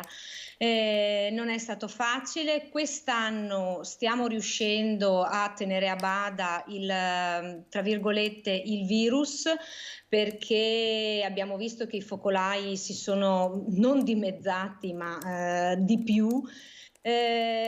Non per questo abbassiamo comunque la guardia come allevatori. Sicuramente le biosicurezze sono ai massimi livelli, tutto quello che noi possiamo fare nelle nostre aziende lo facciamo e dobbiamo dire anche appunto con il supporto dell'Istituto Zooprofilattico e del settore veterinario locale, ognuno per la propria zona. Non è un periodo facile, questo è sicuro, perché comunque parlo dal punto di vista, allora prima il dottor Terregino ha parlato che non è facile appunto gestirla a livello sanitario, in questo momento non è facile gestire il problema da un punto di vista economico, ossia dal punto di vista degli allevatori. Teniamo presente che il 2021 è stata una mazzata per tutti, perché chi non ha avuto gli abbattimenti comunque è stato fermato perché ci sono stati fermi sanitari, di conseguenza non ha potuto lavorare. Arriviamo da lì, quest'anno appunto qualche focolaio c'è stato, quindi qualche fermo allevamento c'è stato e purtroppo abbiamo allevatori che tipo l'anno scorso hanno fatto un ciclo, allevatori che sono ancora fermi, perché ovviamente dopo anche le stesse aziende di filiera non hanno i pulcini per tutti, perché ovviamente nel momento in cui si riapre non possiamo partire tutti, ma questo è normale, non possiamo fare nessuna colpa a nessuno di questo. Certo che le difficoltà in questo momento ci sono, per gli allevatori in questo momento ci sono. Abbiamo avuto un ristoro grazie ai 30 milioni di euro che Coldiretti ha cercato di far mettere a disposizione dal Ministero per dare un 25% di acconto su quelli che sono i danni diretti della prima tranche del 2020, quindi del primo periodo, quindi ottobre-dicembre 2020. Questi sono arrivati fortunatamente circa un mesetto fa, quindi è stata una boccata d'ossigeno.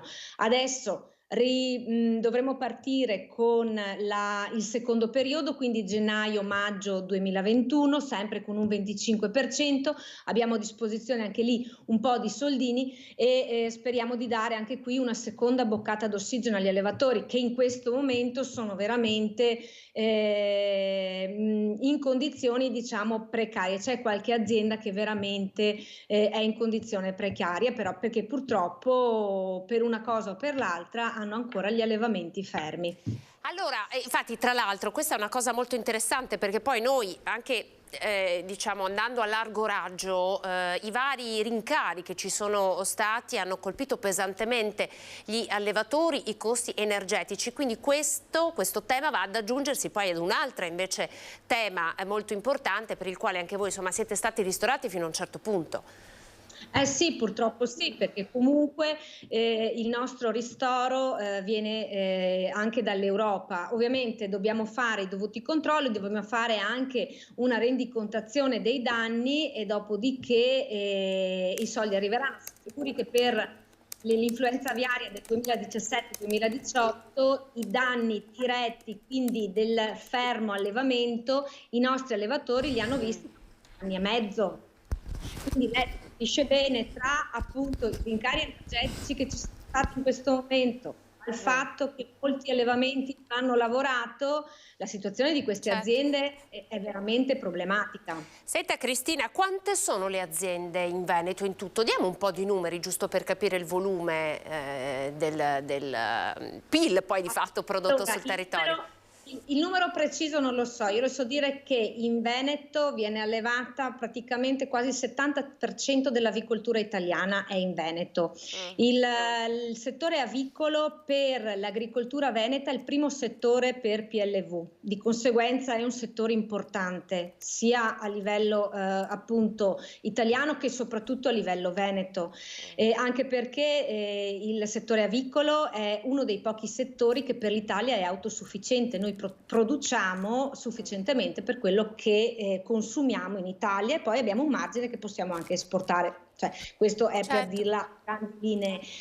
Di conseguenza le faccio ben capire quanti sono gli allevamenti, il numero di allevamenti, e adesso io dirle proprio il numero preciso non lo so. Allora Cristina, le faccio un'altra domanda, intanto saluto e ringrazio Pierandrea Dorizzi col Diretti Veneto che si è collegato in questo momento. Pierandrea, buongiorno, grazie per essersi collegato.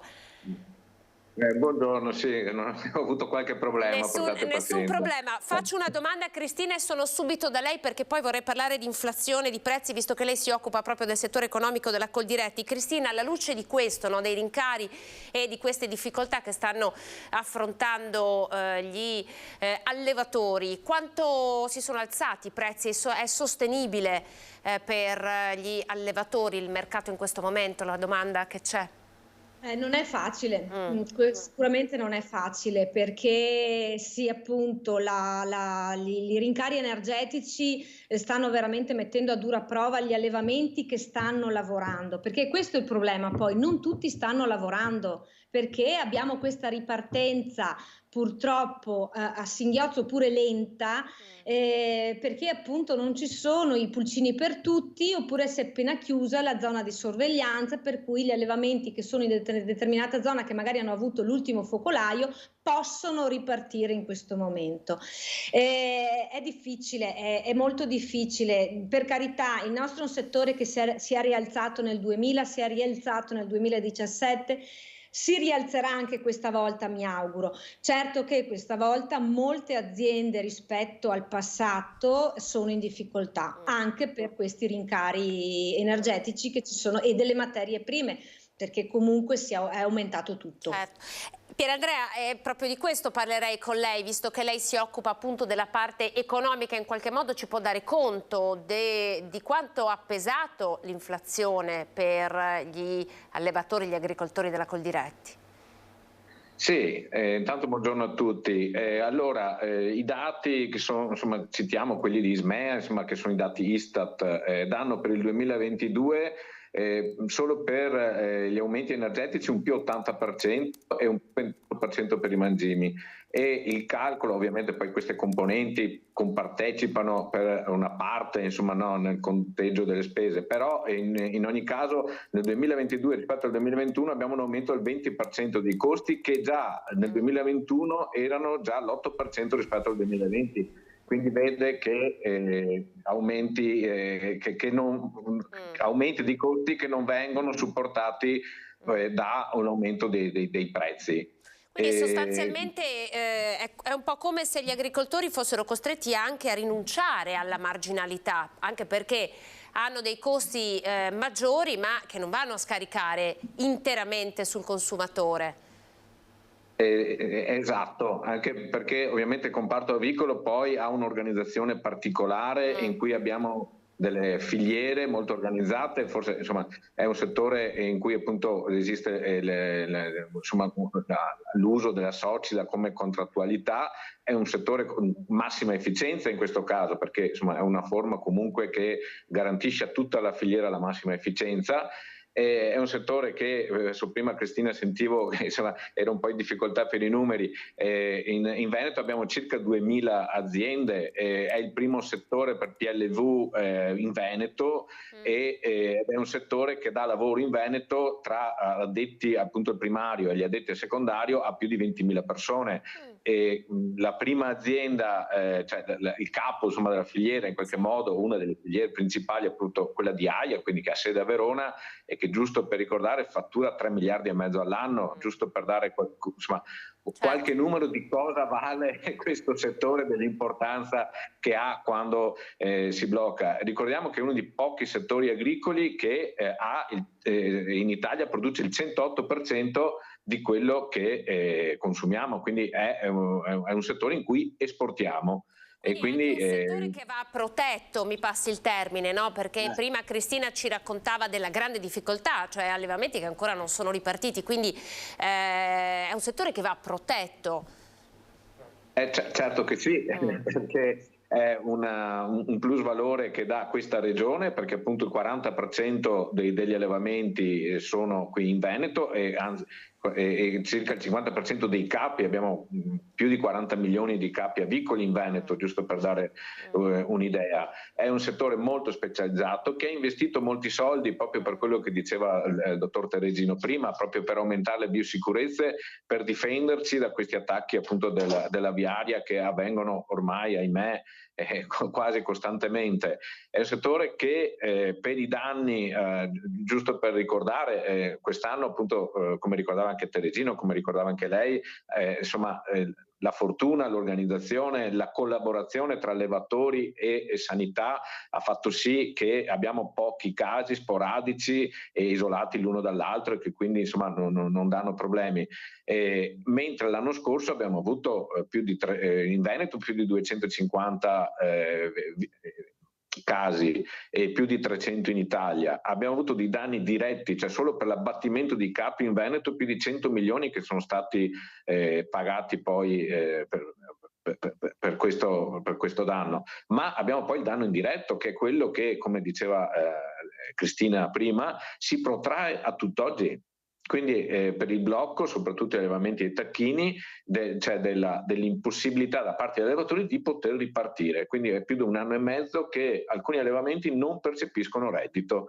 E questo danno, giusto per dargli un'idea, la Francia che più o meno, anzi no, ha avuto il quadruplo dei nostri focolai, però aziende più piccole delle nostre, però appunto il numero capi più o meno si equivale. Lo Stato francese ha erogato come aiuto diretto 450 milioni di euro proprio per pagare questo si chiama danno indiretto, cioè un danno conseguente al blocco delle attività per proteggere il territorio da altri Guardi, casi. lei ha anticipato la mia prossima domanda, qui volevo arrivare, no? Le differenze tra i vari paesi europei, visto che ovviamente il virus dell'aviaria è un virus mondiale, prima abbiamo sentito parlare di America, Sud America, però delle differenze su il livello di protezione che poi gli stati attraverso le loro politiche possono dare a questi settori che appunto, come lei ci ha appena confermato, sono di fondamentale importanza per il territorio. Sì, appunto, le stavo dicendo, appunto, la Francia è il caso più emblematico perché è molto attiva, poi insomma, la Francia dispone evidentemente anche di un bilancio più fortunato del nostro e quindi con la possibilità di erogare questi fondi. Ci sono stati problemi anche in Germania e in Olanda.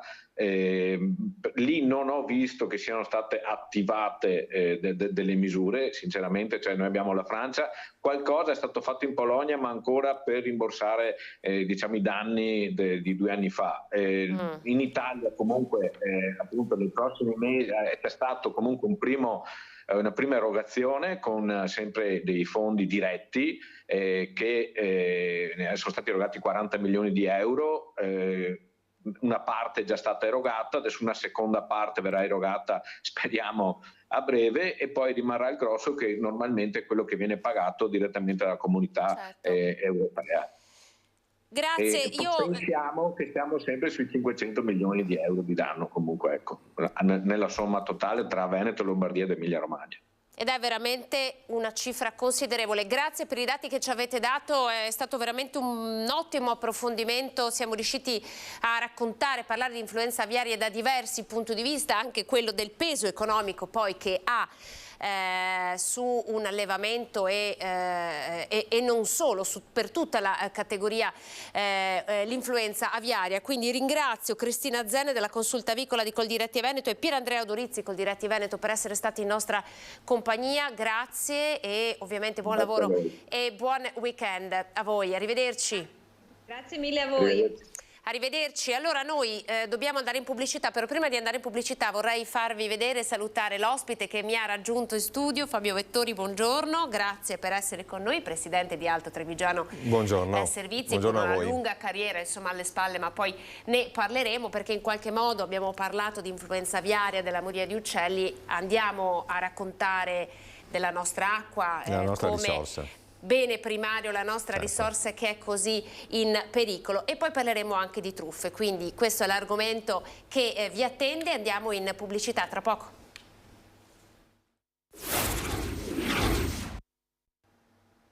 13:12, buongiorno, ben ritrovati, prima edizione. Ricorderete siamo partiti con largo anticipo alle 10:15 questa mattina per farvi vedere il convegno I costi della giustizia con il ministro Carlo Nordio, intervistato dal nostro direttore Luigi Bacciali, convegno organizzato dalla Confartigianato del Veneto. Tanti numeri, tante notizie che ovviamente ritroverete anche nei nostri notiziari della sera. Abbiamo parlato di influenza aviaria, adesso parliamo di acqua, di questa risorsa così importante, mai come in questo momento ce ne stiamo rendendo conto. Lo facciamo con il presidente di Alto Trevigiano Servizi, Fabio Vettori. Buongiorno Fabio, grazie. Buongiorno a voi. Allora, intanto grazie per averci raggiunto. È un periodo molto difficile, non inizia ora, inizia ancora lo scorso anno. Io partirei subito dal raccontare in questo momento com'è la situazione delle falde alla luce insomma, di queste 2 settimane di siccità piena che stiamo vivendo, ma appunto non solo. No? E anche di un inverno particolarmente poco piovoso. Ma io direi, prima di entrare nel merito della siccità, volevo inquadrare un po' la società anche per far capire ai nostri telespettatori. La nostra è una società sostanzialmente partecipata da 52 comuni che gestisce ben 500.000 utenti come servizio di acquedotto e 300.000 utenti come servizio di fognatura e depurazione. Gestiamo ben 4.800 km di rete acquedottistica, quindi è una quantità importante. E le opere di captazione derivano naturalmente dalle nostre sorgenti montane e dai nostri pozzi e sono circa 180. Allora l'acqua non è una risorsa infinita come sembra essere, anche se noi viviamo in un ambiente, in un territorio che tutto sommato non ci ha mai dato particolari problemi, grazie anche alle nostre montagne e alle sorgenti che abbiamo nelle zone collinari. Solo che in questi ultimi anni purtroppo la siccità non è più un'anomalia, ma sta diventando, non dico quasi una costante, ma insomma negli ultimi 2 anni effettivamente ci sta mettendo un po' in difficoltà. Allora abbiamo avuto un abbassamento delle falde del circa 40%, non è poco. Se noi dovessimo rimpinguare le falde avremmo bisogno di più di un mese di pioggia ininterrotta. Speriamo che arrivi questa pioggia qua nel mese di aprile, speriamo che arrivi. Noi però ovviamente ci stiamo attrezzando per far sì che questi periodi di siccità che comunque ogni anno si ripropongono, cercare di far fronte a questi periodi. E allora la nostra politica è naturalmente sull'investimento per andare a ridurre le perdite che abbiamo nella rete acquedottistica, che inevitabilmente ci sono, perché la rete nella maggior parte dei casi è una rete datata a tanti anni. Datata tanti anni, e quindi abbiamo bisogno di sostituire parecchi chilometri di rete acquedottistica in modo appunto da evitare questa perdita d'acqua. Una sostituzione che deve avere dei costi importanti. Infatti volevo arrivare a questo. Noi sostituiamo circa 60 chilometri di rete acquedottistica all'anno, che sembrano pochi su 4.800, però purtroppo un chilometro di rete acquedottistica costa circa 300.000 euro. Quindi stiamo parlando di 300.000 euro per 60, sono circa 18 milioni di euro all'anno che investiamo, a fronte di 35 milioni di investimenti che facciamo su tutte le opere acquedottistiche, fognature e quant'altro. Quindi un investimento considerevole. È un investimento considerevole, però è una politica che dobbiamo assolutamente fare, perché le perdite d'acqua di questa risorsa, che appunto diventa sempre più risorsa da mantenere a causa di questi periodi di siccità, e quindi questo è uno degli accorgimenti. Altra cosa che stiamo studiando, e che comunque la stanno studiando anche un po' anche all'estero e che si legge anche sui giornali, bisogna arrivare a delle metodologie per potabilizzare l'acqua superficiale, che in questo momento non è potabile perché ci sono degli agenti inquinanti, ma bisogna arrivare anche a questo. Quindi questo potrebbe essere il vero fronte su cui lavorare? Questo è il fronte su cui lavorare, parallelamente perdite, ma anche sfruttare l'acqua superficiale. Allora, alcuni giorni fa noi abbiamo dato questa notizia che poi è rimbalzata veramente dappertutto, rilanciata, devo dire, dalla CIA, se non sbaglio, la possibilità che a maggio non ci sarà acqua potabile per tutti. Sto parlando dell'acqua, ad esempio, quella che viene utilizzata nell'agricoltura. Una notizia che ha scioccato in qualche modo. Ci aiuta a interpretare questa notizia? Beh, lì allora l'acqua dell'agricoltura non è ovviamente l'acqua, assolutamente, e quella è gestita dal consorzio di bonifica, che però ha una sua rilevanza e una sua ricaduta anche nell'acqua potabile, perché è evidente che se ci sono irrigazioni dei campi, poi con l'andare del tempo quindi va a percolare e va anche a rimpinguare la nostra falda sotterranea. Esatto. Quindi c'è una correlazione fra le cose. Mi permetto però anche di dire un'altra cosa, che dovremmo cercare di cambiare un po' di abitudini anche noi, cioè nel senso, appunto, considerando che l'acqua non è una risorsa infinita, se si pensa che un misero rubinetto ha una portata di 10 litri al minuto, 10 litri, questo significa che tenere aperto un rubinetto inutilmente è uno spreco di risorsa, insomma, quindi lei ritiene che ci sia ancora molto da fare per cambiare, far evolvere la cultura del risparmio dell'acqua come dell'energia? Arrivare a una cultura di risparmio, anche perché è una risorsa appunto che in questi ultimi anni può crearci dei problemi. In questo momento non siamo ancora in difficoltà. Certo che se dovesse perdurare questo periodo di siccità la cosa potrebbe anche diventare preoccupante, questo sì. Penso anche comunque alle famose fontane a getto continuo. Sì. Anche su quello bisogna fare una riflessione, perché quello va a emungere. Che in diversi comuni sono state bloccate. Sì, ma anche quelle private sto pensando. No? Quindi ognuno deve dare del proprio, come si suol dire, nel senso che tutti assieme possiamo non sprecare questa risorsa. Quanto potrebbero essere utili le ordinanze comunali in questo caso come strumento per la gestione e per arginare gli sprechi? Ma io direi che sono fondamentali le ordinanze comunali. Anche perché è il sindaco che è a diretto contatto con il cittadino della sua comunità. Sì, noi ci interfacciamo con i sindaci naturalmente, però è il sindaco che conosce un po' la realtà del suo territorio, e quindi le ordinanze a mio avviso sono fondamentali. Allora, intanto poi chi ci sta seguendo sicuramente si farà anche delle domande sui costi in bolletta, ci aiuti un po' ad interpretare la bolletta che arriva a casa anche con eventuali aumenti alla luce di quello che ci sta raccontando. Allora, teniamo conto che la nostra bolletta non è un misero consumo dell'acqua, ma è anche il servizio di depurazione, che ha un suo costo, perché se abbiamo 4.800 km di rete acquedottistica, ne abbiamo 1.500 di rete fognaria, e dobbiamo implementare la rete fognaria perché ci sono ancora parecchie zone del nostro territorio che sono privi di fognatura. Noi abbiamo circa una bolletta che è sotto i 3 euro al metro cubo tra servizio di rete acquedottistica e servizio di depurazione. Tenga conto che in paesi come la Germania arrivano anche quasi al doppio, a 5 euro al metro cubo. È vero che noi in questo periodo dovremmo pensare anche a un piccolo aumento che si attesta intorno al 4, al 5%, 6%. Però questi aumenti ci servono anche per coprire gli investimenti che dobbiamo assolutamente fare, come ho detto prima, per sostituire le tubazioni ammalorate, per ampliare le reti fognarie. E sono investimenti che ci portano a circa 70 euro abitante. Gli abitanti sono 500.000 che serviamo, quindi sono investimenti importanti.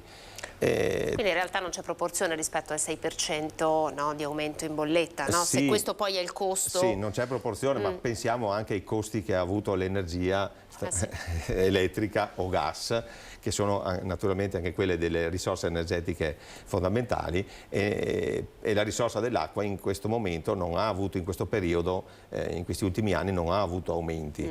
Adesso dobbiamo qualcosa, diciamo così, incrementare, ma non andrà sostanzialmente a pesare notevolmente sulle tasche dei nostri concittadini. Ma sono soldi che ci servono per far fronte a questi investimenti. Senta, con uno sguardo più nazionale, che cosa sta arrivando dal governo come politiche per aiutare anche la gestione della rete idrica?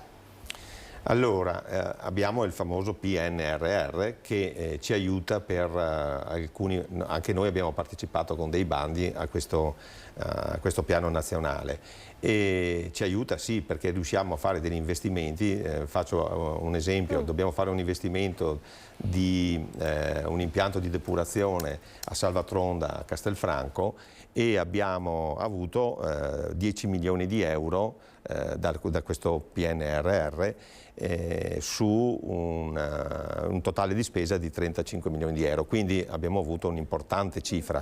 Certo che dobbiamo rispettare dei tempi, un cronoprogramma, infatti ci stiamo attivando con i nostri funzionari per questo. E dei bandi a cui avete partecipato, quanti sono stati in qualche modo vinti? Quanti finanziamenti accolti? Giusto anche per fare un po' la proporzione, no? Perché di questo PNRR stiamo parlando tantissimo, poi nel concreto facciamo fatica. Allora, questo è un bando a cui abbiamo partecipato e siamo entrati in graduatoria e ci hanno assegnato questi 10 milioni di euro. Avete partecipato a diversi... Abbiamo partecipato a 2 o 3 bandi, tra cui appunto questo è quello più importante. Allora, quando ci siamo sentiti telefonicamente, Fabio, ci eravamo sentiti anche per una notizia legata alle truffe, perché anche noi, insomma, come giornalisti siamo stati allertati del fatto che continuano persone a segnalare l'arrivo di sedicenti così addetti operatori, non solo di Alto Trevigiano Servizi, ma anche di altri, che bussano alle porte delle case facendo finta di dover controllare la bontà dell'acqua, perché poi quando si tocca non sono più i finti tecnici dell'Enel, adesso toccando il tema della bontà dell'acqua si riescono ad avere più porte aperte. Ci conferma questo dato? Avete avuto segnalazioni, e se sì, che conseguenze ci sono? Allora, abbiamo avuto delle segnalazioni, però nello stesso tempo noi, attraverso, diciamo così, la nostra applicazione online, per chi non ha l'applicazione, perché esiste un'applicazione di ATS, per un'app. Per chi non ha l'applicazione, noi abbiamo un continuo, diciamo così, trasferimento di informazioni attraverso un SMS. Abbiamo avvisato che non c'è nessun operatore che deve entrare nella proprietà privata se non è informato dall'azienda stessa. Per le persone anziane che naturalmente hanno problemi con questi strumenti, li ho anch'io i problemi, quindi con questi strumenti ovviamente c'è una lettera che noi spediamo a casa, e solo in quel caso gli operatori di ATS sono autorizzati a entrare nella proprietà privata, solo se c'è un avviso o attraverso SMS o applicazione o una lettera.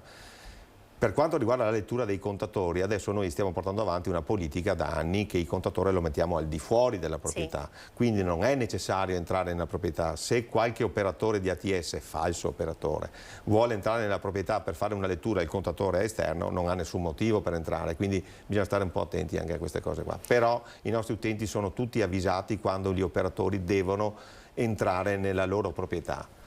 Ma è capitato però anche alla luce di queste notizie ci sia della diffidenza nei confronti dei veri operatori? Purtroppo sì, è vero, anche se i nostri operatori viaggiano con le nostre macchine autorizzate che hanno il simbolo dell'Alto Trevigiano Servizi, hanno naturalmente il cartellino di riconoscimento, la propria divisa, dopodiché si sa benissimo che le truffe, che chi vuole truffare si inventa 1000 stratagemmi. Ma è anche vero quello che dicevo prima, un operatore per entrare in una proprietà privata è sicuramente autorizzato dall'Alto Trevigiano Servizi, e soprattutto l'Alto Trevigiano Servizi avvisa l'utente. Ecco, quindi attenzione, insomma, vorrei lanciare anche questo messaggio ai telespettatori, è una comunicazione importante, no? Cioè si è avvisati, certamente. E poi ovviamente se arrivano gli addetti, hanno la macchina, cioè c'è il marchio ben visibile, è impossibile sbagliare, giusto? Certamente.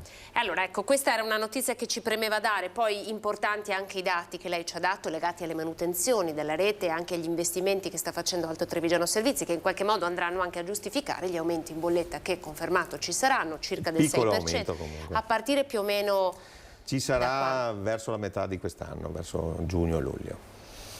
Purtroppo ci stiamo abituando, no, a questi aumenti, poi vi faremo vedere anche il report che ha fatto l'Unione Provinciale Confcommercio legato all'inflazione. Fabio Vettori, grazie per essere stato in nostra compagnia, Presidente di Alto Trevigiano Servizi, per parlare di acqua e non solo. Noi ora andiamo invece a Mestre, dove diverse associazioni velistiche e remistiche stanno protestando. Per noi c'è la nostra Ilaria Marchiori. Vediamo di capire che cosa sta succedendo. Ilaria, buongiorno. Buongiorno allo studio, buongiorno ai nostri telespettatori. Ci troviamo qui a Punta San Giuliano perché come vedete alle mie spalle questa mattina si sono riuniti un gruppo di cittadini con un ruolo specifico di cui ci parlerà subito la nostra ospite Francesca Volpato, membra di una delle associazioni che fa parte qui di chi, diciamo, lascia le barche, le imbarcazioni in sosta. Allora Francesca, qual è il problema? Perché siete qui? Che cosa sta succedendo? Allora, qui sta succedendo una bellissima svolta epocale per quanto riguarda la Punta San Giuliano, dove sono ospitate da decenni ormai 5 associazioni che praticano sport acquei, dalla vela alla voga, alla vela al terzo, la vela Marconi, il canottaggio, la canoa e tutto quello che è imbarcazioni naturali, a sostenibilità ambientale 100%. Il Comune ha realizzato finalmente, dopo tanti anni, ha continuato il processo di completamento del parco di San Giuliano, edificando dei nuovi capannoni dove saranno ospitate le associazioni che gravitano su Punta San Giuliano. Queste associazioni sono riunite in una associazione di livello superiore che si chiama Polo Nautico Sportivo Venezia, già precedentemente Polo Nautico Sportivo San Giuliano, perché in realtà è un ente giuridico che esiste da una buona decina d'anni, che nel tempo ha subito delle trasformazioni di tipo statutario, quindi nelle regole che lo governano. In questa associazione, diciamo, di livello superiore, chiamiamola sinteticamente Polo Nautico, così ci capiamo, sono rappresentate le 5 associazioni che lo compongono per il tramite dei loro presidenti pro tempore.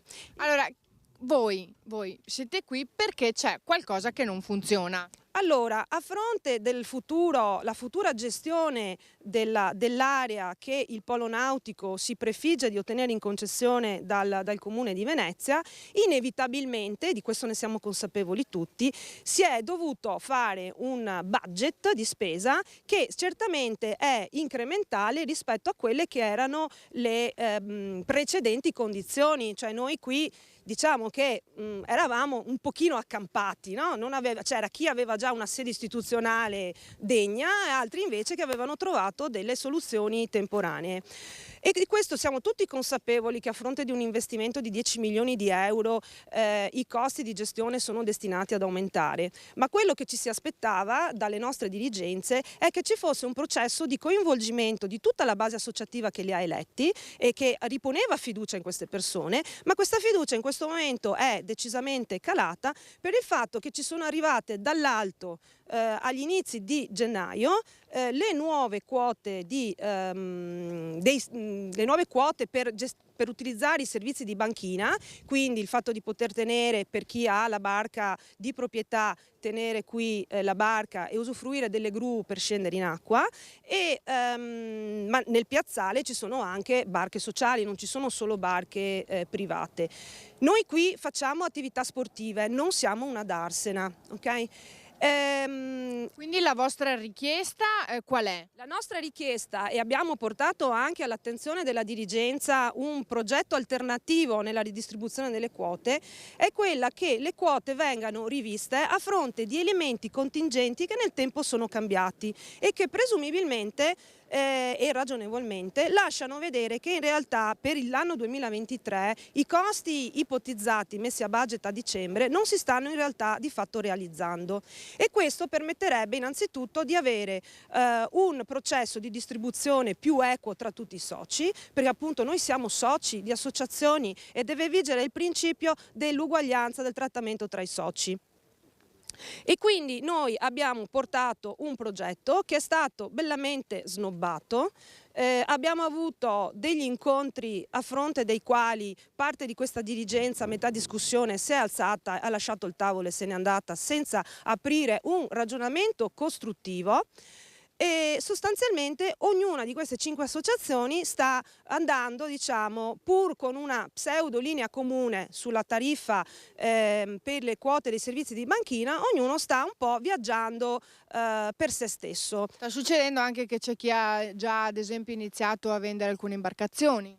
Da gennaio l'incidenza degli annunci sui canali social, su subito.it, ma anche basta fare un giro e vedere i cartelli attaccati alle barche, sono incrementati notevolmente. Molte barche se ne sono già andate, altre andranno via. Se dovesse esserci insomma, continuare con questo livello di chiusura, di mancanza di dialogo, che cosa potrebbe accadere? Potrebbe accadere che dal momento che il bilancio si poggia per più del 60% sulle quote dei servizi di banchina addebitati ai privati, potrebbe mettere in crisi i bilanci delle associazioni, e noi questo non lo vogliamo, ma vogliamo essere partecipi di un processo di cambiamento e vogliamo essere ascoltati, non derisi, perché abbiamo portato dei piani finanziari ed economici sostenibili.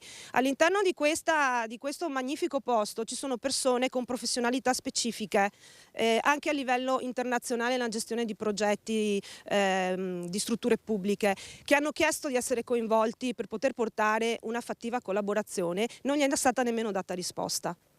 In tutto questo noi siamo anche preoccupati di un altro aspetto che ci riguarda da anni, ma ci riguarderà molto più da vicino nei prossimi anni, che è quello del previsto sviluppo del nuovo terminal T4, che coinvolge lato San Giuliano, Punta San Giuliano e lato Pili, che sarà uno degli hub destinati a, come dice l'amministrazione, a sgravare la testa di ponte dal traffico veicolare dei turisti e delle merci.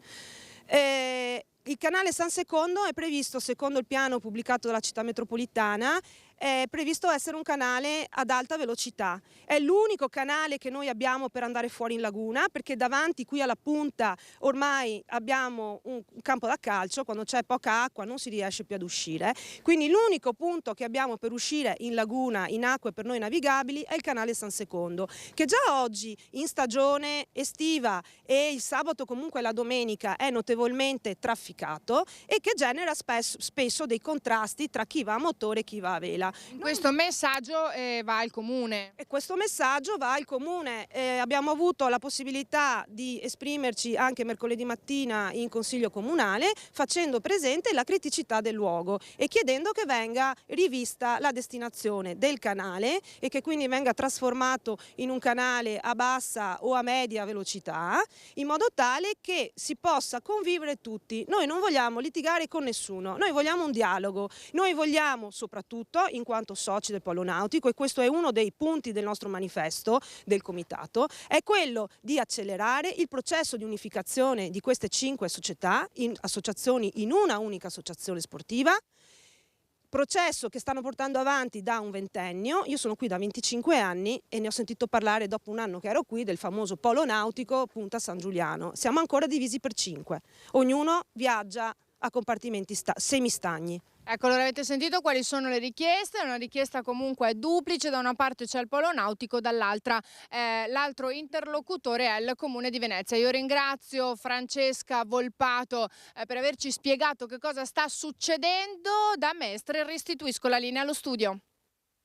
Grazie Ilaria, grazie a te e al tuo ospite, buon lavoro con la redazione di Venezia. Io saluto e ringrazio invece le persone che ci hanno raggiunto in studio. Partiamo da Claudio Borgia, Fratelli d'Italia, coordinatore provinciale Buongiorno, grazie dell'invito, buongiorno a tutti i telespettatori. Grazie per essere con noi. Giorgio Denardi, candidato sindaco per il centro-sinistra per le amministrative di Treviso. Buongiorno. Buongiorno, grazie. Che tra l'altro ha tagliato il nastro della nuova sede elettorale circa un paio di ore fa, quindi, esatto, sì. Ecco, quindi proprio fresco di inaugurazione. In collegamento abbiamo Giuliano Guidotto per il Movimento 5 Stelle, vediamo se ci ha già raggiunto o ci raggiungerà tra pochissimo, perché devo farvi vedere le previsioni del tempo, c'è il meteo, pubblicità e dopo partiamo con il nostro dibattito politico. Vi aspetto.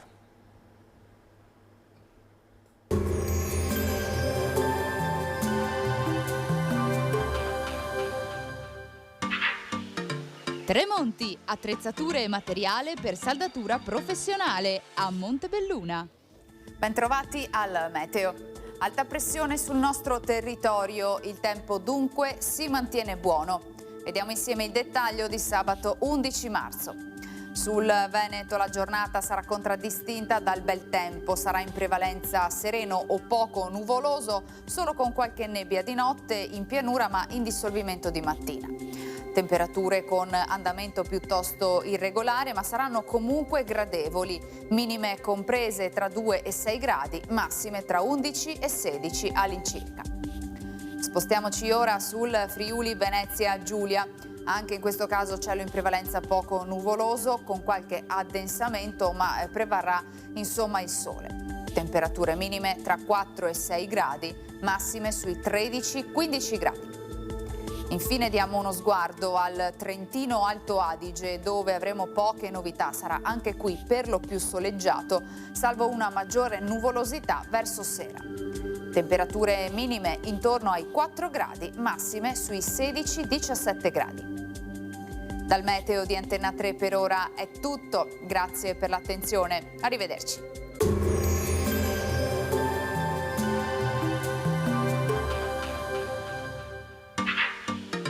Tremonti, attrezzature e materiale per saldatura professionale a Montebelluna.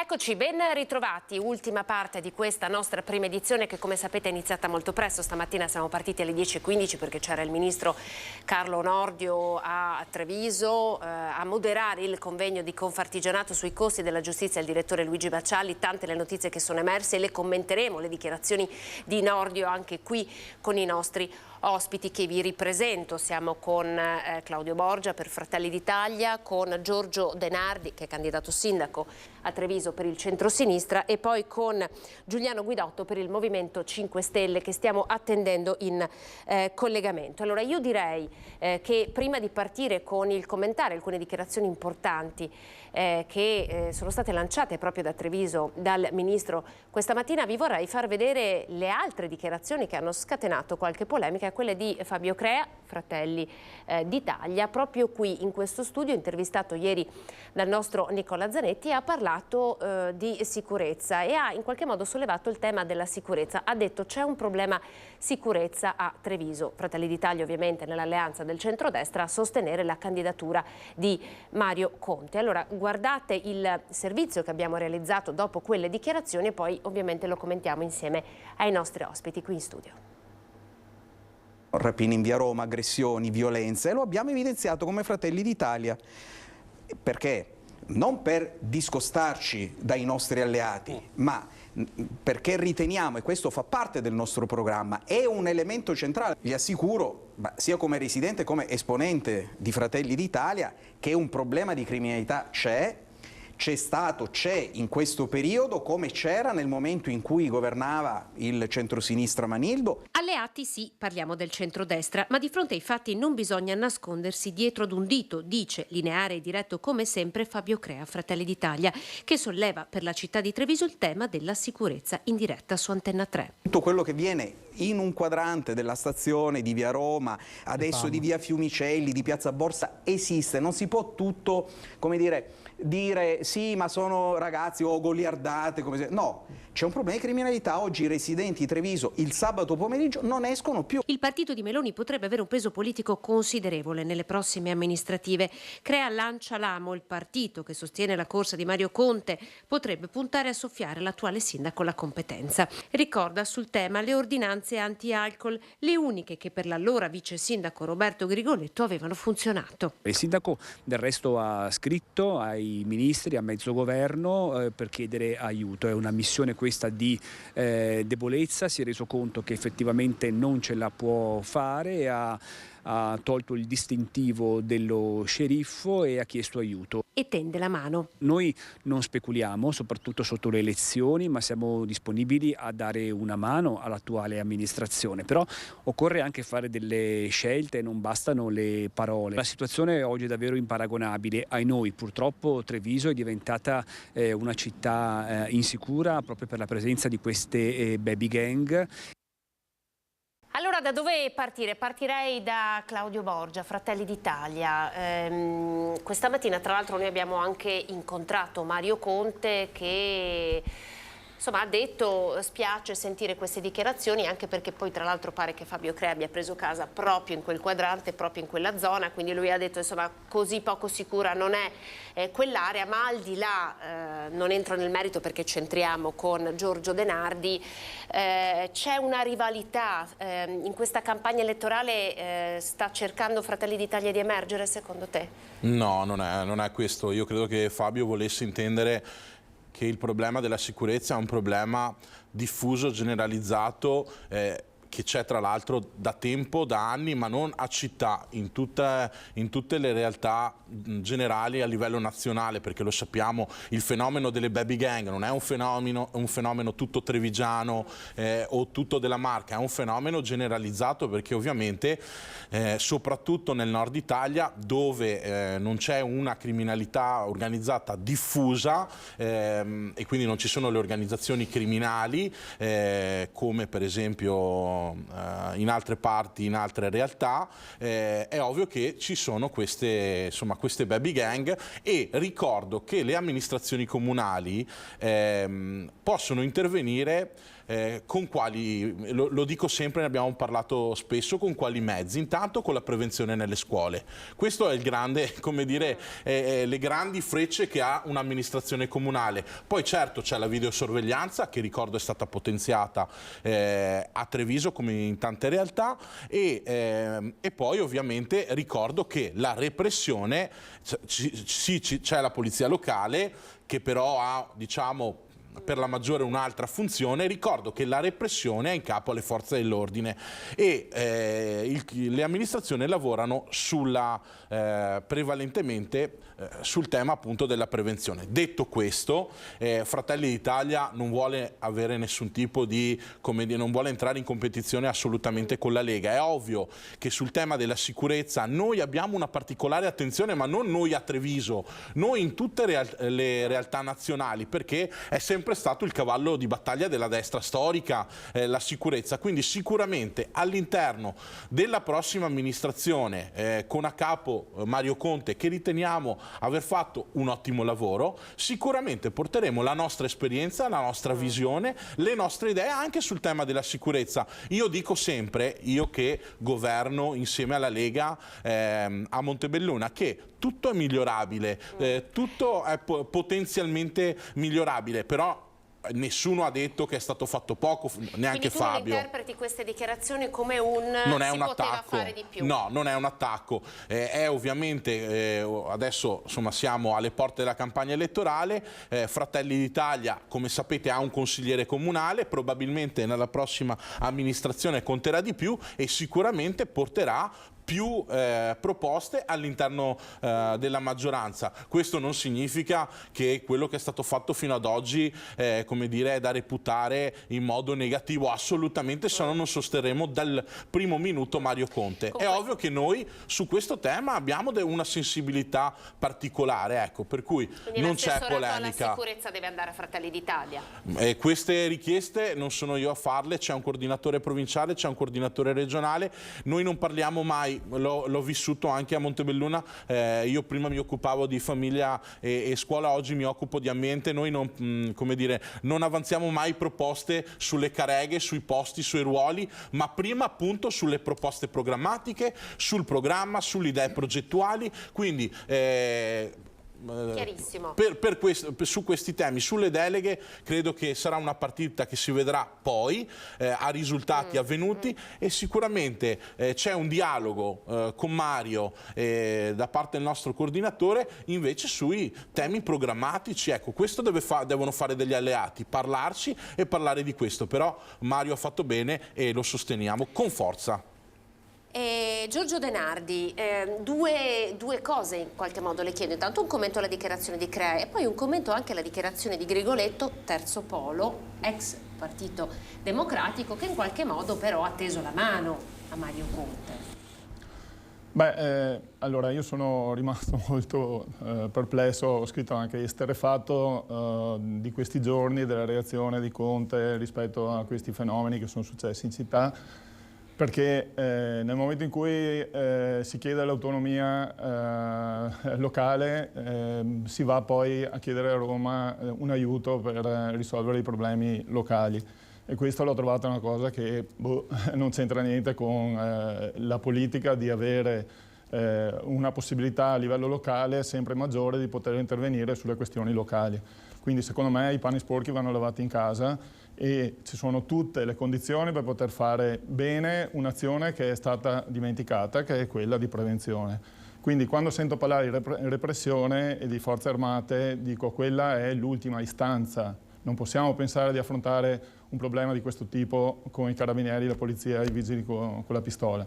Quello serve e lo fa bene, quel servizio, ma non è sufficiente. Noi dobbiamo arrivare prima di aver fatto, espletato tutta una serie di attività che impediscano che succedano queste cose. Faccio un esempio, c'erano 3 operatori di strada che venivano finanziati dal comune attraverso le cooperative, persone professioniste di questo tipo di attività che erano in grado di parlare con questi ragazzi, che erano in grado di indirizzarli, di orientarli.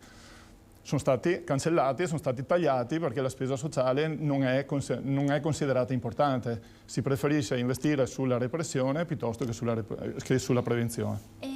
De Nardi, sempre Mario Conte oggi ha dichiarato ai nostri microfoni, perché era lì dal ministro Nordio, ha detto io andrò a parlare con questi ragazzi. Quindi non ha parlato di repressione e ha detto in qualche modo le stesse cose che ha detto anche lei. Anche lei ha detto io andrò a parlare con questi ragazzi. Proviamo un po' a focalizzarci sul tema delle baby gang, perché quello che sta un po' spaventando, e non possiamo nascondercelo, il quadrante, quello di Via Roma, e i negozianti che spesso abbiamo intervistato sono proprio questi ragazzini che il sabato pomeriggio a centinaia si riversano, magari non con armi, forse qualcuno con un coltello, però si riversano nelle strade e quindi insomma, non rendono più quella zona una zona in cui le famiglie hanno piacere di andare a consumare magari un gelato o fare una passeggiata. Quindi questo è il tema forse per Treviso in questo momto. Sì, per me si stanno prendendo beffa delle forze dell'ordine, del sindaco e di tutta l'autorità, perché tutto sommato è vero, non è che stiano facendo delle cose così gravi, però danno proprio l'impressione di uno stato di insicurezza, di una condizione di non controllo della città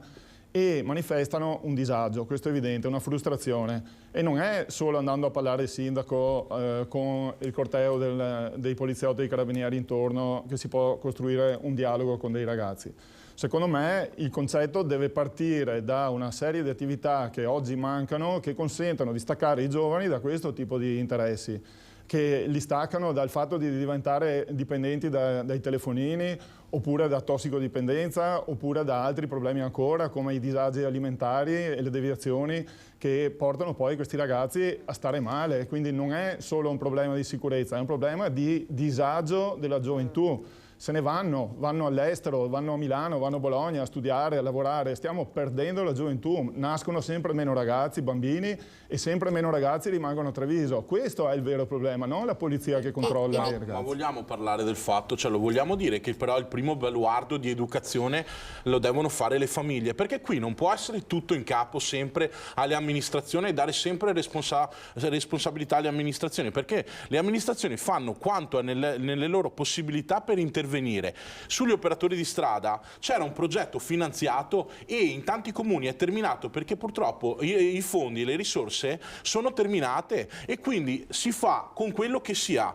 Ma se noi non incominciamo a dire chiaramente che non è l'amministrazione che deve educare i ragazzi, perché qui stiamo parlando di baby gang, di ragazzi adolescenti, devono essere le famiglie a impegnarsi a lavorare, non può essere l'amministrazione a essere abbandonata a se stessa. Claudio, perché voglio andare da Giuliano Guidotto che mi dicono essere collegato, a questo punto faccio anche commentare a lui. Giuliano, non so a che momento ti sei collegato, ma stiamo parlando di sicurezza, baby gang, il quadrante di via Roma con alcune dichiarazioni di Fratelli d'Italia che Fabio Crea di Fratelli d'Italia, che ieri qui in questa sede ha detto si può fare di più. Denardi appunto sta invitando a una prevenzione fatta attraverso gli operatori di strada. Hai sentito quello che ha appena detto Claudio. Per il Movimento 5 Stelle la sicurezza, intanto c'è un problema sicurezza e come intervenire? Soprattutto sui ragazzi. Buongiorno a tutti, Buongiorno. Intanto saluto a lei e i suoi ospiti in studio. Sono appena arrivato, non ho sentito la prima parte, ho sentito solo l'ultima parte, scusate per il ritardo. Io credo che dobbiamo analizzare questa cosa e chiedersi, intanto non credo che ci siano le baby gang. Baby gang sembra che viviamo nel Bronx Veneto. Credo che questo non esista. Forse dobbiamo pensare, analizzare e chiederci come risolvere il problema dopo la pandemia. Questi ragazzi sono rimasti a casa un paio d'anni, non è semplice riprendere, tra virgolette, il ritmo di vita. Un sindaco credo debba chiedersi come può risolvere questo problema. Scrivere a Roma vuol dire chiedere aiuto. Chiedere aiuto in un comune non è che a Roma hanno la bacchetta magica e ti dicono, tieni, che ne so, 10 operatori della strada piuttosto che 10 poliziotti, forze dell'ordine in più, 10 poliziotti in più o persone che controllano questi. Non viviamo in un paese così, non possiamo far passare Treviso per una città disastrata. Compito del sindaco è intervenire sui giovani. Cosa dobbiamo fare per questi giovani?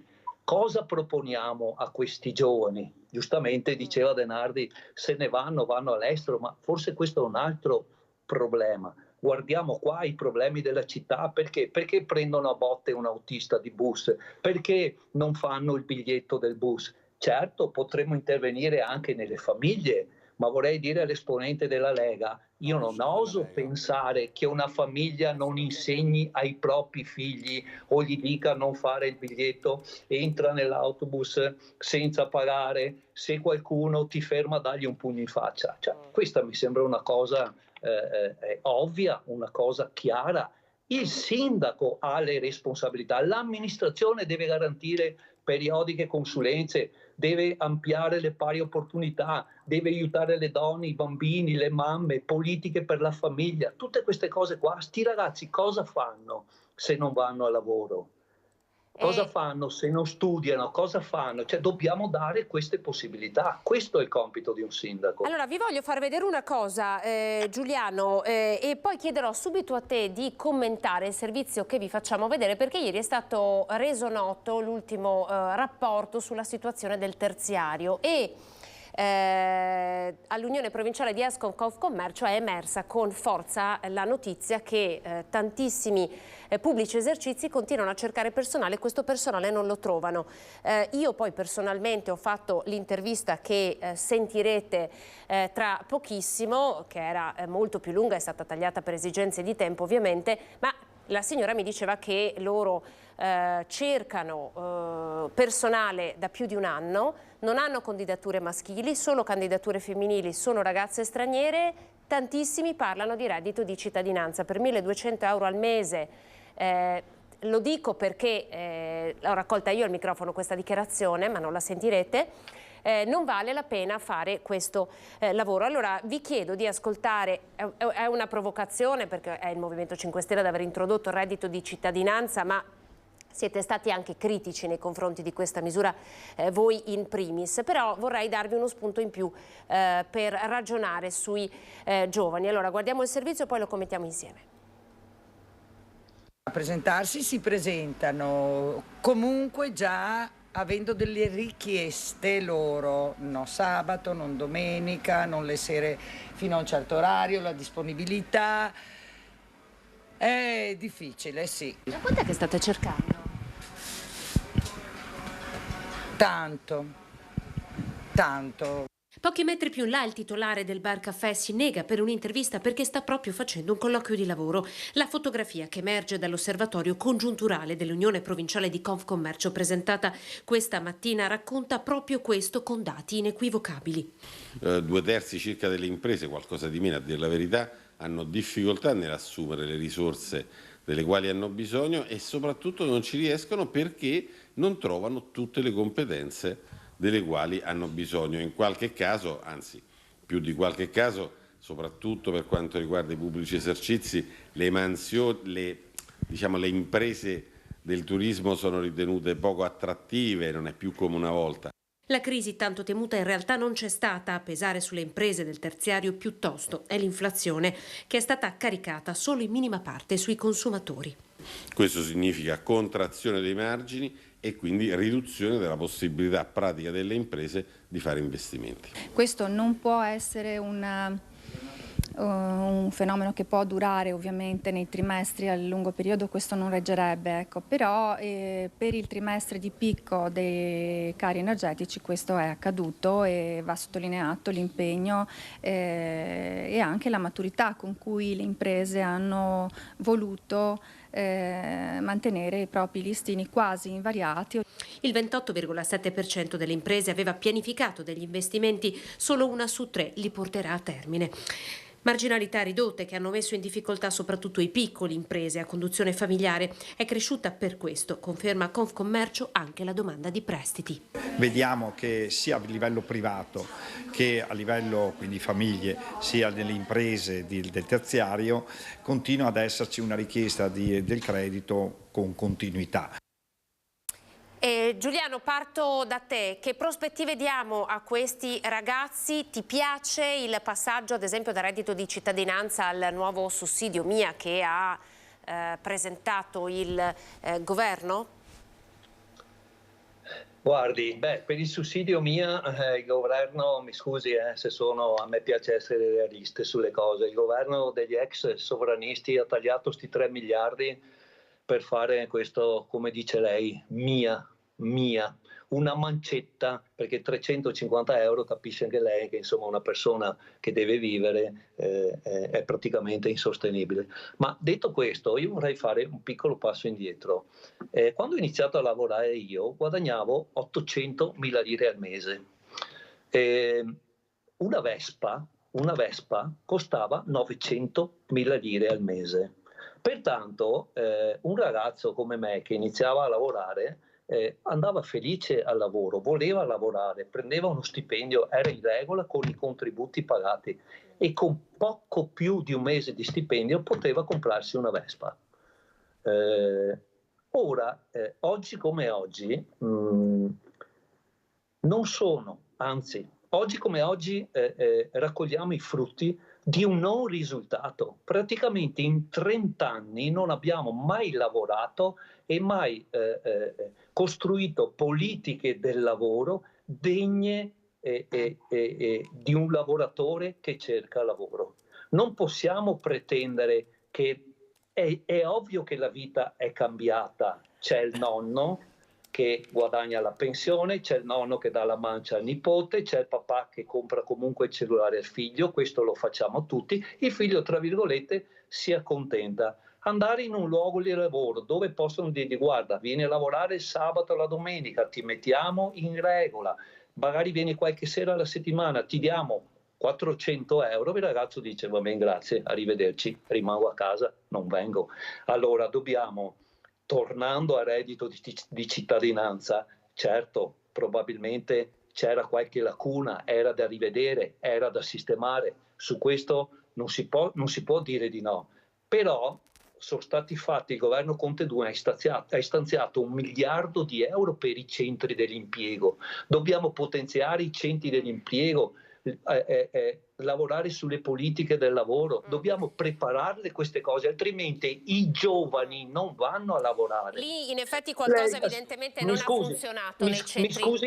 Mi scusi Nardi, mi faccia dire questa piccola cosa, visto che ha i suoi ospiti anche Denardi, che è un titolare di un'azienda che saluto caramente, e ci conosciamo, è anche un amico, ma voglio dire, lo sa meglio di me, cioè 1.000 euro, 1.100 euro di una pensione, perché oggi andiamo in pensione col contributivo, non con retributivo, ci troveremo fra 10 anni o 20 anni che neanche il nonno può dare la mancia al nipote. Questo che sia chiaro è, se non iniziamo a fare politiche del lavoro lungimiranti.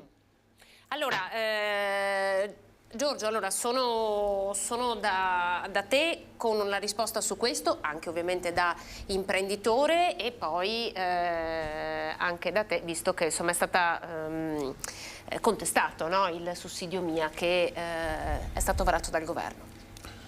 Beh, allora io lo vedo in modo completamente diverso. Da un lato le imprese non trovano manodopera, questo è evidente, è stato denunciato, diciamo, da queste dichiarazioni, ma ci sono tantissime figure professionali che non riusciamo a trovare, che possono essere servizi per la famiglia, colf, badanti, babysitter, anziché operai, autisti, anziché moltissime tipologie di manodopera. Dall'altra parte abbiamo le caserme piene di extracomunitari fermi che stanno 2 anni in attesa di un permesso di soggiorno, e alcuni lavorano ma fanno poche cose e poi vengono scaraventati fuori dalla caserma senza avere un minimo di professionalità o di preparazione.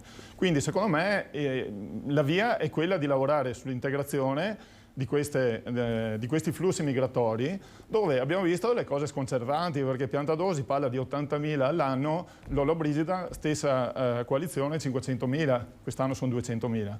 Serviranno più di 200.000, ma dovremo anche velocizzare il processo di integrazione, quindi avere dei permessi di soggiorno più rapidamente, perché noi abbiamo bisogno di questa manodopera. Quindi è da rivedere completamente. I sussidi vanno bene per i casi limite dove serve il sussidio, ma le politiche per il lavoro devono essere politiche attive che vanno a preparare delle professionalità, perché le imprese hanno bisogno della manodopera e quindi il lavoro, articolo 1 della Costituzione italiana, è alla base della nostra società. Quindi dobbiamo dare una dignità al lavoro e se le imprese vanno bene condividono anche la possibilità di avere della ricchezza anche maggiore per i dipendenti. Ma se facciamo la battaglia dei poveri e siamo qui impantanati in una città come Treviso, per esempio, che non ha idee per il suo futuro, non c'è sviluppo economico, come non c'è neanche nel Veneto, perché sono gli imprenditori che tirano, la pubblica amministrazione non fa nulla per favorire gli imprenditori. È solo ostacoli di burocrazia e di difficoltà nel riuscire ad avere, per esempio, i lavoratori che sono lì, che aspettano di lavorare, ma che non hanno ancora i permessi di soggiorno, per esempio. Borgia, sono da te. Insomma, non a caso questo governo sta parlando di semplificazione. Vogliamo commentare un po' da dare dignità ai giovani, no, per il lavoro, il sussidio per chi non può lavorare. Si è detto molto. Abbiamo detto tante cose. C'è tanta carne al fuoco. Il punto primo, intanto, non sono proprio d'accordo con Denardi quando si parla di quello che le pubbliche amministrazioni hanno fatto, soprattutto in Regione Veneto. Ricordo che la Regione Veneto è una con il dato di più occupati, una delle regioni con più occupati d'Italia. Tanto è stato fatto, sia per esempio, è l'unica regione che ha all'interno della propria struttura una struttura, perdonate insomma la ripetizione, che si chiama crisi aziendali, che si occupa delle crisi aziendali, è la prima in Italia, tant'è che le altre regioni stanno cercando di copiarci. Sul tema delle politiche attive ricordo che si parla dei centri per l'impiego, qua però è bene ricordare che dopo lo smantellamento della legge del Rio le competenze sono passate dalla provincia alla regione e la regione sta sta investendo sui centri per l'impiego. L'ultimo concorso è stato fatto qualche mese fa e è stato potenziato e i dipendenti sono raddoppiati nei centri per l'impiego del Veneto, perché ricordo che la competenza è regionale. Quindi prima di dire che la Regione Veneto in generale, che le amministrazioni non lavorano sul tema del lavoro in Veneto è sbagliato. Dopodiché vorrei ricordare che parliamo di problematiche dei ragazzi che sono usciti da 2 anni di chiusure, siamo tutti d'accordo, ma se noi abbiamo noi o chi era il governo in precedenza ha fatto passare un segnale molto chiaro: se sei a casa sul divano ti pago per stare a casa, non fare niente, a non cercare lavoro, purtroppo abbiamo avuto, non è la totalità, è una parte, abbiamo avuto dei ragazzi che invece di andare a lavorare e per esempio a fare i lavori stagionali, ricordo che c'erano aziende, imprese, alberghi, attività commerciali e quant'altro che proponevano contratti stagionali da circa 1000, facevano una media, ho visto i dati di Confcommercio, dai 1.500 ai 1.800 euro mensili. Bene, ma se noi abbiamo dato una paghetta di Stato a questi ragazzi per stare a casa, purtroppo preferiscono stare a casa che andare a lavorare per qualche centinaia di euro in più. Detto questo, il tema è un tema importante, focale, centrale su quello che noi vogliamo fare. Però deve essere chiaro un messaggio: chi è abile al lavoro deve trovare lavoro, perché noi adesso non possiamo pensare che come dire, la manodopera manca e quindi andiamo a pescare dagli immigrati. Tra l'altro ricordo che il decreto flussi mette a disposizione per quest'anno dagli 82.000 ai 100.000 posti, quindi come dire, su questo il decreto flussi sta lavorando, ma non possiamo pensare che dobbiamo pescare dagli immigrati. Ci sono tantissimi ragazzi e probabilmente il MIA lavora su questo tema. Tra l'altro ricordo che è una delle prime proposte e soprattutto è emendabile, e oltre a essere emendabile ricordo che ci saranno delle altre proposte progettuali, delle altre azioni di governo sul tema del lavoro, perché chi ci ha preceduto ha fatto un disastro. Allora, questo lo dobbiamo dire. Devo fermare, devo andare in pubblicità. Al rientro abbiamo ancora 20 minuti e vorrei toccare diversi temi, quindi magari vi prego di essere, come dire, di dare un giro veloce in modo da riuscire a toccare tutti i temi ed avere tutti quanti voce. A tra poco, vi aspetto.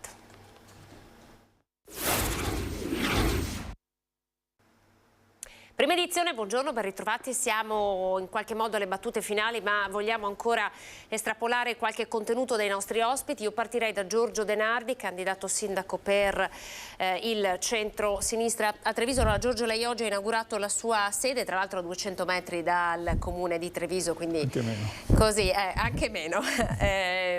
Immagino anche insomma, in maniera propiziatoria, no? Lei ha scelto quel posto. Sono 6 le liste che l'appoggiano. Ci fa il quadro della sfera politica in qualche modo nella quale si inserisce la sua coalizione? Sì, allora io sono un candidato civico, lo ribadisco ancora una volta, nel senso che non ho nessuna tessera di partito, ho fatto l'imprenditore per 35 anni, continuerò a farlo, spero, anche se se assumerò questo incarico da sindaco chiaramente dovrò delegare il mio ruolo. E sono sostenuto da 6 liste che sono così configurate. Fondamentalmente ci sono 3 liste civiche, una è coalizione civica, una è Treviso civica, poi c'è Volt, che è un partito europeo, ci sono i Verdi, c'è il PD e c'è la lista Giorgio De Nardi. Queste 6 liste hanno in comune dei valori di riferimento molto condivisi, abbiamo chiuso il programma senza nessuna problematica, con un bel confronto, dove abbiamo deciso di mettere come obiettivo fondamentale il riposizionamento della città. Noi vogliamo vedere una città molto più elevata, molto più avanti, molto più moderna, che guarda alle città europee, nord europee, e che sia decolla rispetto a una palude in cui siamo finiti da 20-30 anni e non riusciamo a muoverci. Poi c'è il Partito Democratico, no? Sì, l'ho detto il PD. Sì. Lei si riconosce in Schlein? Ma io mi sono mantenuto neutro rispetto alle votazioni e sono contento che ci sia stato un messaggio di cambiamento e di partecipazione. Quindi anche questo è di buon auspicio. Credo che anche Treviso possa portare con le prossime elezioni un cambiamento e una partecipazione. Speriamo di avere tutti al voto, perché questo è fondamentale. Non possiamo lasciare solo a un 20%, come è successo nel Lazio e in Lombardia, di elettori la decisione per il 100%, perché di fatto hanno votato il 40% e il 20% hanno votato quelli che hanno vinto. Quindi io vorrei che ci fossero tutti, in particolare i giovani, sui quali stiamo puntando tantissimo, ma non perché vogliamo riempire delle teste, perché questo ho sentito dire da uno psicologo, perché non sono teste vuote, sono ragazzi che hanno bisogno di essere messi al centro del nostro futuro. Quindi la proposta che noi facciamo è molto centrata su quello che rende attrattiva la città di Treviso e quindi avere la possibilità di dare a questi giovani degli stimoli e non i poliziotti che controllano quello che fanno, quella è l'ultima istanza, e farli sentire protagonisti di questa città, con lo sport, con la cultura, con la scuola, con le famiglie, con gli operatori di strada, ci sono con degli spazi dedicati, ma che siano centrali e non considerati delle teste vuote o della merce variata. Ecco, questo è il nostro intento. Giuliano Guidotto, come cambierebbe il Movimento 5 Stelle invece la città di Treviso? Quanto puntate a fare alle amministrative? Abbiamo perso il collegamento? Sì, abbiamo perso il collegamento, allora appena sarà ripristinato fatemelo sapere così siamo subito da lui. Allora, eccolo. Giuliano, eccoti. Ci sono. Come punta di cambiare? Sì. Mi permetta di entrare anch'io. Voglio solo dire, permettetemi di dire due cifre, rispondo all'esponente della Lega. I redditi di Fratelli d'Italia, Claudio Borgia, Fratelli d'Italia. Scusi, Fratelli d'Italia, mescolo sempre Fratelli d'Italia e Lega, per me sono uguali, non cambia nulla. Il reddito di cittadinanza valeva 560 euro in media a famiglia, 560 euro, non 5.000, 745 euro per i nuclei familiari e 457 euro a persona massima.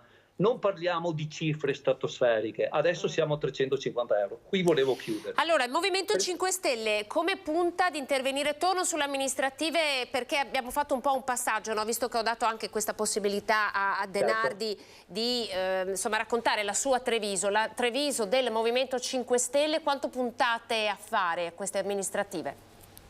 Guardi, noi come facciamo già da anni continuiamo per la nostra strada. Treviso ha bisogno di nuove politiche giovanili, ha bisogno di politiche per la casa, politiche abitative per la casa. Siamo veramente in crisi a Treviso, è un problema, i giovani non trovano abitazioni, non si sposano, vanno a convivere in comunità perché non riescono a pagare l'affitto. L'amministrazione deve fare politiche per la famiglia, per questi giovani che abbiano la possibilità di fare delle scelte, che non siano costretti a rimanere in casa con le proprie famiglie. La città va rivista. Guardate che Treviso, ne parliamo da anni, sono 30 anni che dobbiamo costruire le piste ciclabili, 30 anni che dobbiamo fare la Smart City, 30 anni che dobbiamo dare spazio alla mobilità lenta, ai pedoni, alle biciclette, ai disabili. Non abbiamo un marciapiede Treviso, non ne abbiamo uno per la mobilità dei ciechi o delle persone disabili. Allora è inutile che facciamo sempre campagna elettorale e poi al momento di governare ci perdiamo. Lei condivide la proposta? Dobbiamo portare queste attività realmente per i cittadini. Guidotto, mi perdona, condivide la proposta della FIAB di mettere il limite di circolazione di 30 km all'ora a Treviso, in centro? È arrivata ieri la proposta. Guardi, ho partecipato la settimana scorsa a un incontro con la FIAB. Io sono un forte sostenitore di questo. Se lei guarda tutti i nostri programmi elettorali del Movimento 5 Stelle dal 2008 riportano questo dettagliatamente. Purtroppo Treviso si è sempre fatto un po' così, dico io, a spanne, un 30, un 50, un 20, un sì o un no, i rallentatori. Ci sono delle regole ben precise dettate dal codice della strada. È ora di iniziare. La città deve avere una mobilità lenta. Mobilità lenta vuol dire 30 km orari. Questo deve essere indipendentemente. In ogni caso, abbiamo perso il video, ma la sentiamo. Da parte della mobility manager vanno studiate queste cose, non si possono, mi permetta di dire questo, non si possono fare colate di asfalto alti. Abbiamo perso il collegamento, però insomma è chiaro il ragionamento fatto da Guidotto. Io a Borgia però vorrei chiedere del caso Gio Formaggio, visto che abbiamo 7-8 minuti come Fratelli d'Italia, vorrei chiederti un passaggio. Oggi tra l'altro Gio Formaggio ha dichiarato che potrebbe querelare la collega Cecchetto leghista, il caso delle molestie in Consiglio regionale. Allora, innanzitutto solidarietà a Milena Cecchetto, insomma, perché se si è sentita, come dire... Perdonami, molestie denunciate, sì, no? sì, non facciamo il processo a nessuno in questa sede. Appunto, nel senso che se Milena Cecchetto si è sentita, come dire, offesa, va la solidarietà e questo è il primo punto. Dopodiché vanno accertati i fatti, come dappertutto, perché ad oggi Milena Cecchetto denuncia questa questione, allo stesso modo, come dire, Gio Formaggio sostiene insomma, di non aver fatto quello a cui è accusato, per cui spero che rapidamente, per il bene proprio di tutti, delle famiglie, dei coinvolti, di Milena stessa, vengano chiarite tutte, insomma, tutta questa brutta vicenda, brutta situazione che ha messo in difficoltà tutti. Il partito, ci tengo... martedì ci sarà una decisione importante, voglio ricordarlo, perché adesso è stato sospeso per 5 giorni, ma martedì ci sarà una decisione sulla sospensione da parte del Consiglio regionale. Ecco, su questo ci tenevo a ribadire quanto detto dal nostro coordinatore regionale De Carlo, che ha sospeso in forma preventiva Gio Formaggio e ha mandato la posizione al collegio di garanzia, che valuterà i fatti. Il gruppo consigliare di Fratelli d'Italia voterà, da quello che ho letto stamattina, per come dire, la sospensione del consigliere. Quindi tutto quello che c'era da fare a livello di prevenzione e quindi della situazione che si è venuta a creare è stato fatto. Dopodiché, ribadisco, vanno accertati i fatti, va accertata la verità. Spero, insomma, che si possa arrivare, come dire, alla verità, ecco, perché tutti auspichiamo a questa. È ovvio che insomma è una brutta pagina, speriamo che possa... sentiti telefonicamente con Gio Formaggio? No, nel senso che credo che lui in questo momento stia, come dire, in famiglia, stia, insomma, non risponda a nessuno, né a giornalisti, proprio per cercare di non dare adito. Però credo che se ha dichiarato che sta pensando a questa ipotesi, credo che lui sia convinto di non, insomma, di non aver fatto quello di cui è stato accusato, visto che, come dire, ricordo che in questo paese non possiamo mediaticamente, come dire, condannare qualcuno a prescindere. Sicuramente ci sono e ci saranno tutte le opportunità perché il caso vada chiarito. Il partito in modo preventivo però ha scelto subito la sospensione ed è intervenuto immediatamente. Allora, l'ultimo giro per parlare di giustizia. Oggi c'era Nordio Treviso, non possiamo non commentare le sue dichiarazioni. Due cose importanti, ha detto a mio avviso, ovvero un budget per le intercettazioni, perché le intercettazioni sono costose, quindi l'ipotesi appunto di imporre un budget, e poi le dichiarazioni ai colleghi PM di collaborare meno e selezionare meglio. Comunque la ricetta del ministro per abbattere i costi della giustizia. De Nardi. Sì, io constato che per l'ennesima volta non si parla mai di digitalizzazione e di sfruttamento dei finanziamenti che arrivano col PNRR. Per cui sia a livello comunale che a livello nazionale si sta facendo poco uso di quello che dovrebbe essere la grande rivoluzione di questo paese. Quindi la rivoluzione green, verde, e la rivoluzione digitale. Non se ne parla, si va a vedere un sito della pubblica amministrazione, basta vedere il sito di Treviso, del comune di Treviso, e si capisce che qui siamo indietro di 50 anni, che non si va avanti. Si va dentro un tribunale, si viene impressionati dalla quantità di carta e di scartoffie che ci sono. Qualsiasi cosa che devo fare per sapere del Comune di Treviso devo fare un accesso agli atti col consigliere comunale che va a prendere la pratica, me la stampa e me la dà. Cioè la trasparenza non c'è, la velocità del digitale non c'è. E allora continuiamo a assumere persone per fare della manodopera quando c'è la possibilità di avere con un click dei servizi moderni che mi consentono di avere una società civile, moderna, trasparente, aperta. Ma non ci crediamo, continuiamo ad andare avanti con una mentalità da ottantenni che pensano la civiltà e la società che c'era un tempo ma che non c'è più, con tutto il rispetto agli anziani. Però bisogna dare spazio ai giovani e rivoluzionare questo approccio, perché se no rimaniamo sempre ai tempi del Medioevo. Guidotto, sulla giustizia, come abbattere i costi della giustizia con le dichiarazioni di Nordio? Sono d'accordo sul fatto che entriamo e i tribunali siano oberati di lavoro e per delle procedure ci vogliono mesi, se non anni, se non secoli per fare la battuta. Non sono d'accordo sul fatto delle intercettazioni. Le intercettazioni vanno regolamentate, ma servono. Abbiamo scoperto tutto quello che abbiamo scoperto in questi ultimi anni. Non avremmo arrestato Matteo Messina Denaro se non avremmo avuto le intercettazioni, non avremmo arrestato i parenti, i fratelli e il medico e tutto quello che ci girava attorno, non avremmo scoperto tutto. Non possiamo pretendere di non usare più questo metodo chi ci aiuta molto, chi aiuta chi di dovere molto. Ovviamente va regolamentato. Vorrei ricordare anche che secondo me sbaglia il ministro quando parla di costi su queste cose. Abbiamo tagliato i parlamentari, abbiamo metà parlamentari, non possiamo speculare sulle intercettazioni. Questa è una cosa credo sia fondamentale. Poi per quanto riguarda Treviso e la sicurezza e il fatto della giustizia, questo credo non sia una cosa prettamente trevigiana, sia una cosa nazionale da regolamentare, insomma, ecco, non è compito del sindaco questo. Borgia?